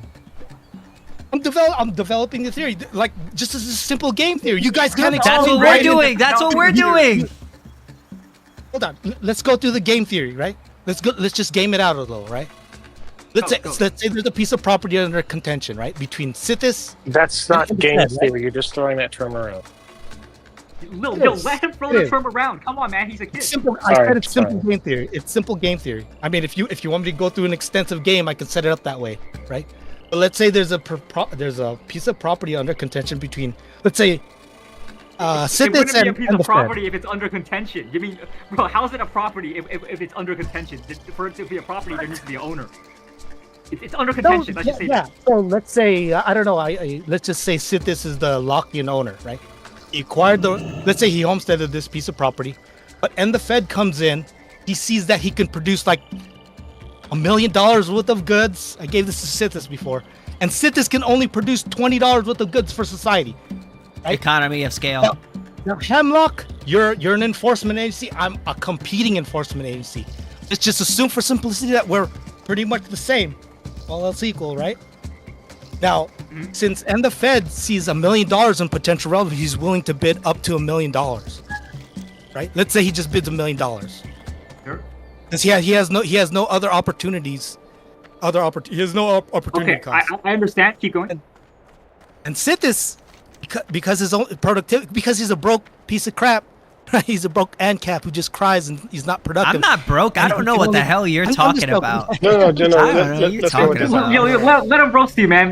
Let him finish his. I am not broke. I don't know what you're talking about. So he can, and the fact that he only sees $20 worth of productivity he can produce with that land in this given time period. He's only willing to bid up to 20. He's not it would be irrational to go into savings of other productive. Yeah. Okay. So for this land, like who's like selling the land to the bidders? Like who's the one that's controlling the land? Who's got to sell it? It's an open system on the reputation chain. What right? the fuck is an open system? All that needs to happen is the Fed to come into the reputation system and challenge Sithis. Okay, so this isn't ownership. Ancap. that? But sure, okay, keep going. Keep No, I'm talking about a pure market system, right? Oh, okay, There's okay, no, so it's not, there's no okay. government to help defend this lock-in system, right? We're not See, against government. We're against the state. Yeah, you actually need government to protect the lock-in system. This is Yeah, what but I'm we're getting at. against the state. Let me just go with the hypothetical, right? So, and the Fed is going to bid, and the Fed is going to bid $1 million to challenge Sithis' ownership. Sithis can only bid $20, right? Assume no savings on either side, just for simplicity. Well, actually, yeah, I mean both are borrowing money from their expected future productivity with the piece of property, and they got the loans because they've shown their business plan. Whatever, they got the money to bid. They placed the bid. Yeah, like perspective. Yeah. Now this is where the competition was to maximize efficiency. If you're trying to maximize efficiency, who should the land go to? I think it should go to Sithis because I think $20 is worth more than $1 million. So I'm gonna go with King. I'm gonna fight. I'm gonna fight for King. I'm gonna be King's bodyguard. Yes. Yes. So, yes, I'm gonna be. So by doing this, like let's say I were to agree with that. Let's say we had an Ancap society. I even agree with that. Let's say there's going to be no challengers who will take the highest bidder and will go with this stupid Ancap system, right? If there is another society that adopts my system, they will grow more powerful. Wrong. And it only takes the economic calculation problem. The economic calculation problem. Numbers, the ECP is a very weak statement, right? It doesn't explain market socialism. It doesn't explain selected planning in certain aspects of the government. No, it doesn't. Because there's nothing wrong. There's nothing inherently wrong with central planning. There's absolutely nothing wrong with central planning. There's nothing inherently wrong with it's the incentive structure. The problem is the lack of private when you deviate from profit, the profit loss. There's a lot wrong with it. Yeah. Central planning has been debunked. There's been I don't think the problem is amount planning. of it. I think the problem is the lack of private property because you can't have prices, you know. No price signals. Lack of prices work against you. I'm just showing you, right? So okay, let's go back to the hypothetical. Yeah, let's go back to the hypothetical. Now I assume that I agreed with you. Now I'm gonna disagree with you. I want to pursue profit. I want to take end the Fed's bid $1 million. Now there's a potential for war. Okay. Who's gonna have more resources to win that war? Because me and KingSithis, you know, I don't know if he's a good fighter, but I'll fight for him. You know, I got shit. You know, it's a 2v2, right? Yeah, we got it. Let's go. Is this the way Ancaps argue? Listen, bro. You gotta understand. In Ancapistan, we're gonna have a lot of guns. You know what I'm saying? We're gonna have tanks. And a lot of delusion, apparently. Yeah, they got have guns. Money. We're gonna have rockets. We're gonna have jet planes. How many guns are you gonna buy with $20? Listen, that's why we're gonna have millions of people in Ancapistan. And because there's listen. Because we're gonna have millions of people in Ancapistan, we're gonna have economy of scale. We're gonna have economy of scale, right? And the Fed. And then there's gonna be multiple competing private security agencies. Right? You know what and let's say one guy decides to with a lot of money. Listen. So let's say one guy with a lot of money, he decides to take over, right? He'll try to take over. All of us millions of people with all of our money and combined might and guns and stuff like that are gonna pay those security agencies to then take that guy out. And then we're gonna win. No, you're just waving your hand magically. Where does the asset come from? Ultimately, it has to come from the productivity of the ownership. Evolution, you're worshiping. You're only producing $20. Bro, are you saying they're gonna spend $1 million to help you own that property when you only produce $20? You're a Keynesian economist. You're saying, oh, I have 1 million pieces of paper, or I have 1 million prospective pieces of paper. Therefore, I win the war. Like, no, what if we have it's cardinal, isn't it? Your pieces of paper. What's that? How many guns can you buy with $20, Hemlock? We already have the guns. We don't need the. I could 3D print it. We could 3D print it. We could 3D print it. All the people had tanks. We can make the gun. We can make guns. Watch this evolution capitalist. We can make, bro. The killdozer was made by one guy. Have you heard about the killdozer?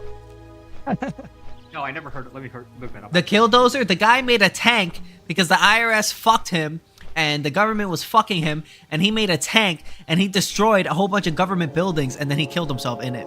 And they shot at him. They shot bullets and guns and threw shit at him, and they couldn't stop him. He's I dead mean, if though, he killed right? someone, maybe not case, but Yeah, because he got no, he died because he got what you call it? Shot. No, he killed himself. He killed himself. He fell into a basement, into the Wanna go to basement. prison. The thing fell into the basement and he couldn't get out. So he was like, "All right, I'm done," and then he shot himself. If he was on foreign land, he would be. No, English bro, he immediately. won. Bro, he If the AC would have 138 won. full of death. He would have won if it wasn't for that basement that he fell The into. government's trying to protect the general public. They can't just bomb the hell out of him, right? But if you were in foreign land, he'd be killed in an instant. He wouldn't AC even. 130. They couldn't. They didn't have the means. They didn't have the means to take him out. You have to understand, right makes might. When more productive society has more assets to defend itself with, that's That's the evolutionary feedback mechanism. Are you That's the endorsing market. might makes right? What is that? That makes no sense. What? I'm endorsing right makes might. Right makes might. Right Bro, makes you're might. literally, bro, you're saying the inverse of the inverse of the inverse. It makes no sense. You're saying this Yeah, no sense. is this argumentation ethics? It sounds I don't give a just. fuck about argumentation. It sounds ethics, just as sound. Look, evolutionary capitalism. You guys have no clue how the market works. You don't use supply you got demand. $1 million. No, You just invoke this. Let's You go just back to the invoke scenario. religion that was created Okay, by John Locke. evolutionary capitalist. Okay, evolutionary capitalist. That's why that religious guy had a point, right? Where does your objective morality come from? You pulled it out of You your agree with ass. that religious guy? You agree with that Some guy? respect. The fact that you don't have an objective grounding. Neither do None of you. us do. What do you mean? Neither do It's you. argumentation ethics. Neither do you. Evolution. Evolution in game theory, right? Natural selection. That determines what's right and wrong. I don't care about your games. I don't If want you to. What if can I don't sustain want to it. play your game? You can see evolution in the business. Yeah, what if we world, don't right? wanna You play you game make theory? profit. You don't make profit. You go bankrupt, right? But why are you guys Okay, not look, applying here's that the same problem, same analysis here? Let me say something. Okay, you have $1 million, but what if the prices of our guns are in the negative? So like we're selling guns for negative $100. So our Let me $0 just assume that for me. is worth. What if we're $100. just handing out guns? What if we're just handing out guns? We're gonna 3D print guns. We're gonna 3D print guns, and then we're just gonna hand them out one by I have one. $1 million to buy more 3D printers than you. No, How many we're 3D gonna. printers? No, Maybe 20 incorrect, incorrect, because they have We're patent selling, laws. We're selling guns for negative dollars. Okay. Yes, we don't we're need $1 million. we're paying people to take our. We're be like, hey, here, take Austrian the gun, economics, take everybody. the gun, This and is Austrian $100. economics. Yeah. This is Austrian economics. This is We're praxeology. doing, we're This is doing some praxeology. voluntary Keynesianism. Okay, it's When compatible. cornered, for- just invoke it's magic. compatible, okay? This is Ancapistan, folks. This is Ancapistan. Look at close. We're gonna Bro, voluntarily. okay, evolution Shouting capitalist. Okay, evolutionary. evolution capitalist. Why are Okay. you shouting evolution? Okay, so I guess we win the debate, right? Yeah, he won. I think He left? Yeah, I guess he left. Okay, I didn't kick him or anything. I think you might have kicked What's him. up, first raccoon? Nothing much. Oh, How you're a you femboy? feeling? No, let me catch you. What the fuck? Whoa, bro. Instantly. You joined the 13th of August 2025. Yo, check out my YouTube video. You have a I don't wanna YouTube? Check out your... Yeah, I got a YouTube channel. That's why I'm here. I'm trying to promote my YouTube. I'm only here to promote my YouTube channel. No, bro, you should watch my YouTube. What? Oh yeah, I Well, subscribe to you, this man. I guy even- tries adding me. This guy tries adding me because I'm a fanboy. No, yeah, I like them. I think he's trying to get in your sheets, bro. I think so. Not man. just your sheets. I'm sorry, dude, but you don't really seem like my type. I don't really know you yet. Oh, you don't? Are you an Ancap? You don't like Ancaps? Yeah, you don't like Ancaps? Please say you don't like Ancaps. Wait, I say you don't like Ancaps. You ever heard of the You're a SCP? socialist? Oh no, you're a socialist. What's an Ancap again? Anarcho-capitalist. Anarcho-capitalist. Oh, no, I don't think you should have capitalism under anarchy. No. But what kind of socialism? Like worker co-op socialism? Like what kind of socialism? Yeah, worker co-op socialism. Okay, no, Like, that's compatible with capitalism because it's Yeah, just private yeah. property but workers own. Yeah. Well, I think under the current capitalist system, that's the only option. But if we had a complete we don't have reform- capitalism right now. We have a big bureaucracy where there's some capitalism, some socialism, some environmentalism, Mixed some market. LGBTism, blah blah blah blah blah. I would say it's more accurate to say that we actually have mixed economies in Yes.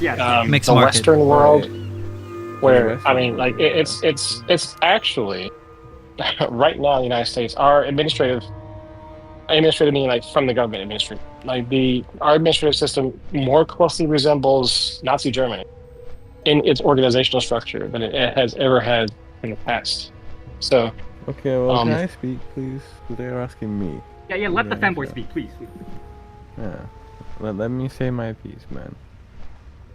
So, I think if you're gonna like take if you want to abolish the government, right? Why would you want to keep capitalism around? All it does is cause suffering. Well, I don't think we have any evidence for that. Any None. capitalist society in the West. I mean, look at poor people. Look at the homeless rate. I mean, that's bad. The United States problems. The United States spends at- $30,000 per poor person within the United States on welfare programs. If we were to get why rid of don't- all of those welfare programs and give each individual poor person the money that we spend, they would each have $30,000. A family of 3, that's $90,000.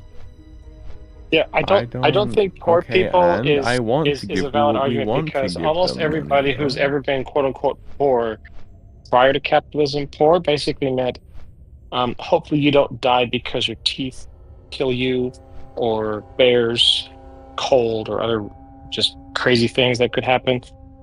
Poor today is people who just don't want to do something, or there's some sort of crazy, physical debilitation that prevents them from doing.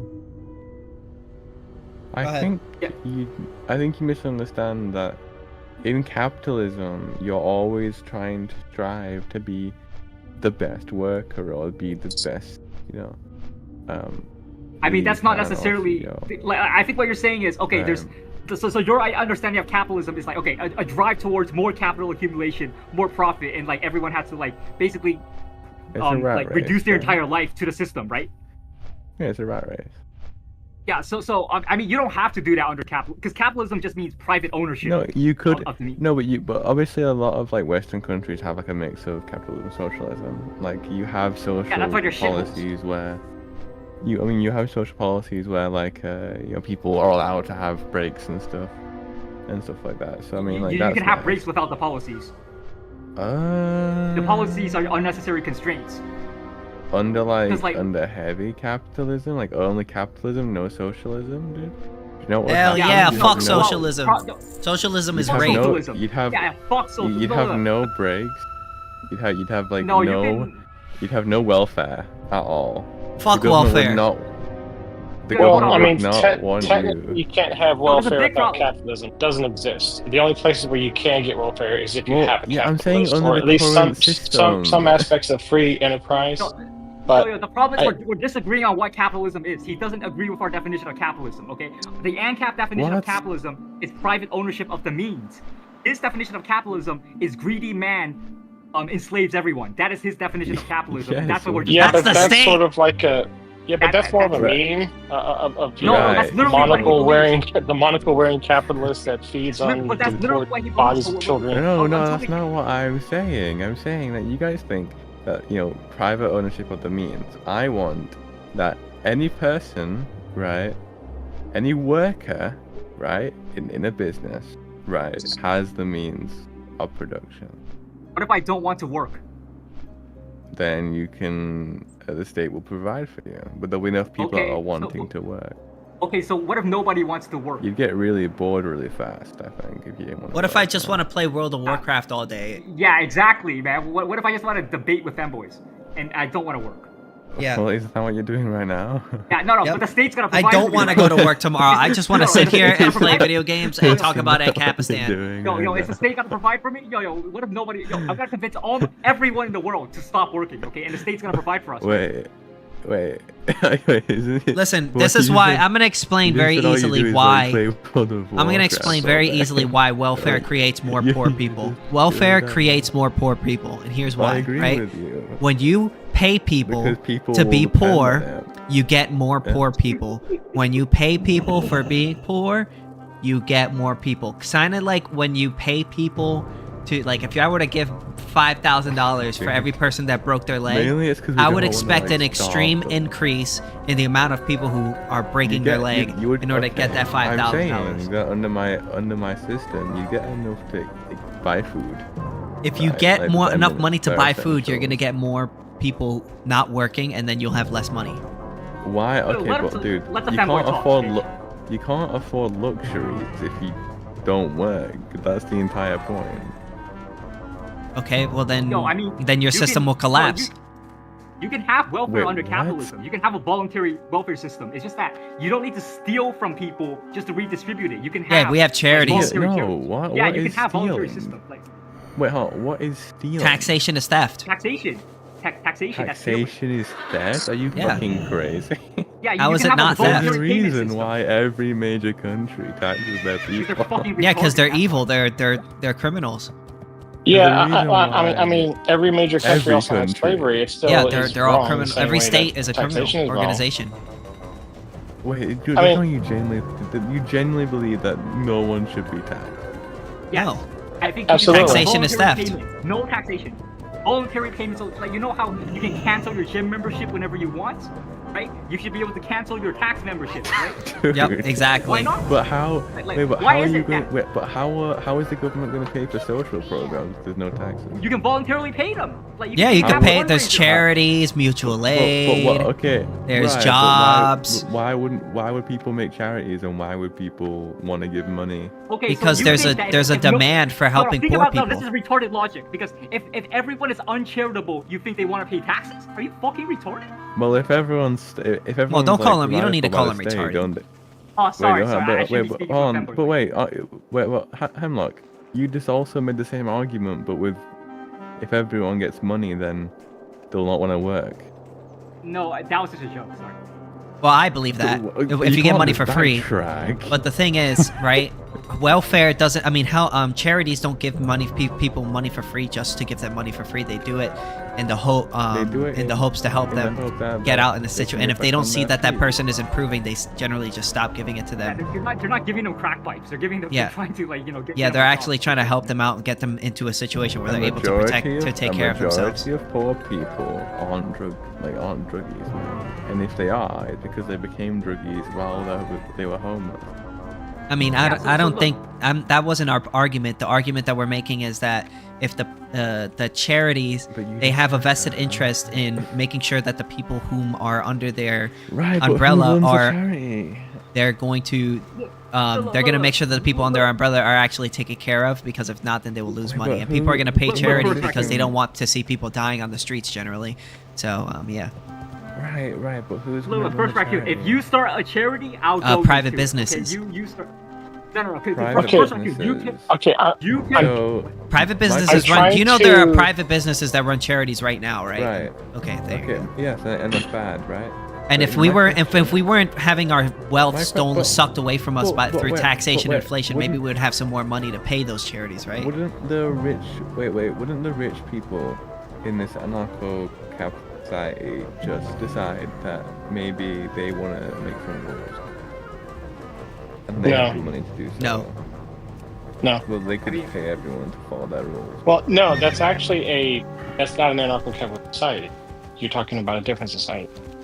Well, no, because wouldn't the millionaires or billionaires just say hey guys? Yeah, but that's like me you guys gotta asking, listen to wouldn't all the millionaires or billionaires in a communist society just want to kill everybody? Yes. Oh, so why don't they? That's the reason why there's no billionaires or millionaires or billionaires. I mean, you can say that about- Exactly. So Bro, you in can the say that same about way politicians. the structure of the in system would socialist de-incentivize society- certain actions, the structure of this in system social society, should you also wouldn't see de-incentivize millionaires certain or actions yo, as let the well, fanboy correct? Wait. Let's. I think we're all talking at the same time, so let's try to, you know. Because you guys keep on talking over me, even though like, I'm not No, finished no. talking, and then Fanboys you should have the jump right down to my speak more than throat. us, okay? Yeah, like, all hail your fanboy, you know, god. Yeah, for real. Anyway, like I was saying. But like, yeah, like, in social societies, there'll be no millionaires or billionaires, right? All wealth will be equally distributed to people who need it most, right? And the government will decide that. Okay, so Will do tax you the rich if they do do you get allow rich. thousandaires? Do you allow thousandaires? Yes. What about hundredaires? You need money to pay for. You need to pay money for your house and stuff like Okay, that. what if a house? What if houses cost $1 billion? Well, why would it cost $1 billion for a house? That's ridiculous. What if I create an invention that improves everybody's lives, and then because of that, I get $1 billion? I shouldn't be allowed the to have state- that $1 billion. Well, if it's that good and the state wants to give you $1 billion for it, then yeah. Oh, so it's But okay. you're- Oh, you- wait. So it's okay when the state gives. Wait.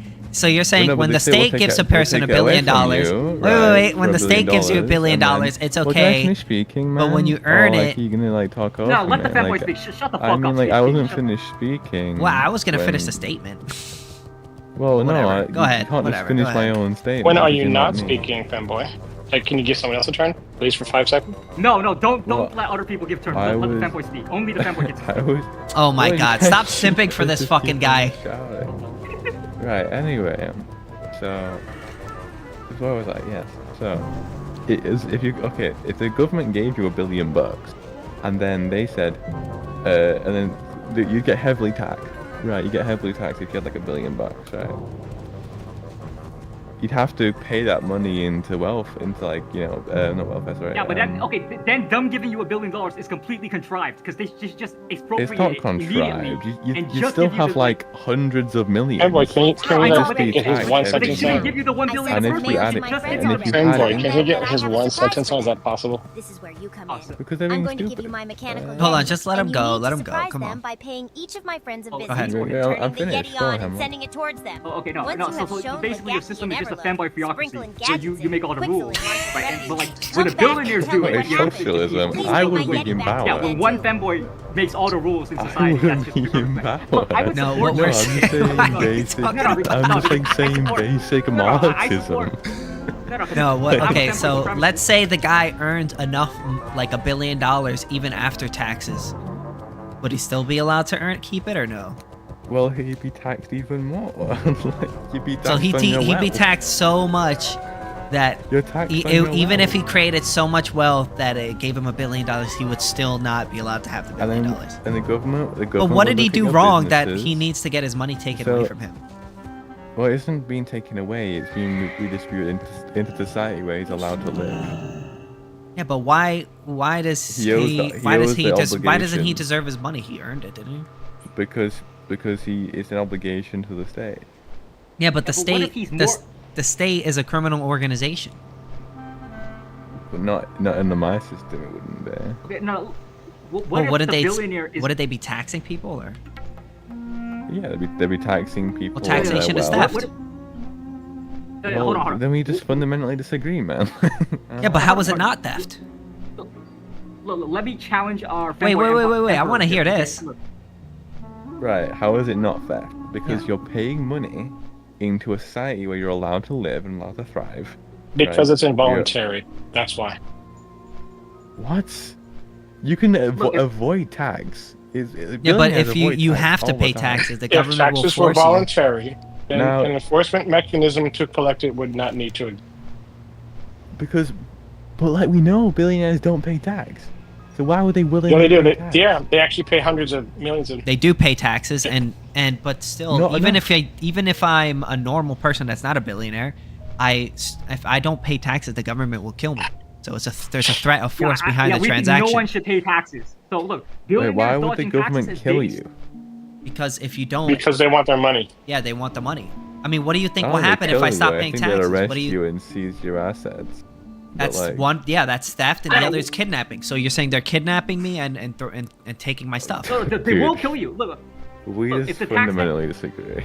Yeah, but what gives them the right to take? What gives them the right to hold on, kidnap hold on. me? Because No, you this is a live very in a important society in which they make the rules. Yeah, but Hey, what? but you're what just gives? describing an open air prison then. Oh, you were born here, now we No, get it's to a take your family stuff. theocracy where he makes the rules. Well, That's no, how it works. because you're allowed to live Hold on, there. Hemlock, please stop. Right, Please right, stop. right. But that is slavery, like the same way. Okay. You were born on my plantation, work, allowed to you live here, live, therefore you you have to live. labor. Okay, right. So okay. we're slaves to the government. Yeah, nothing is certain but death and taxes, right? Not necessarily. We don't need taxes. Not necessarily, but Dude. but the point we're trying to iron out is whether or not taxation is theft. And my premise is it's not. It is theft Because you're because there's an paying- involuntary aspect into it. And if you have to pay taxes involuntarily, that means that it's being taken from you. You labor, someone else profits from your labor. Yeah. What labor is are billionaires doing? Can you explain to me how Elon Musk, for example, got his wealth? Did he Yes, work he hard got The it. dude for that worked wealth? like 80 hours a week. Are you kidding me? Yeah, Elon Musk That's got not his example. wealth mostly because he's able to make products that are such in high demand that he's able to Right, get and these large so contracts. and for is them. that, Yeah, people is that, were willing is to that give why, up their money in order to take. Is that to get why his car. Tesla? Is that why Tesla stock is so down right now, and like why no one's buying Tesla? It's not down. I mean, Regardless, right? You asked the first question. We were just answering your firk question, which is what work does Elon Musk does, and that dude, from what I hear, he works about 80 hours a week. So he's got to be doing something, right? man, he does not work 80 hours. He posts on Twitter 80 hours a week. No, he actually does work 80 He hours works. a week. Your average CEO works about 80 hours a week. Yeah, like fuck they do, man. Like I don't know. What I mean, there are empirical studies to prove that. Yo, can I add something? Go ahead. Even if CEOs work 0 hours a day and never worked, that's I don't based. think there Rent should seeking, be CEOs. Rent seeking is based. Okay? Yeah, rent seeking is super based. We love landlords. I love landlords. I hate landlords. we need to stop Landlords working. shouldn't We need to- exist. It should be owned. Every property should be owned by the state. Even your body? Yeah, except they should only pay me. No. What about your body? Your body's your property, right? Well, yeah. I'm saying like private property, man. Like your fucking house. All property is private. Like maybe if you lived in the property long enough and you could like provide an adequate income, you could like pay the state to live there, right? And But what own gives the actual state land. that the right to take to force But, me like, to pay them? The issue we have in like modern Western countries is that billionaires own a lot of the housing market, and so or if not them. Okay, so like, what if? Yeah, first raccoon. So what if? Go ahead, Hemlock. Oh, sorry. Okay. No, yeah. you're good. No, Go ahead. So first, yeah, okay. First raccoon. So what if in your state, the people running the state are worse than the billionaires? Yeah, I would say they're worse. Why would they? Why would they be? Why wouldn't they be? I could tell you. Why would One, they a be? billionaire Why doesn't wouldn't force they me be? to buy their stuff. The state does. What do you mean buy their stuff? If I don't pay Are we the talking- state, it's if I don't about pay the state, they're gonna kill me. If I don't pay a billionaire, they won't give me their thing. They'll see Yeah, your Tesla assets. can't force you to buy their cars. You have to willingly. They have to convince Yeah, you well, in a I'm not even mutual, talking about Tesla. consensual transaction A where you majority want to spend your of one Elon- second, please, one second, where you want to spend your dollars to buy a Tesla. Whereas when it comes to taxes, I just have to pay. If I don't pay, men with guns will come and get me. They'll put me in a prison and they'll say, "Are you going to pay?" Plus a bunch of fees. And if I still say no, then they'll lock me in a dungeon for the rest of my life, where I will get raped and killed. No, they will shoot you in the head. Like if the taxman comes to my door and he wants my money and I say no, I'm gonna defend myself. I shoot him. He shoots me. He's gonna fucking blow my head off because I don't want to be stolen from. I don't think you understand how living works, man. Like I don't think you understand. Okay, so what the is living in basics. your worldview? Living Oh, no. is you live in a state, right? And the state, right, provides luxuries to you, like you know, like basic needs like food and water. Yeah, but like, I don't that's get free. You Stockholm have to worry syndrome as about that. easily as you do.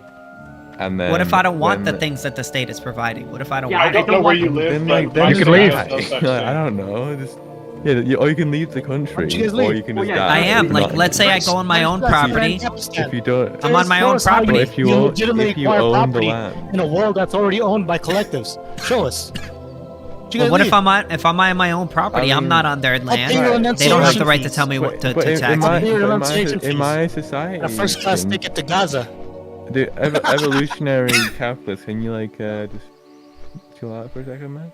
So in my society, you wouldn't have private property, like I said. Like the state would own the right to your property, and has the ability to seize it at any moment if it is private. Because like I said, if you can prove to the state that you're a good member of society and that you've worked hard, then yeah, you might be able to own Why your should own I have to property and convince the keep that state to through buy a land generations. if in a free market I could just go to another person that owns it, That sounds give like them money, feudalism and 2.0 then they'll to give me me. the land? Why should I have to ask the It's government? co-owned. Because it's co-owned, It's because- just like a corporation.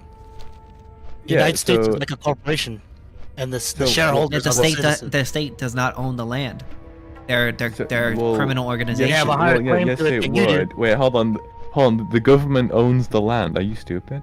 No, they here's don't. the thing. They In my stole it. In my system, okay, yes. So what? Every land is stolen. Okay, wait. right? So if I steal your phone, am I the owner of your phone now? Well, if you get away, then yeah. But I doubt you Okay, will. so ownership is what? possession. Okay, so So- if we look, if I So then kidnap some taxation people- is theft, and you're just okay with the theft. That's all you're saying. Well, no, because that isn't taxation. That's called stealing in our report. No, you just said everybody steals. So taxation is But if- stealing. But if you're never And fined, taxation would be if you're- theft if under you're never what fined- you consider but if you as don't theft. pay taxes and you get away with not paying taxes, it isn't like it. You know what I mean? Like what? Yeah, okay, but what if the government comes to you, pulls a gun on If you get away with stealing, and forces you? Because if you steal a look. phone, there may be a police officer with a gun will confront you about it, right? But like, So wait, if you're I'm meaning to tell me that if I snatch your phone and run away with it and I get away with it, that then Wasn't your becomes phone my to begin phone. with. It's now my phone now. because it belongs to me. It was the Well, yeah, collective's but phone. I can't get it back. So yes, you technically own it now because I can't get it back. Yeah, but Okay, so maybe his it's the definition. That, no, I'm in possession. I may be in possession of your phone. Hold on, guys. I may be in possession of your phone, but I'm not the owner of the phone. You're still the owner. I'm just a possessor. I'm an unjust possessor. Okay, no, here's the problem. He Right, doesn't but if differentiate between possession. If you Yeah, so run the away state with is an it unjust possessor. and like get away with it, The state is an unjust possessor.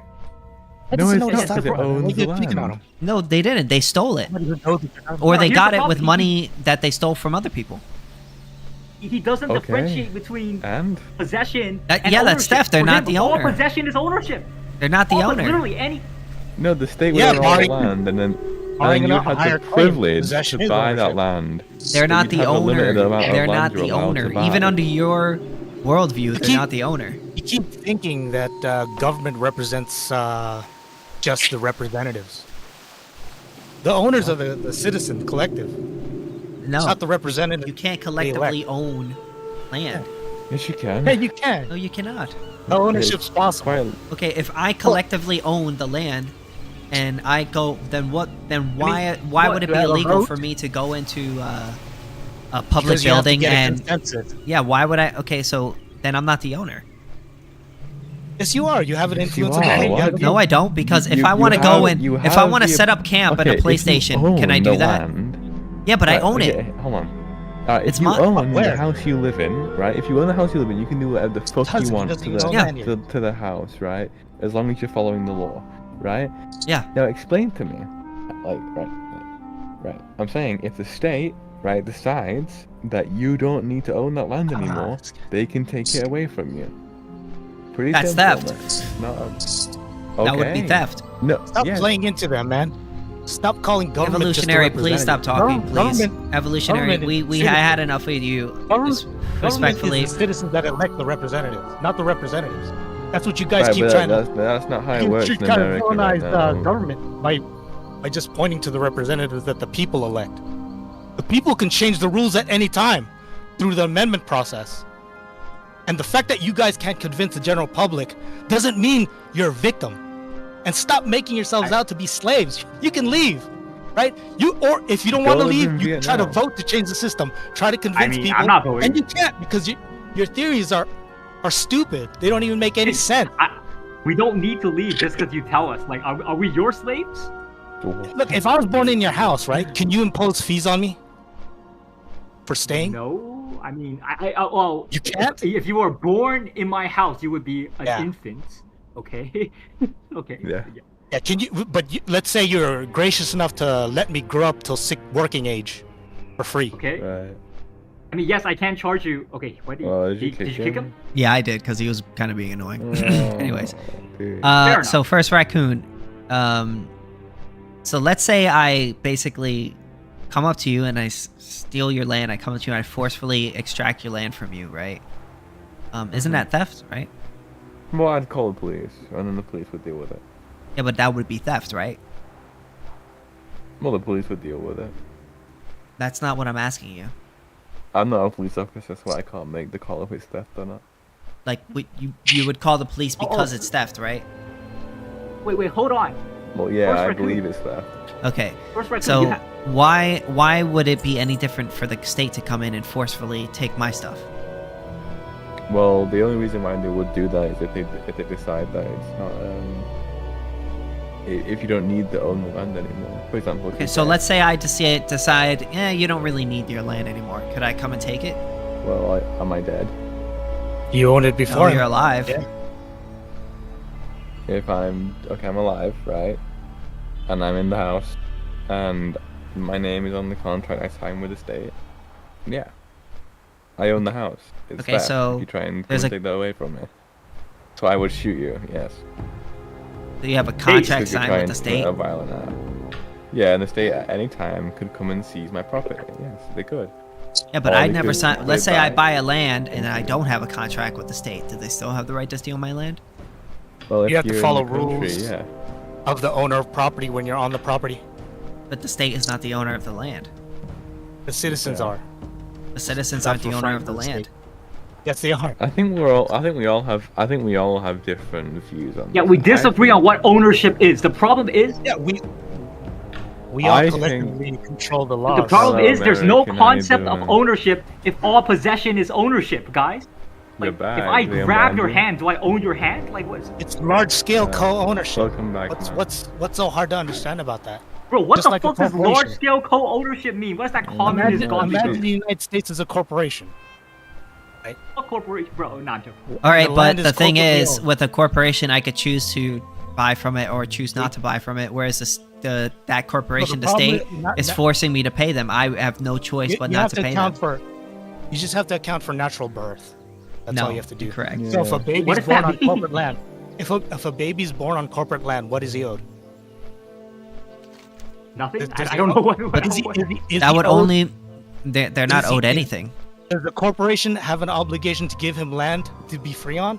No. No? I'm so No. confused. What is your point? Our only argument is that the state is Ah, not the fanboy left. cannot Come on, be The a, United States doesn't the have only- any obligation to any newborn. You They can kick him out. evolutionary, They can bro. You impose fees. kept talking, and then that guy left. Now the guy that we actually the guy wanted to have the that's what I was talking conversation about. with, because you kept Yeah, because talking. you pick on guys that don't know what they're talking about. They don't Yeah, know but- economics. They're just like regular citizens. Look, evolutionary capitalist. You may be more productive than that guy, but I was trying to, chat up that fanboy, and now you're completely ruined my night. I'm joking. I really like that fanboy. You guys, Yeah, you guys keep evading my questions though. Anyways, I don't recall him asking any questions other than just throwing around a bunch of buzzwords. that don't yeah, have anything. I'm just getting annoyed with him. Yeah, Anyways, he didn't really confront my point. Like, he just kept saying productivity. Like, what does that mean? It doesn't. What? and he scared away the femboy. What the fuck, bro? Yeah, come on, come on. I mean, the We were fanboy gonna was hang. not really into it that much anyway. No, Was it he very was smart? He was, see, okay, to be honest, he seemed He pretty sounded like he polite, had just got back from the pub. He's kind of around. Yeah. Nah, but I was trying to run like a bukkake on him. I'm joking. Well, I got a lot of good content out of you guys today, so. Oh, that's good. Yo, KingSithis. I'm a YouTuber trying to come up. So like maybe we can do a discussion or a debate or something. Like collab. Whenever you want. Alright, sure, because I'm unemployed, so I got plenty of time, man. I'm open Fridays and Saturdays, so if you want to have a discussion or debate people together or whatever, you want to do this again, I join we're friends on Discord. Yeah, we're friends on Discord. All right, so join my Discord, and I'll let you. I'll send it to you. All right, yeah, So yeah. what I'll would be work the on your topic? schedule because you're the big man. We're Ancaps, I don't know what that means. anarcho-capitalist. Oh, I thought it was the Australasian new car assessment program. That's what it said when I looked it up. No. Let's see. Political philosophy and economic theory that advocates for the abolition of centralized. Oh. Oh. Yo, Catboy. Yo. Are you a femboy? Technically, sure. Are you single? Not in a dating mood. Oh, okay, never mind. What is wrong I with was you, just bro? trying to find. I was just trying to find like. Nah, you're good. You're good. Not you. I was just trying to find a decent channel because two of them were talking about abortion, and I don't care to debate anybody on that really. Then one of them, I asked what the topic was. They said, get the fuck out of my chat." And then the other person just kicked me randomly. So We're I'm kind of Ancap, we're more stuck. loose, you know. Awesome. I just put a picture, and the thing would explains what an anarcho-capitalist is. So if you want to Leaves look a at that, society or... without state where all goods and services are provided voluntarily through the free market. Yeah. I see. Based on private property lines, free market is not really. I did that myself. Okay. I don't know what I'll be able to provide. What's the topic? Like, is there a topic? No, we're just Ancaps. It's just debate and Ancap. Yeah, you want to debate us, you know? About what? Whatever you want, whatever you want, man. That's just the thing. Well, the one thing I'll say, like, I don't like Daily Wire, but I do like Brett Cooper. Oh, I love Brett Cooper. Oh I my do. God. Everybody find loves her Brett Cooper, very- though. I mean, that's. She is so much better than. Oh God, bro! I used to like Brett. I used to like Ben Shapiro, but so many things about him have pissed me off to the point where I just don't give a fuck about Yeah, but him. isn't Brett Cooper just a female Ben Shapiro? I'm just looking at her. No. She looks like Ben Shapiro, but she's not. She's don't know, unlike man. him. She's I decent don't see looking. it. What do you? Bro, Ben Shapiro is such a fucking idiot. At that time he talked about the Michael Jackson shit. Oh my god. So many people are like convinced that like there's evidence of Michael Jackson doing shit. It's crazy. I don't see Yeah, any. that's hearsay. Big Ben. People think. Their evidence is, What's oh, up? somebody took them to court. You can take anybody to court if you have money. I mean, look, Catboy. People think Jesus resurrected. Okay, we still don't know. Okay. I don't want to debate Christianity right now, sorry. Oh, I'll debate anything. Come on. We're Ancaps. Do you like Yeah, capitalism? we're Ancap. Yeah, we're. What do you think about capitalism? I'm sorry, I'm a little. What do you think about anarchism? What do you think What do about I think about- prostitution? I'm not in support of it personally. What? Why not? Why not? No, why not? I just don't like the idea of exploiting your own body for financial gain. I just don't personally enjoy What it. about emotional gain? Why is emotional gain okay, but financial gain is bad? You think I would be because I'm bi, but But why should nah. the government say? Why should the government have a say of what you can do with your own body? Oh no, no, not in that way. I mean, like, I don't personally like morally. I morally I Also, don't it's like just a the personal idea of thing, so it. you're- Not like the government should stop people from doing it per se. I guess, but It would stop other people, but you just personally don't like it. yeah, That's I good, just we're personally compatible. don't fuck with it. Okay, I've gotcha. like tried getting into that, and I discovered how fucked up it can be, and all the things that like a lot of people don't tell you about it that can be very dangerous. Especially, you're putting yourself in a lot of danger when you go into that type of work. So just do it for free instead. That's why we need No. brothels, you know, with armed No. guards. no. That's why you got to go on a date with them first to figure out whether they're good. Yeah, exactly. No, he said he's not in a dating mood. Yeah, but he's in a friendship mood, right? No, Wait, I'm talking. Well, I was talking where about are the you prostitute. streaming? Every platform. Kick, Twitch. Oh hell yeah! Hi Quick, Kick, hi Twitch. Twitch, YouTube, Yeah, and two viewers, TikTok. Follow me, the movie reviewer next door. Okay, sorry. I mean, you you gotta- already you gotta said it. They channel heard or it. not? I know. I can't take I it don't back care. now. Ah! That's fine. Oh, you gotta. But yeah, I'm live everywhere. I've got a what? You have an OnlyFans. You told all of my. No, it's my not 2 real. viewers. It's a fucking it's a spoof link. Oh, what the okay. hell? Where's your YouTube channel? I It's can't not hear connected. anything Yo. anymore. Wait, what? Can't hear me? Hello? KingSithis can't hear. Uh-oh. But that's unfortunate because now I'm alone with That you. sucks. I'm enjoying this. I'm getting an actual like. I like this vibe a lot more than the other channels. No, because I just like femboys. you know? Because I swear to God, most people that want to debate abortion, they just want to fight over it, and I don't want to fucking fight over it. I mean, look, this is the sort of the Ancap stance on abortion, even though people, right? So because you own your body, right? The idea is that you can evict a baby from your body, right? And it's kind of cynical, but we kind of treat like babies sort of as parasites on your body, so like you can.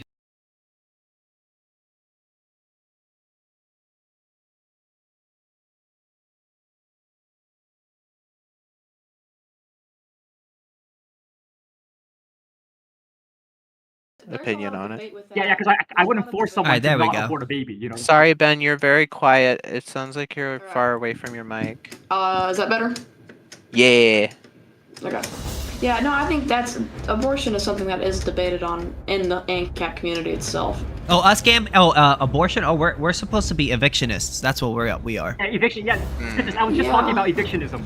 Yeah. Yeah. Oh yeah, I just turned my. I don't know what happened, but my earphones turned off. But I'm back now. So, Don't worry. I personally, I don't know exactly what label I'd put on myself. I guess I'm like, slightly right-leaning. I guess. It's hard to like put a name on it because I agree with a lot of things, but I also disagree with a lot of things on it. But I'm not a centrist, definitely not. You should be an Ancap.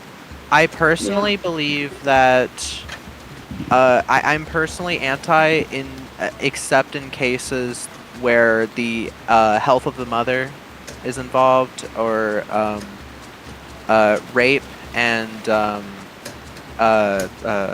incest. Sorry, I'm a little slow right. I'm like tipsy right now. I'm a little. It's all good, man. But yeah, and I believe in the heartbeat law, which would be no abortion past 8 weeks. Gotcha. Yeah. So okay, so like in normal cases you would be like don't abort, right? Because like that's killing Yes. your life, right? Okay. Well, so is there a threshold? Like do you wait until like when there's the first heartbeat, you're like okay 100% no abortion or like what? The 8 weeks. Okay, so there's a threshold where like after that point you can't abort, right? Is that I just personally, I'm not like a. okay? So you're not forcing your view on anyone. Okay, that's good. Yeah. Because my problem is like I don't see how thresholds make sense. Because if a zygote is inevitably going to become a fetus, it's like okay, and if you're not going to abort the fetus, why would you abort the zygote? You know, or don't even abort the sperm cells. Like don't masturbate. Yeah. You know, if you masturbate, you kill 1 million children. Like just right there. Well, not that far.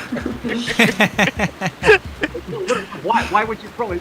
It's like You gotta recycle it. you gotta abort the cell. Even if you impregnate a woman, it's like okay, 1 million sperm cells just die. Like bro, what the fuck? This is so inefficient. Like so that. No, why but is there a listen. Well, fertility how about this? We're evictionists, so we believe that you don't have the right to kill the baby, but you have the right to remove the baby. Ah, okay, so yeah, you're just evicting 1 million sperm cells every time you masturbate. Yeah. So if you don't want the sperm in you, you know, you can take it easy and get it out. What if I do So like- you don't shit, you evict into the toilet. Yes. You evict the feces into the yes, toilet. yes. Oh, this is fun. I like Yeah, this. 'cause your defecation is you're quite proper. Yes. Sometimes in I'll life be you right gotta back. do. I'm gonna grab Sometimes another you gotta do what you gotta do. You know. Y'all are cool. I'll be right Yeah, yo, Big Ben, your laptop's too loud, bro. I don't know what the hell is that noise. That's my space bar, bro. My bad. Well, you. Bro, what are you typing an I'm essay? I'm playing Geometry Dash right now. Oh, okay. Bro, mute yourself. You're just gonna space bar. Yo, we got a Okay. Big Ben is a young Ancap, man. He's a young up and upcoming Ancap, man. Was he like 2 years old, bro? Like, No, I'm 14, turning 15 later this year. So. Yeah, man. He's coming up, man. He's up and coming. The thing is, well, I was just gonna say the thing is now that you're young, you have all these years ahead of us to learn as much as you can, and then when you become 28 like me, you'll know so much that, oh man, it's gonna be crazy. I just only learned like a year ago. The Mises Sense. Yeah, so the Mises Institute, they're giving out one of Hayek's. They're giving out a Hayek book right now. You can order it for Hayek's free. a So I just socialist. ordered Don't that. read Hayek. Hayek's a socialist. Remember, Papa doesn't like Hayek. Early on, he was a Hayek capitalist, but he has turned good socialist. stuff, bro. Hayek got some good I'm joking. stuff. I'm joking. Yeah, man. That was before he turned to the dark side. Yeah, now he's all like, you got some extra provisions from the states. Like, get the fuck out of here. Get out of What here. is the Ugh, government. Disgusting. Coming in here. Like, I don't even want look. I don't even want any free healthcare. I don't even want the government to give us free Tic Tacs. I'm telling you, man. It begins with free Tic Tacs, and then they're like, we're gonna shoot you in the head for making iPhones. Wait, what? You can't do that. We don't believe in 100%. free government stuff. Yeah, we don't do free healthcare. Yeah. I agree. Based. Yeah, fuck the poor. I mean, you 'Cause can't have free healthcare. You can have like a charity. Because I hear people talk constantly about like, why don't you move to another country? College is cheaper there. You know why college is cheaper there? It's because they don't have a million fucking programs for every single, like, minute thing that somebody might want. So it's just like, you're learning the shit. You don't just, it's not like, oh, you got a safe space for people who might get triggered or some shit. It's I like, mean, well, problem is college costs have gone up because of administration costs. It's literally, it's just a bigger bureaucracy, you know? would you agree Like- that student loan forgiveness could have had an effect on it as well? Probably. I mean, think about it. It's a band-aid for a bigger issue. The issue fundamentally is that we're funding. The state took over the lending practices of school. Basically, the state basically made it illegal for banks to lend to people who are going to school. And now that the only way in which you can get money to go to school is through the government. So the government doesn't check check your credit score rating and do whatever it can to make sure that you're going to pay the money back. They're just going to give you whatever. They generally just give you whatever money that you ask for, or whatever much as they can give you, and then you'll figure it out later, basically. And because of that, over the years, people have just been racking up all this debt, going to school getting college degrees that aren't going to pay back the amount of debt that they took out. And now we have this huge debt crisis. Whereas if we had a bank system, these banks would not just give out a $100,000 loan to an 18-year-old kid who was just going to college. They're going to make damn sure that you're going to go to a college that is going to get a degree that's going to pay back the loan that they're giving you. Because if they don't pay back that loan, well, then they're fucked. But the government could just take more money from other people. So it's, the government is the main reason why we're in this situation. So we just need to get rid of that. Yeah, exactly. Because banks can't just steal your money through taxes and fund their loans that way. They actually have to make sure they're a profitable loan, and that means you don't give money to everyone. It's selective. Oh, you're playing WoW. Yeah, I am playing. I'm playing Turtle WoW. Nice. Yeah, I checked this stream.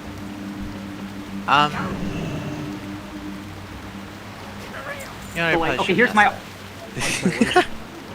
Nothing. Go ahead.